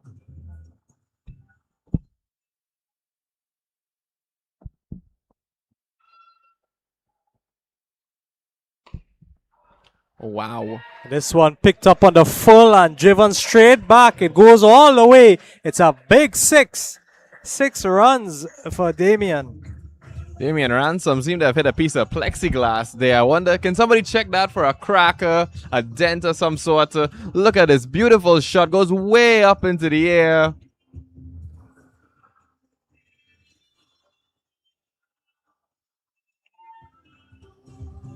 Have to do some looking around the stand, but they retrieve the ball. Sachin now gonna have to make a bit of an adjustment here. Try not to get those big shots being played on him again. Already a 4, already a 6. Yeah, just struggling with his length a bit. This one's short now. And pull high up, and there's a man there, and he takes the catch. So he gets the breakthrough. He gets the wicket of Ransom. Right into the hand of the third man there. That was Mr. Stewart. In the fine leg, sorry. Fine leg Stewart dives, rolls, catches it. Athleticism we like to see from our fielders here. Can expect nothing but the best in the Southern Sports T20 Fiesta semi-final, where it's all out on the line to get to that elusive final game. Playing Gandhi United now. Let's see who's going to progress from this match.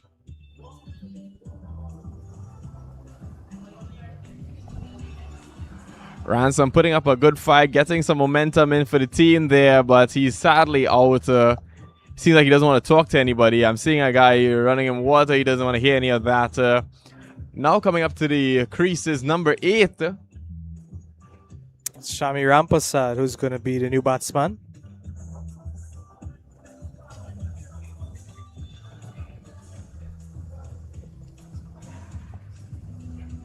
Shami Rampasad, number 8.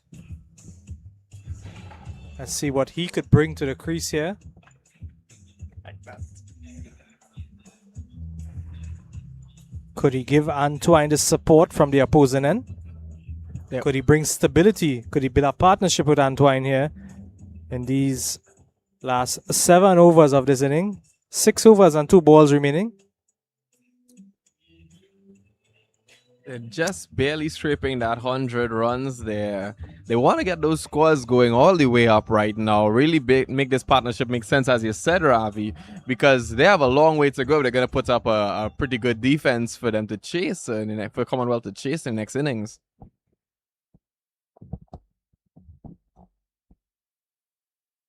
So Shami's going to be facing up 2 right-handers now in the crease against the right-handed leg spinner who's coming over the wicket.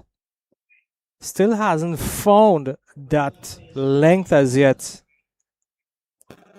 But just be wanting to give that ball a bit more flight, pitching it up a bit fuller, getting it to bounce and turn away from these right-handers.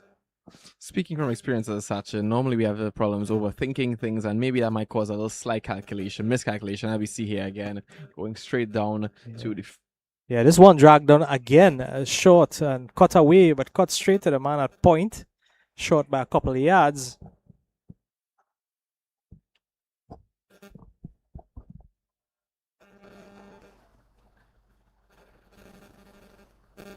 And he's bowled them all over the place.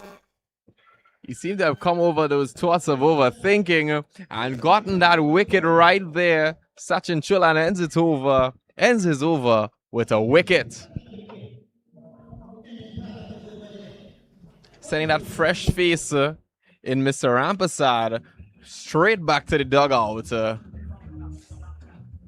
See a bit of remorse on the face of Rampasad there. He probably wishes that he didn't make that swing so fully. Alright, because he wanted to spend a little more time out there, but that's not happening at this moment. So it's a brand new partnership again. Number 49 coming in, Mr. Kyle Khan. Number 49, Kyle and Antoine, with just 7 overs again to go. They need to really start making up and maximizing on those runs, those big shots, those plays. I don't think there's a lot of room for the way in singles here. However, the batting is proper, and Antoine is on strike. We're going to be seeing a lot more huge plays going on with a lot of height on them. I'll be ducking for cover in the gantry here from the broadcast booth. Yeah, and it's Stewart who's going to be continuing to his second over from the southern end. And he's up against Antoine. And Antoine is hitting this one. It goes straight up, just short of the man at long off. Just going to take a single, rotate that strike, get a new batsman into the crease, Kyle Khan. Khan is going to take his mark and face his first ball here this afternoon. Fresh face for Kyle Khan. Let's see what he's got to the plate today. He's getting his footing in there, making his adjustments to his crease, marking his crease with a stumper, with that extra bail there.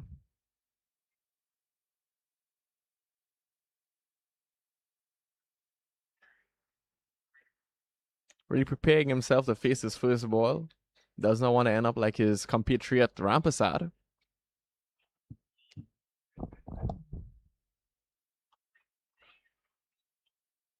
Goes right into the hands of that square leg there. Right into the hands of the man at pointer. My bad.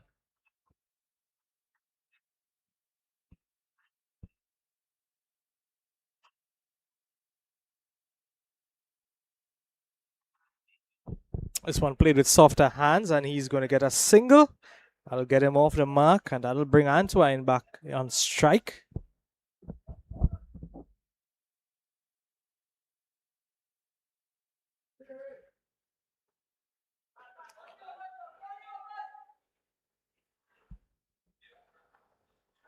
On the offside right now, we have gully, point, cover, mid-off. And this one treads the inner circle, and it runs all the way to the boundary for 4. Evades all that defense on the offside and goes all the way out for 4 there. You have to think, by the time a ball evades 2-3 guys, what happened there? Most definitely. And it brings out the 100 up for the Piparo side here.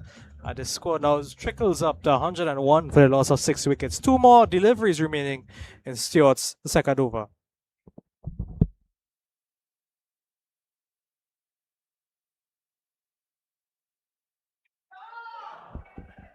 This one flicked off the legs, flicked straight up. There's a fielder down there. And deep square leg, and they run back for 2. And it seems as if Antoine was struck on the head with that ball that was returned there. Antoine discarding his helmet there, letting his head breathe a bit. Seems that the fielders may have been aiming at the wrong place, the wrong stump there. May have stumped him. He seems to just be shaking it off right now, and he's back in action almost there. What a machine of a man to take a ball to the head there. Discard your cap, shake it off, and get back in your crease and start to bat. Maybe this has really fired him up. Maybe he's like a raging bull right now, ready to play some beautiful shots like that. Going out for 4. Nobody was there after the long on position. So it runs away for 4. Yeah, that ends in 14 over 107 off for 6.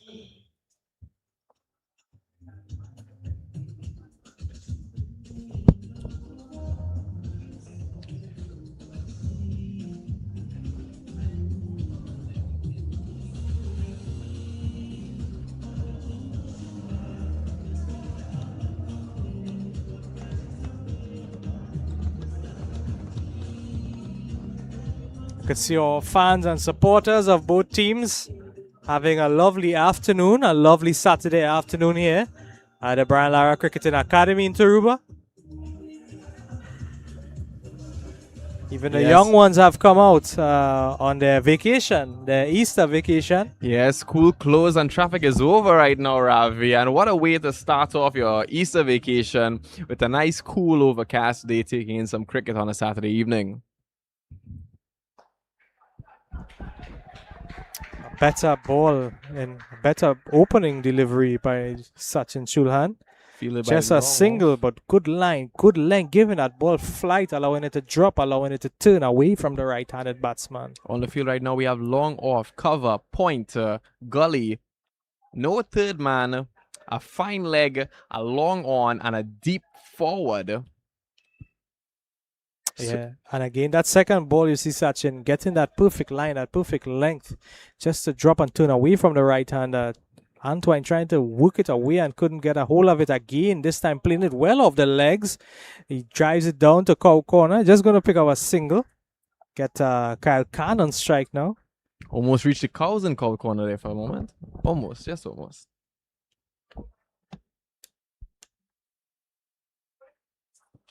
Back to Kyle Khan on striker, facing Chulhan. He delivers a lot slower there, a lot more methodical, and it seems that Kyle Khan was a bit eager for that one. Swings it, evades it, back to Chulhan. Yeah, well, Chulhan finally seems to settle and get his rhythm and get his line and length settled. So now he's starting to pose a bit more of a threat to the right-handed batsman. Giving it that flight. Goes out to the third man there. Speaking from a Sachin's perspective, this entirely makes sense here. You know, you have to start playing around, experimenting, and then you could find your footing. And hopefully this gets caught. Oh! He almost had it. It bounced off of his hand in the long on position there, and it just falls out. Pulled it away. And the long on player just reaches for it, tries to get, didn't quite get a hold of it. It bounces off of him. He turns around and grabs his head. Yeah, he misjudged the trajectory of the ball. You would have seen him advancing, stepping off that boundary rope and advancing towards the ball, which would have passed him in the end, which would have beaten him in the end over his head. The final attempt, just stretching that hand and getting a hand hit to prevent the boundary. So, quite a bit of cricket all around here now as the score moves up to 110 for the loss of 6 wickets, 15 overs complete, 5 to go. Ravi, I always say this, cricket is a very precise sport. Any little slight miscalculation in your movements, in your game, in your technique, it can really cost you and your team a lot in the game.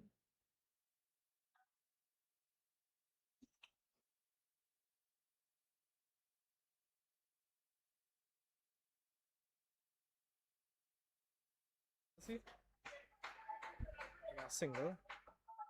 Number 7. Huh?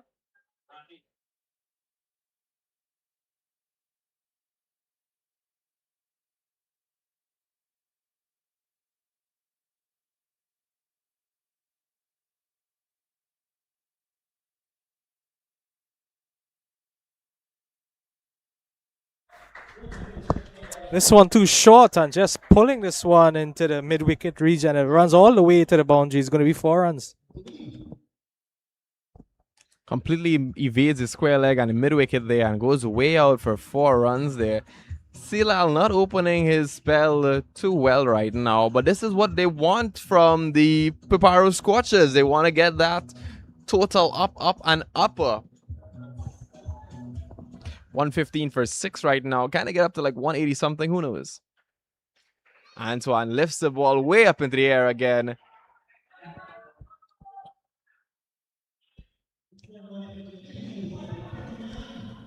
The long off catches it, tries to get it back there. A bit of miscommunication happens.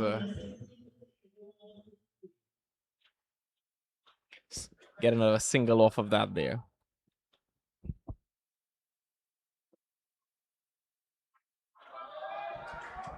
Khan is cutting this one past the man at point. He's going to come back for the second.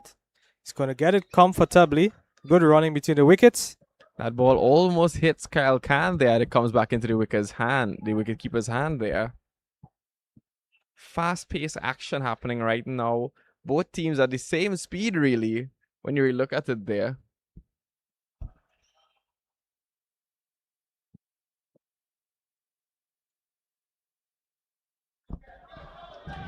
Evades point this time. Again, cutting just in front of point. Just going to settle for the single. It's going to bring Antoine into the strike. He's going to see off the last delivery of Silal's second over. That last shot evaded point and went all the way into deep and was fielded by deep and went back in.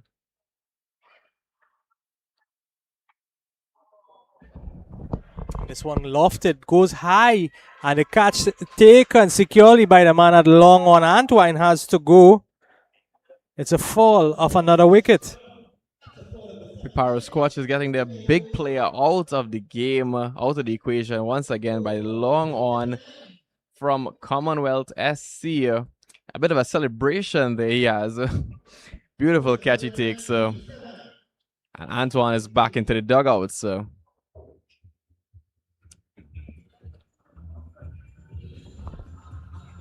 Can never be too eager with those big shots because you never know when you're going to come up short and be caught out. Now it's number 14 coming in to replace him. That is Dane Tilak steps into the crease now. Hopefully to wrap it up in the next 4 overs here and boost that total. Kyle Khan and Tilak Singh, new partnership here. We're going to see what these two teams are really made of right now.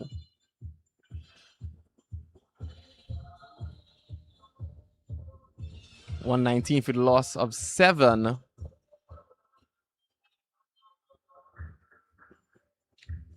Sachin Chulan back into the attacker. He's already picked up 2 wickets, proving to do really well here in the bowling. Will he pick up his third? Kyle takes it way up into the air, goes all the way into deep forward, into the cow corner, Ravi, as you have just taught me. And it almost goes into the cows.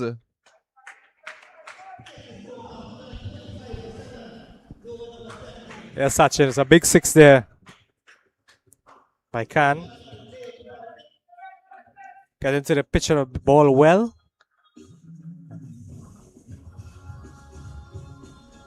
Completely. And again, he's going at it and it goes very high. Does it have enough to clear the rope? But it's an excellent catch in the end. To catch a ball coming from that high, you have to be good. And we've been seeing good here all day long in the Sspl Fiesta. This is the kind of plays we like to see. Look at it. Embracing, and he gets it. He steps back into the catch, celebrates. The crowd cheers for him. Commonwealth SC, you're playing brilliant cricket here today. Numerous catches, numerous wickets, really cleaning up the batting for Piparo Scorchers. Now number 12 is coming in from Piparo Scorchers, and that's going to be our guy, Keith Weeks.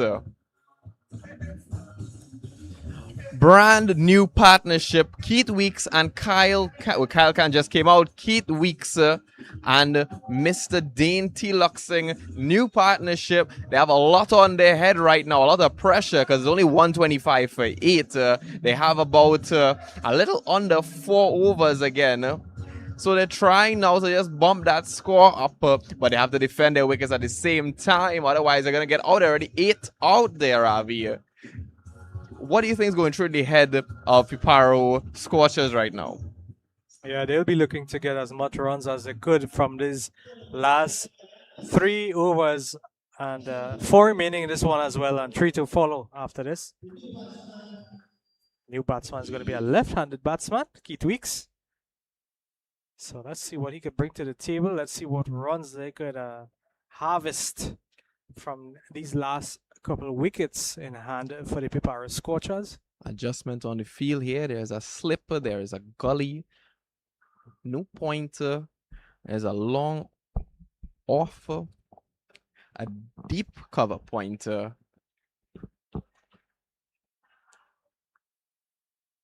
There's a backward. On the onside, there's a fine leg. No square leg. There's a long on. Goes into the gully. Back into the bowler hands. Yeah, so the field will be spread a bit more now, looking to see. They know for sure that these batsmen will have a go at it. They'll be hitting some balls up into the air. This one dragged down into the square leg area. They're going to just scamper across for a single. Weeks is going to get off the mark. It's going to bring T-Luxing into strike. T-Luxing had to get off the mark himself. It's going to take his guard. 2 balls remaining in this over of Chulhan.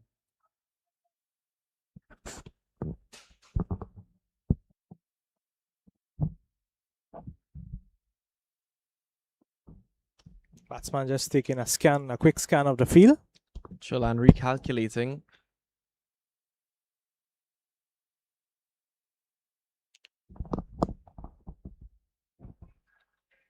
It's wide. The gully turns into a square leg there to adjust for these new batsmen.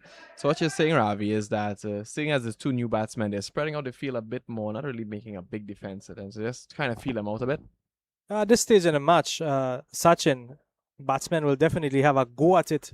Just the last 2 to 3 overs remaining in the innings play.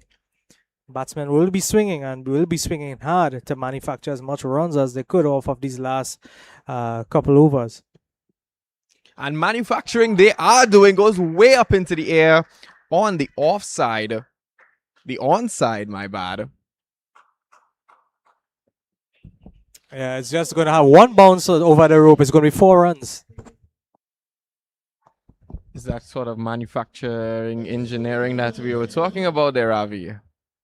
That go at it that you have previously stated, seeing it come to fruition, come to manifest, come to manufacture here, bring up that total as far as possible.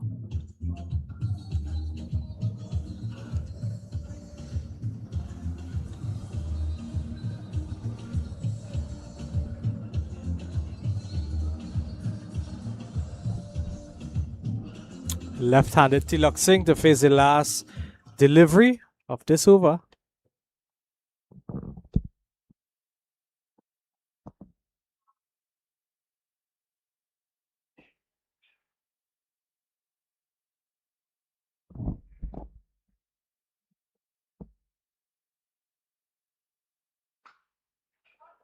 Way up into the air, goes all the way to the long on position, and it runs out for 4.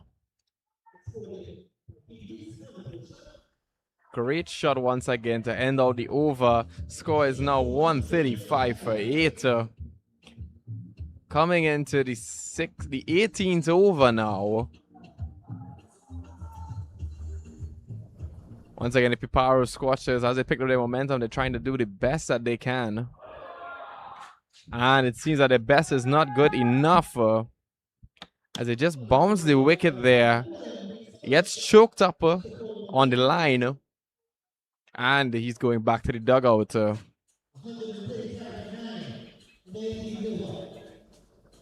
135 for 9 now. As Kyle Khan, sorry, as and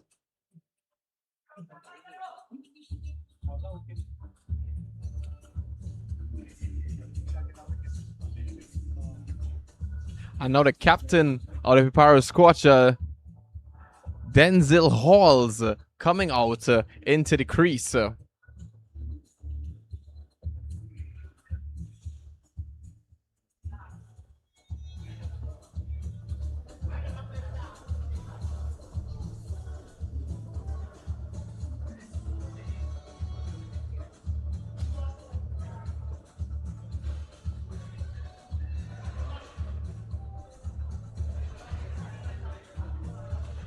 Of course, Denzel Halls replacing our boy Keith Weeks in the crease now. Once again, this partnership not getting a lot of room to grow and breathe. Brand new now. The captain stepping in after the 9th loss.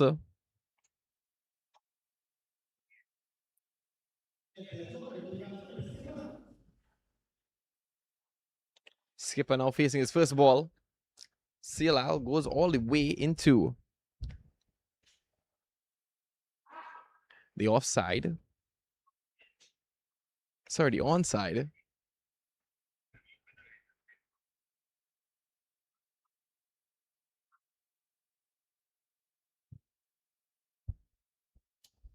The onside, we have a long on. Fine leg. Deep forward, deep backward. Bracing for those big shots, those boundaries coming on as they try to manufacture more runs in the last few overs here.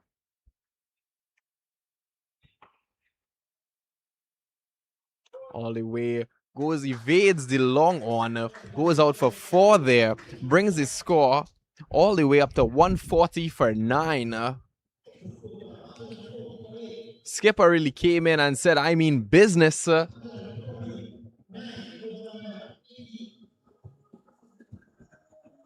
Tilak Singh is now on strike here.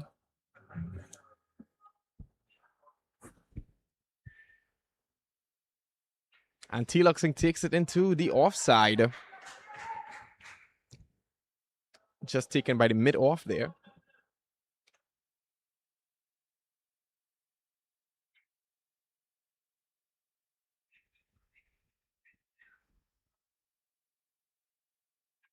And the score sits at 141 for 9. On the end of 18 overs. Coming into the 19 over now.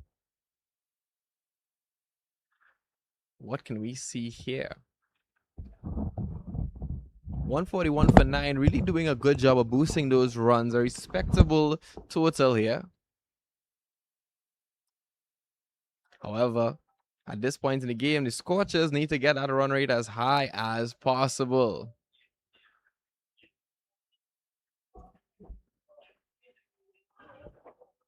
Sachin Chulan comes in again for another over. Chulan proving to be a dangerous man in this game. 3 wickets down, conceding 30. Ravi, how do you think this is going to play out? This is going to be Chulan's final over for this inning. Taking 3 wickets, really doing well here this afternoon.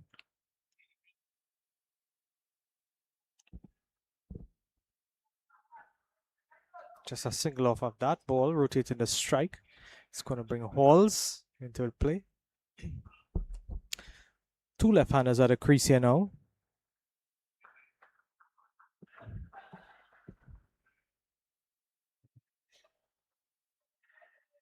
Chulan coming over the wicket, pitching that ball and getting the turn back in to the left-handers. For the captain now, for the skipper, they have prepared a long on, mid-wicket, square leg. This one wide and just pulled away over and backward of square leg. It runs all the way to the boundary. It's going to be 4 runs.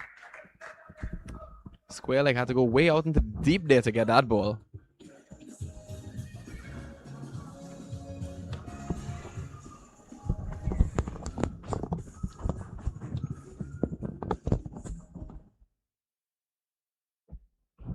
So the projected run rate now, the projected run score is 159. Square leg gets it. Just gonna have a settle for the single. Piparo Scorchers taking anything they can get to boost that run rate right now. Will they get to that 150, that projected 159? Who knows? It's all on the shoulders of Tilak Singh and Halls right now to get that run rate as high as possible. Get those scores, those runs as high as possible. 147, not bad, but it could be a lot better. Way up into the air. And he's caught out. Beautiful catch. You can see he kneels into that catch. Let's see that again. Ravi, I just want you to take this in. Look at that thing of beauty here, right?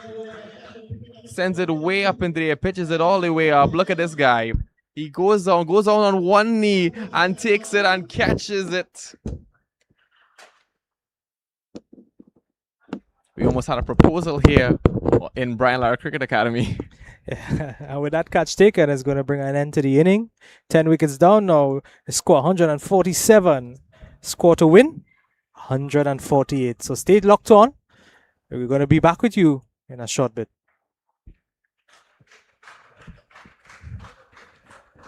Join us for the next half of the innings here on Cricket 360 TV live on YouTube, as now we see the Commonwealth Sports Club take on Piparo Scorchers.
Yes, and we are back here live at the Brian Lara Cricketing Academy right here in Taruba, South Trinidad, as the Commonwealth SC face up against the Piparo Scorchers.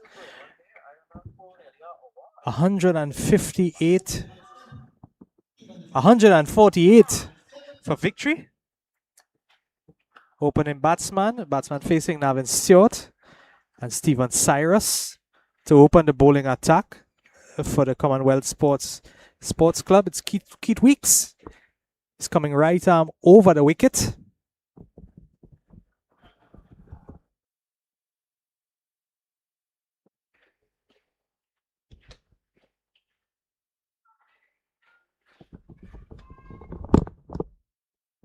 And first delivery wide, but immediately you could see that ball moving away, getting some swing away from the right-handed batsman.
That's a boundary.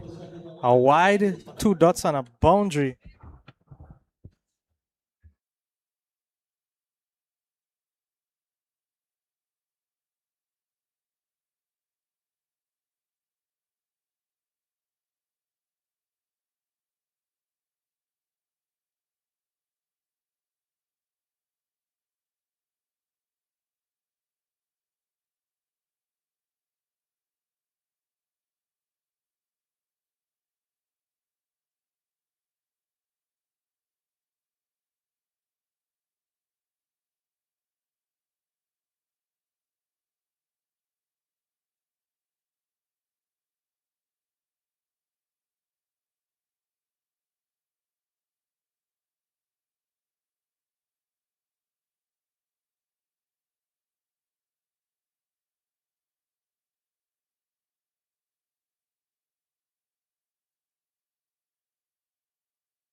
Ransom is going to continue the attack from his southern end. And straight away, it's a single.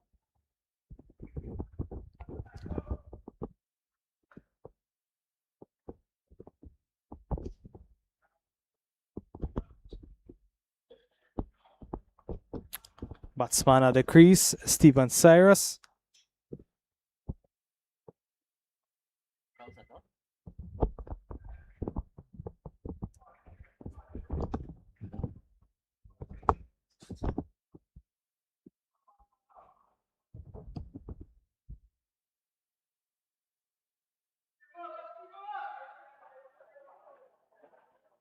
A slip in place for Stephen.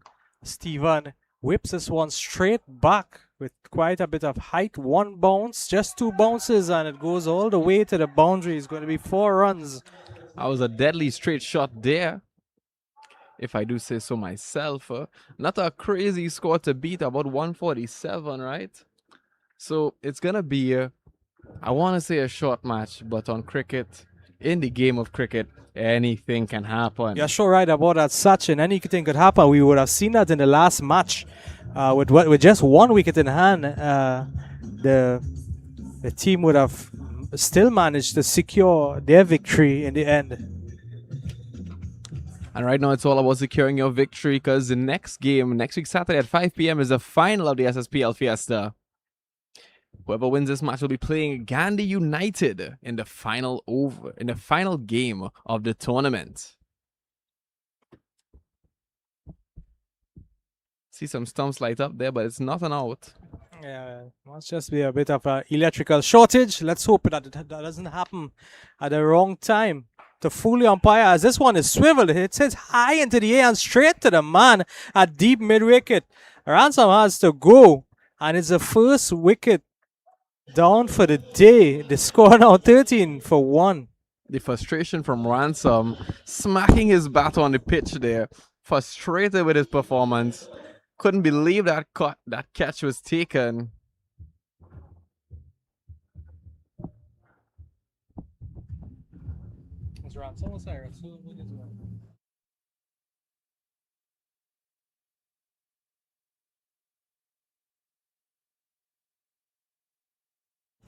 Yeah, beautiful delivery by Ransom there, and Cyrus has to go.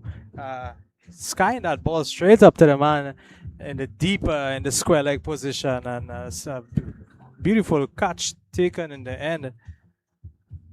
Yes, Cyrus tried his best, went for a wonderful power shot there. However, it just ended up short, ended up at the end of deep cover there, and was caught out. Yeah, the new batsman coming into the crease, Sachin Chulhan. He will be replacing Cyrus. I'm expecting to see some overthinking again before he starts making his beautiful shots. Just from a Sachin perspective, you know. Yeah, well, both batsmen at the crease, 25-25. Both Sachin as well as Stewart carry that number 25 on their backs, as you can see now on screen. I wouldn't want to imagine the struggle that went on for that number, because in this team there's also a 7 and an 07, so clearly there's some favorite plays inside here, and maybe it's a mark or something that they enjoy, you know. Maybe that's the mark for today, Ravi.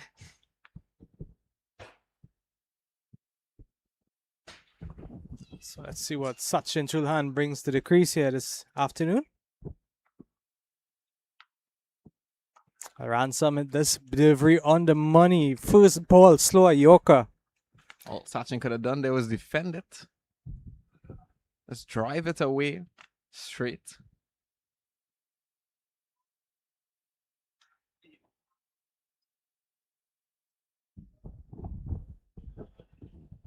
And Chulhan pulls this one, pulls it high into the mid-wicket region. A lot of ground to cover from the fielder, but it goes and it goes and it goes all the way for 6 runs. Chulhan looking representative of the name Sachin there, reminiscent of our boy Tendulkar with a massive 6. Need I remind you, we also have Sachin next to me in the commentary box here. Sachin, quite a popular name, quite talented people, eh? I must say so myself, but I might be a bit biased on that one there, Ravi. Leave it for me to say.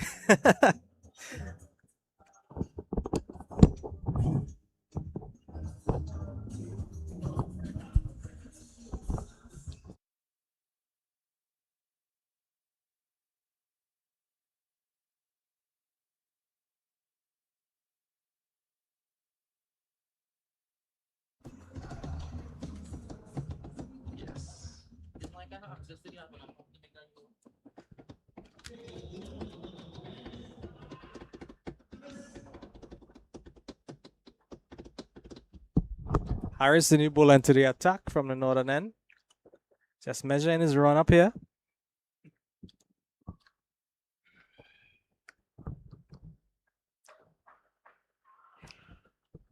It's going to be Stewart facing.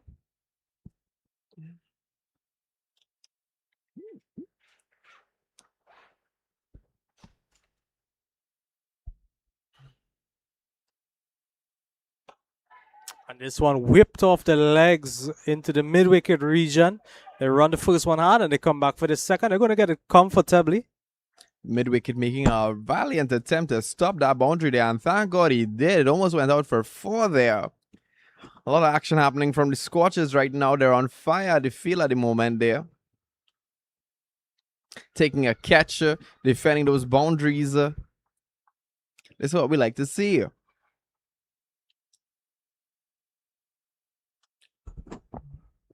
Yeah, action all around. This one is hit and it goes straight up into the air. The keeper settles on it. No, it's actually a field coming on it. He takes a comfortable catch. It's another wicket down. Yes, the man at mid-on. However, umpire now is signaling no ball and it's going to be a free hit. How unfortunate for the bowling side. I'm sure Harris will be quite disappointed.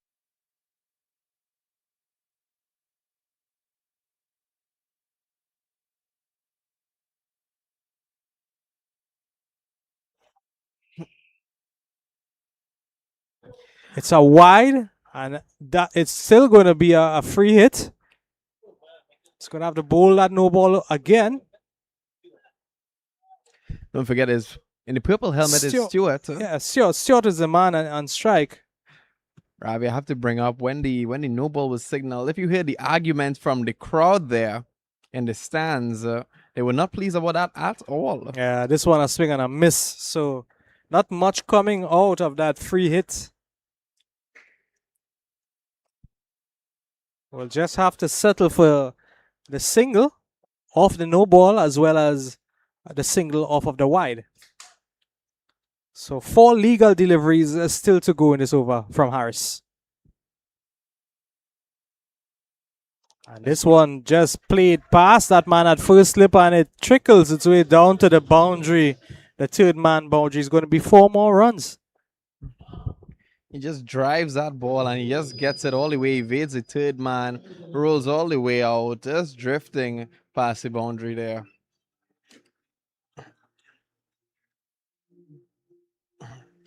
Not much went into that shot, but so much came out. Score is now 27 for 1 in the third over.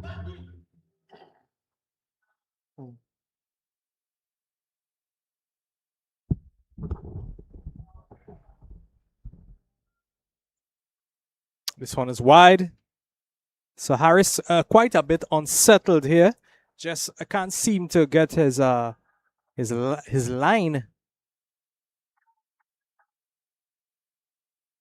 2 wides now and a no ball off the over.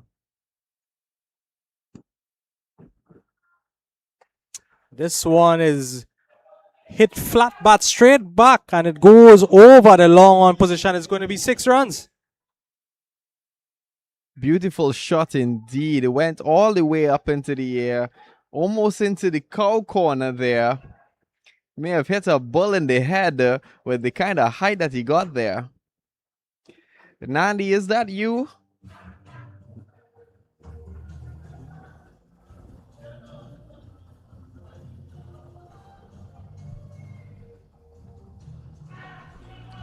Yes, Commonwealth SC must be thinking they could stay right here and keep stacking up those runs. They're already on 34 for 1 here in the third over, way past what Piparo Scorchers were at this point in the match. So clearly they have a lot more momentum coming into this innings.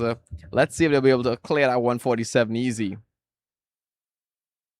Stewart stepping back and the bowler just following him with that line, cramping him for space to work that ball away. It's going to be a dot delivery. Trying to play to that on stump there. Not really too consistent with his line. However, He is making an attempt at getting those dots. Just what the Piparo Scorchers want right now, those wickets. This one keeping a bit low and another no ball.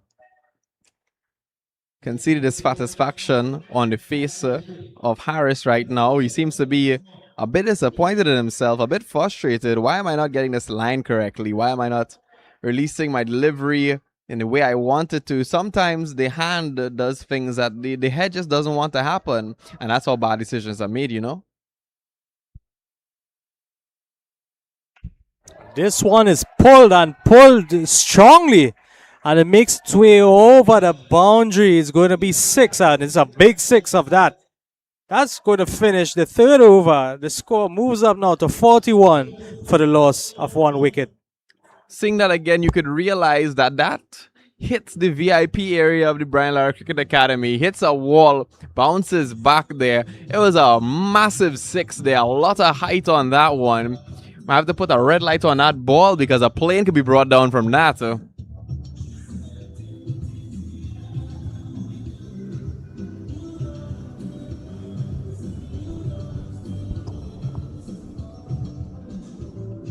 You have to wonder,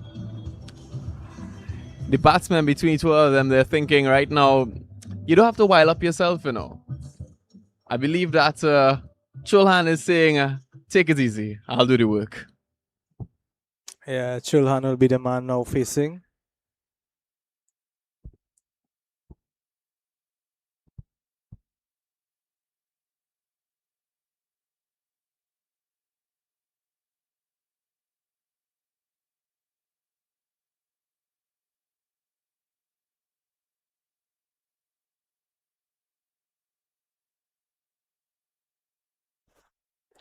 Right now, the skipper of the Scorchers coming into the bowling, Mr. Halls. I wonder if he chooses the mints. Hall's right arm over the wicket. And this one directed into the pads of Chulhan. The appeal goes up. But umpire just signals a leg by. He's going to get a leg by off of that delivery. So may have been a missing leg stump due to its line. So a good start here for Halls. That one completely evading the man at the slip, evading the third man. It would have gone out for 4. However, it's a leg by, so it's just going to go out for 1.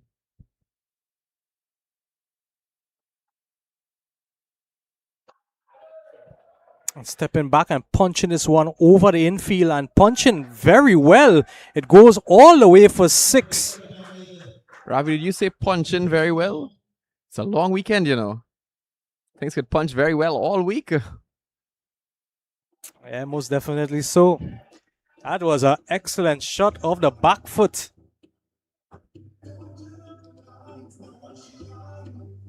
Already up to 48 for 1 here on the 4th over. A little, like 99 more to go. Definitely getting a move on with things here, the batting side. Right now at the Brian Lara Cricket Academy, there's no feelings here. It's just sports, action, and play.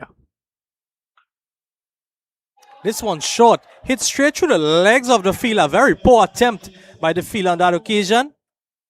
Straight through the legs of Pointer of cover. Straight through the legs of the cover fielder and goes out there. Look at it again. Wow. Yeah, that was a poor effort indeed. Goes straight out for 4. He looked at it go through his leg and bend down. I was like, oh, wow, there's a ball there.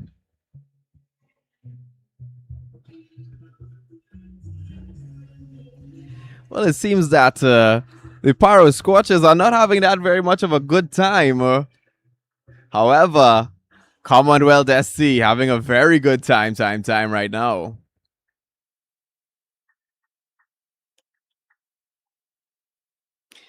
You see how the fielder at pointer shows the fielder at cover the same catch between the legs. He was probably like, hey, brother, that's how you're supposed to catch that.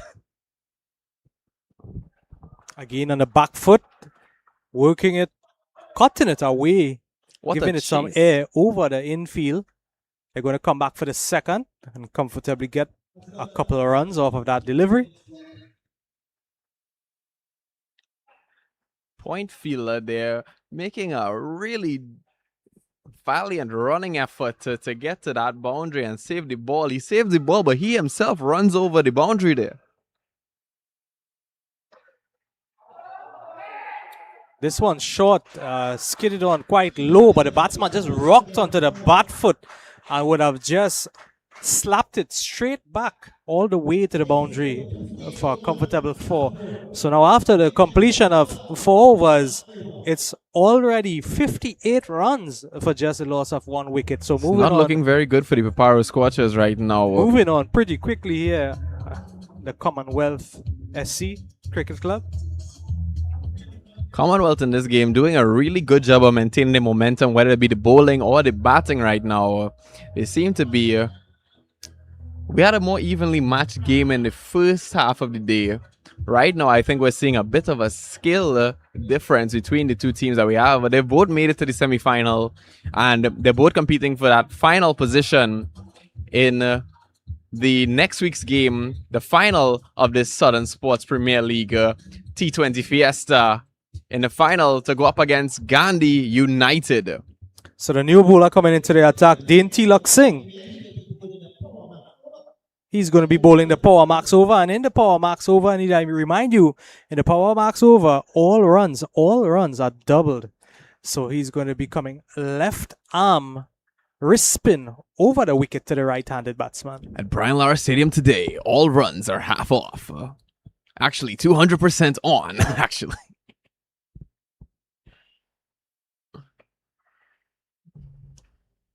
This one played with soft hands into the gap for a quick single. That's going to be 2 runs on the board.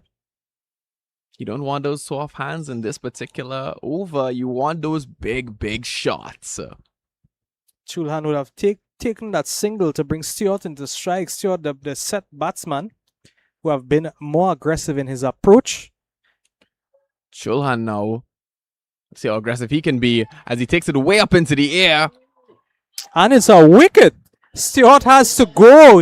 He hits it straight back, and the man at mid-on just settles on it and takes a comfortable catch.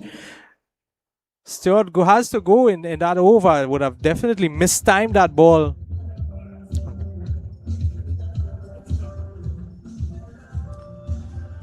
Let's have a look at that again.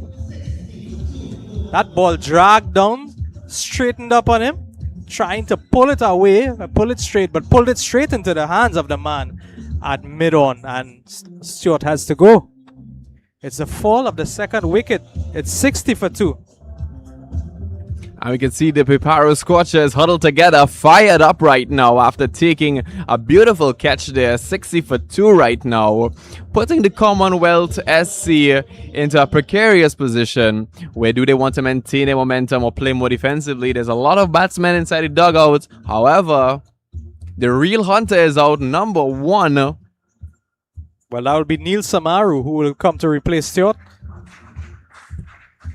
There's a round of applause from the dugout as Stewart makes his way back. An excellent knock from him.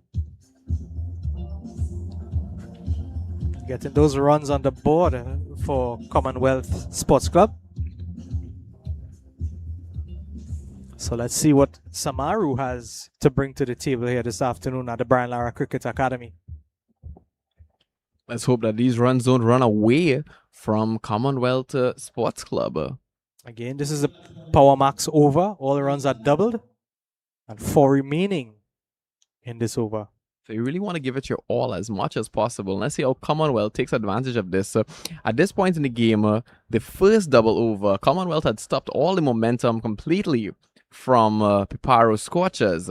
So now we're at a place where they're in the same position and they're trying to capitalize on this advantage in the game. And this one is hit again and hit high up. Fielders give chase, but it's just one bounce and it's going to make it to the boundary. And that's going to be 8 runs on the board for the Commonwealth Sports Club. Both mid-on and mid-off chasing, giving haste to catch this ball. It just was short of saving it. Valiant effort. It comes just short of making that 6 and getting that 12 runs inside there, but they're already up to 68 for 2. And now that mid-on is pushed back into a long on position, straight back on that boundary line. This one shorter and driven into the cover area. There's a fielder there. There's not going to be any run. 2 deliveries remaining now. He's going to change his line. He's going to come over the wicket to the right-hander. And the right-hander takes a heave at it. There's an appeal for stumping. Umpire says batsman is in the safe. On the 30-yard circle on the offside, we have mid-off, cover, point, gully, slipper. Nothing way out there. By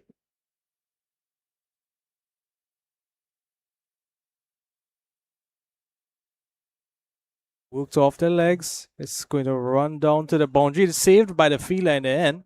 They're going to run a couple runs. That's going to put 4 runs onto the board for the Commonwealth Cricket Club. That's going to end the power marks over. And after the completion of 5, the score now moves up to 72 for the loss of 2 wickets. I wonder if he saved it or it just didn't go. He did save it, did he? I'll see now.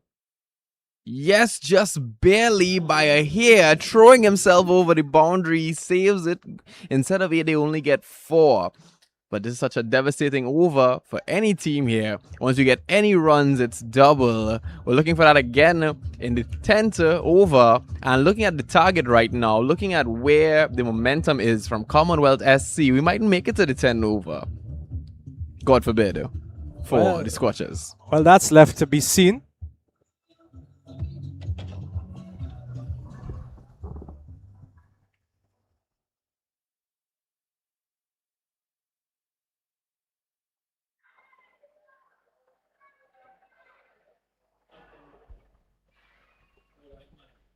Malik.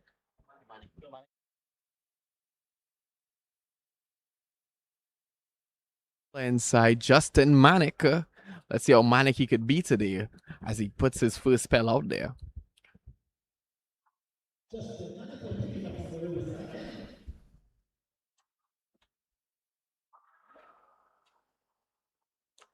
Manick coming right arm over the wicket. Just measuring his run up there. Not quite getting his run up in play yet. You see, he was adjusting it. He was measuring it out first, but then he went for it and he was like, I'm not ready quite yet. Maybe he's not in that manic position yet. That manic state of mind.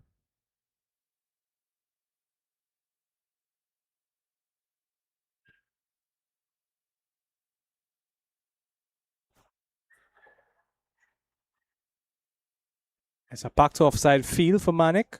There's also some protection in the deep square leg. A man backward of square leg in the deep as well. This one hit back past the man, passing the man at mid-off, and it's going to run all the way to the boundary. It's going to be a first ball boundary here.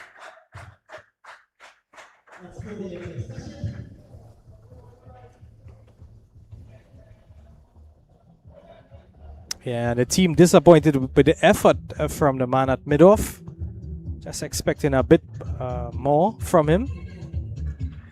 If you're the Piparo Scorchers, now is not the time to get sloppy, get lazy, because they're making those runs and closing that gap really fast. This one driven straight back past the bowler. Just going to pick up a single here, and the umpire signals no ball. Look at Antoine move there. He really scrambled for that ball there from the long off position.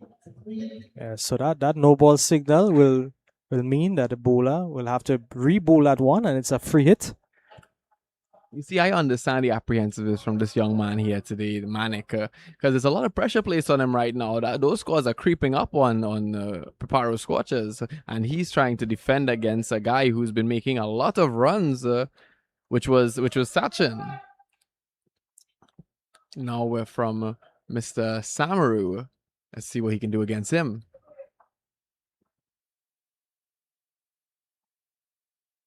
Samaru hits this one. It goes way up. The man at long on settles and he puts it down. Antoine just wasn't ready for that one. I thought he had it. I thought those giant hands of his were going to hold on to it like it was being caught in a bucket. He and all seems to be frustrated with himself. And the umpire signals 4. Well, Antoine also signals 4.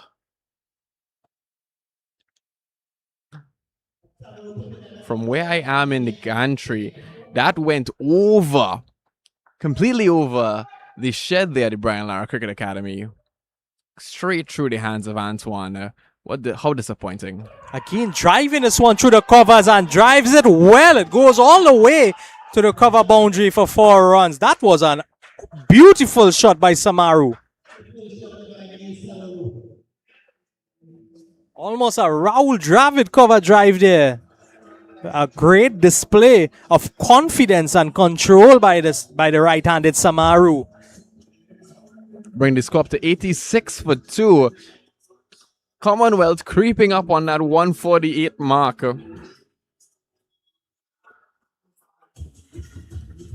Right now, Samaru and Chulan are carrying this match for Commonwealth SC.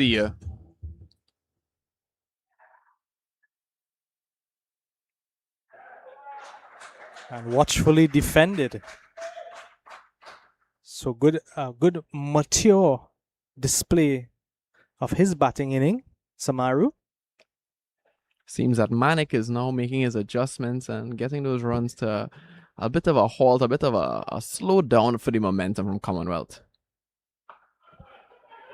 That doesn't seem to be the case. And he works this one through the gap on the leg side. He's going to come back for a second. Going to do so comfortably.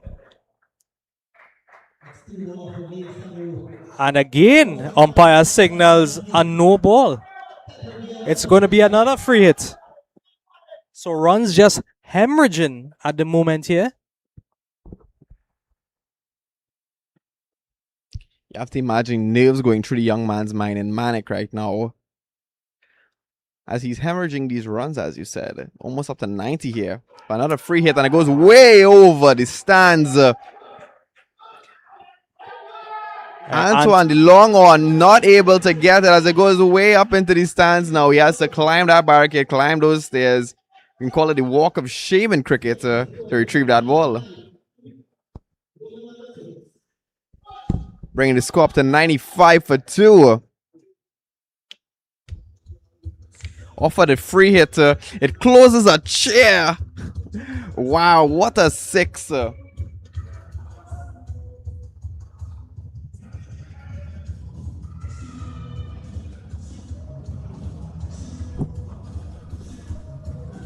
That six would have concluded that over. We going home with.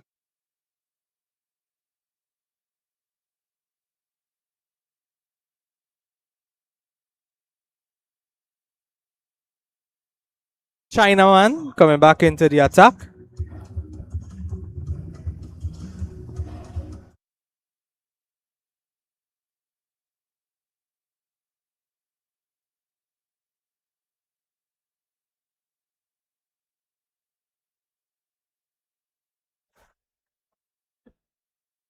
We move now into the 7th over. So we have the left arm Chinaman back into the attack. And it's a big heave. It goes straight up into the air. There's a fielder running back. It's a bowler. The bowler was running back but couldn't make that ground in time. A good effort, a valiant effort by him. In the end, it would have fell safe. And they would have managed to harvest a single off of that delivery. Always difficult when you are running backwards to a ball that is leaving you. Very difficult indeed for him. Good effort in the end. You have to think if he didn't run for it, maybe he could have had some more trust in his mid-on fielder and he would have gotten the catch.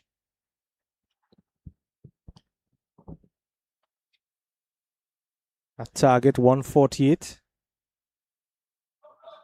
This one just pushed onto the leg side. They get a comfortable single. 3 runs shy of their 100.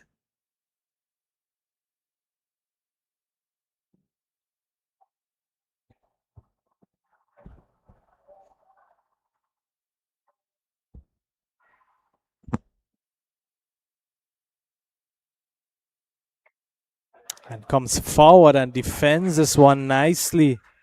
Looking in good form here, these batsmen at the crease. Protection in the deep, long on, long off. Yes, this partnership getting comfortable and using their discretion. They don't want to get out. They just want to keep racking up those runs as they progress.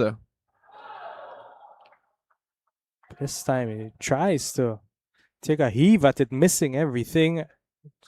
There's a chance for stumping, but batsman would have been secured in his crease. Yes, Two balls. Chulan was in his crease there. It just seems that the wicketkeeper tried to get in his head a bit there. No, wicketkeeper taking no chances.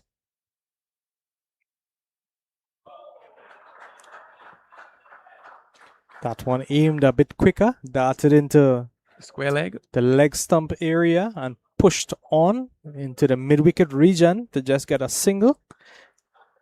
One ball remaining in this 7th over.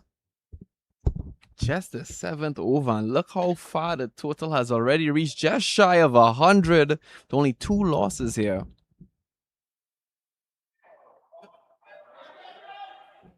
And this one beats both batsman and keeper and is going to trickle its way down to the boundary. It's going to take the score up to 102, and that's going to bring up the century for Commonwealth Cricket Club.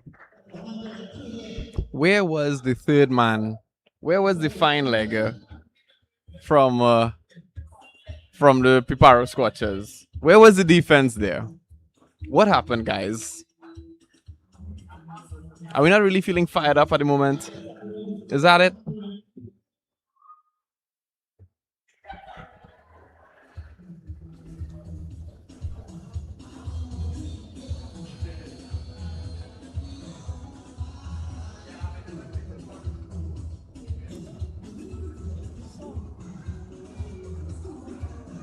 We're going to see a bowling change from the southern end. It's going to be Shami Rampasad.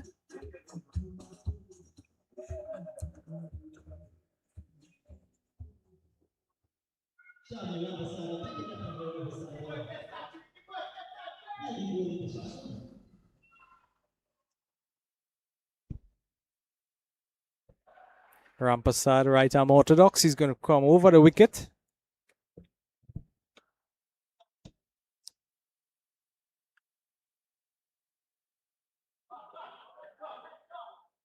That's going to work it onto the onside for a single. Picked up their man at square leg.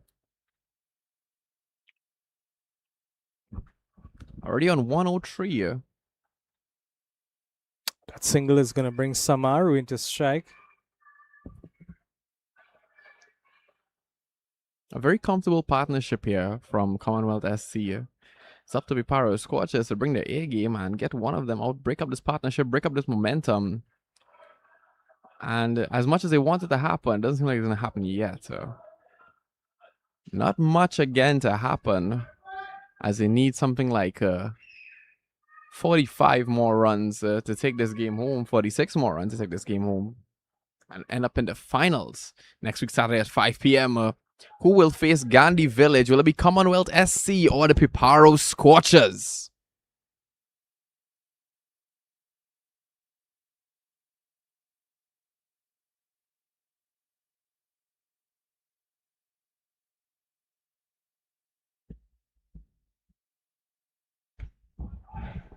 Beautiful full deliveries there. Goes straight into the long off there and is fielded back. They get a comfortable single for that one there. Ravi, if you're in the precarious position that the Piparo Scorchers are in, what would you be doing on that field right now? What's going through your mind? What's the strategy you want to play to really secure this game for your team? Well, definitely you have to take it a step at a time and build a partnership here. That's the first step. A partnership from the bowling team. That's the first time I heard that one.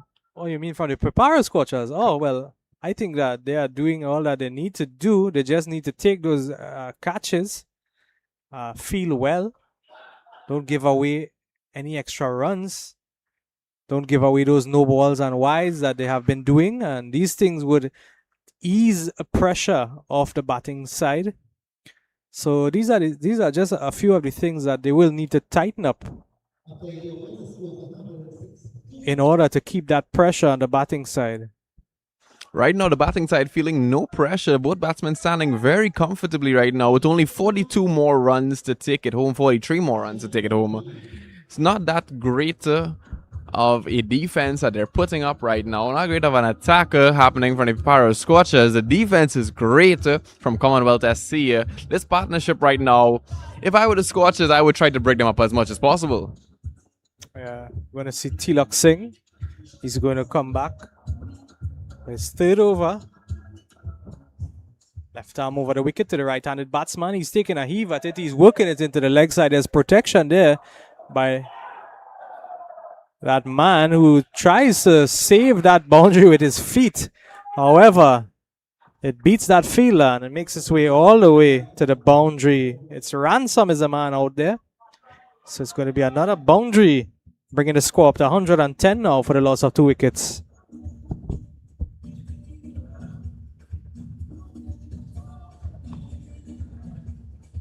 I see kicks behind the ball trying to save it. It just doesn't happen for the Scorchers right now. Once again, a dollar short and a minute late to the boundary.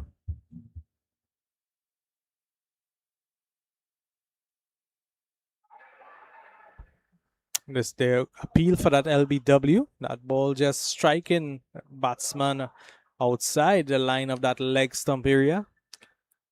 Samaru may be getting hasty. He tried to play that same shot he did last time there. Seen to go out for that 4 again, or even maybe make a heave there, but Tilak Singh seemed to have made an adjustment. Oh, this one with taking a fine edge and beating the keeper and the man at first slip as they scamper for a quick single. Yes, the slip doesn't get it, but the third man seems to come in and save the day because it would have run out for 4 there if it wasn't for him. Look, he dives for it, doesn't really get it. He kind of had his hand there and he pulled it away. I don't know what happened there. Miss average. Maybe he thought he was going to fall down, so he put his hand to brace the ball and save himself, you know, but... This one defended. No run taken. 2 deliveries remaining in this 9th over by Tilak Singh. Tilak Singh being more decisive about where he places that ball. Not really letting them get away with those cheap shots there. Maybe he could call for a change in the fielding. I'm seeing the third man, the gully, the slip, the point, the cover, the mid-off. And this one is pulled and is pulled straight for 6. It's a big 6. All the way into the cow corner. That's right, Sachin. All the way over cow corner for 6 runs. Takes the score to 117 now for the loss of 2. Still 1 ball remaining in Tilak Singh's over. That was such a high shot. It went over the cow. Or did the cow go over the moon? I don't know what really happened there, but it was a beautiful 6 for real, man.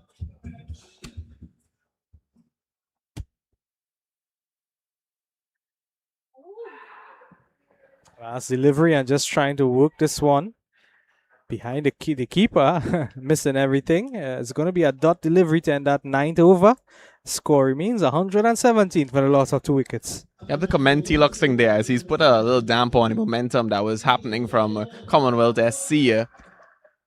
Slowing down that run, prolonging this match a bit more.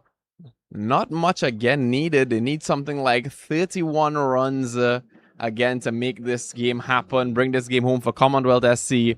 But if we keep getting bowling like that from Tilak Singh, where they slow down their pace, choke them up, don't give them anything to work with to score those big hits, I could think that this can come either way. Piparo to Commonwealth. Who knows? Who knows?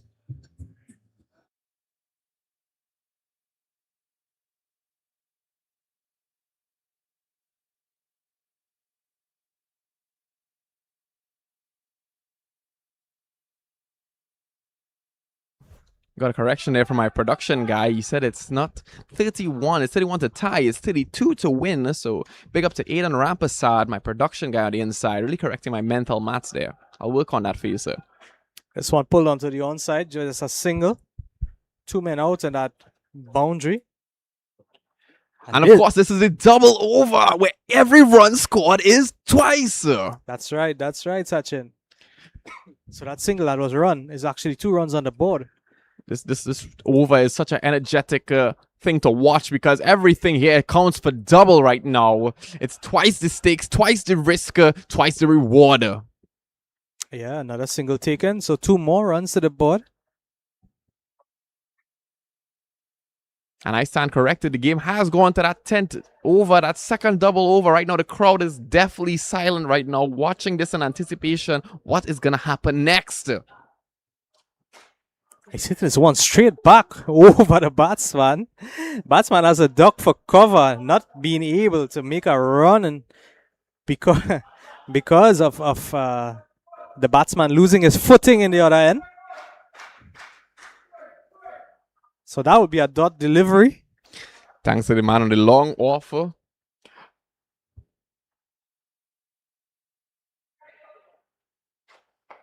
And he hits this one. That's the and shot he was hits it looking high. for. The man at long on just has to look at it go over his head for 6. And that's going to be 12 runs on the board from that delivery.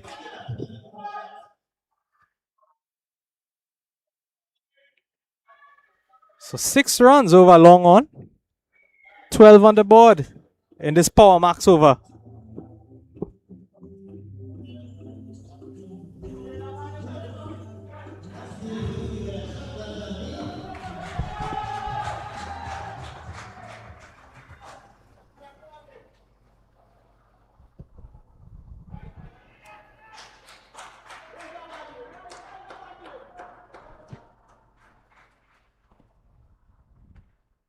Pulled away into that third man region.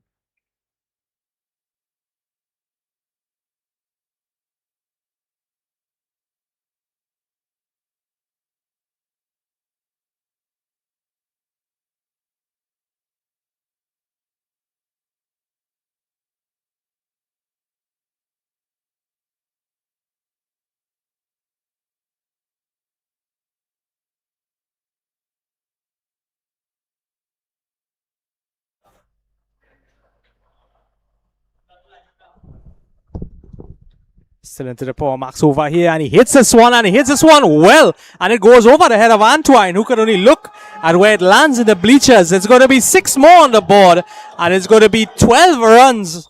That's correct, Ravi. 12 runs. Once again, 145 for 2. Beautiful shot played all the way up into the rafters.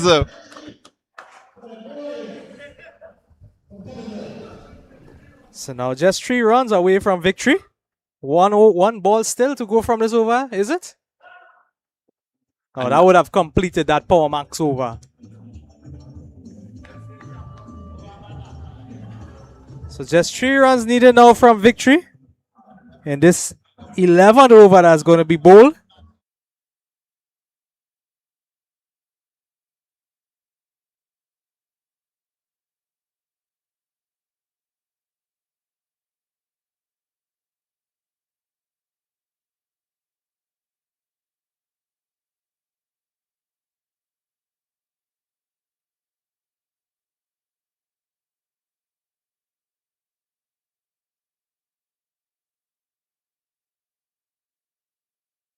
It's going to be Tilok for the 11th over.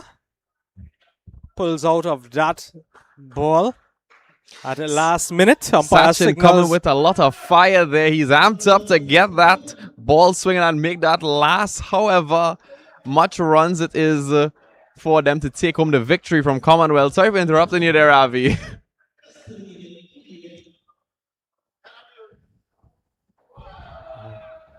This one played with soft hands into the mid-wicket region. Was contemplating that single, but have decided against it in the end.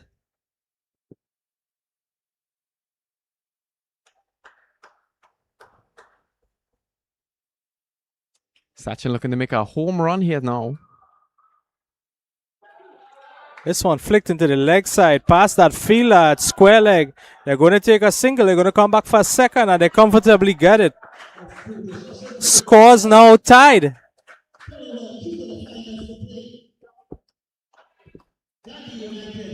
Scores tied, 1 away from victory.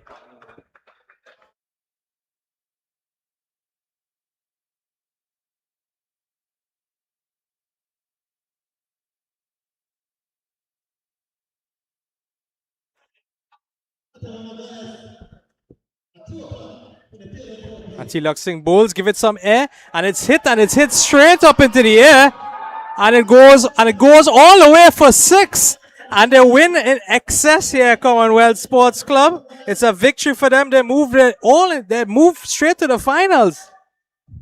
Yes, congratulations to Commonwealth Sports Club moving on to face Gandhi United in next week's final for the Southern Sports T20 Fiesta.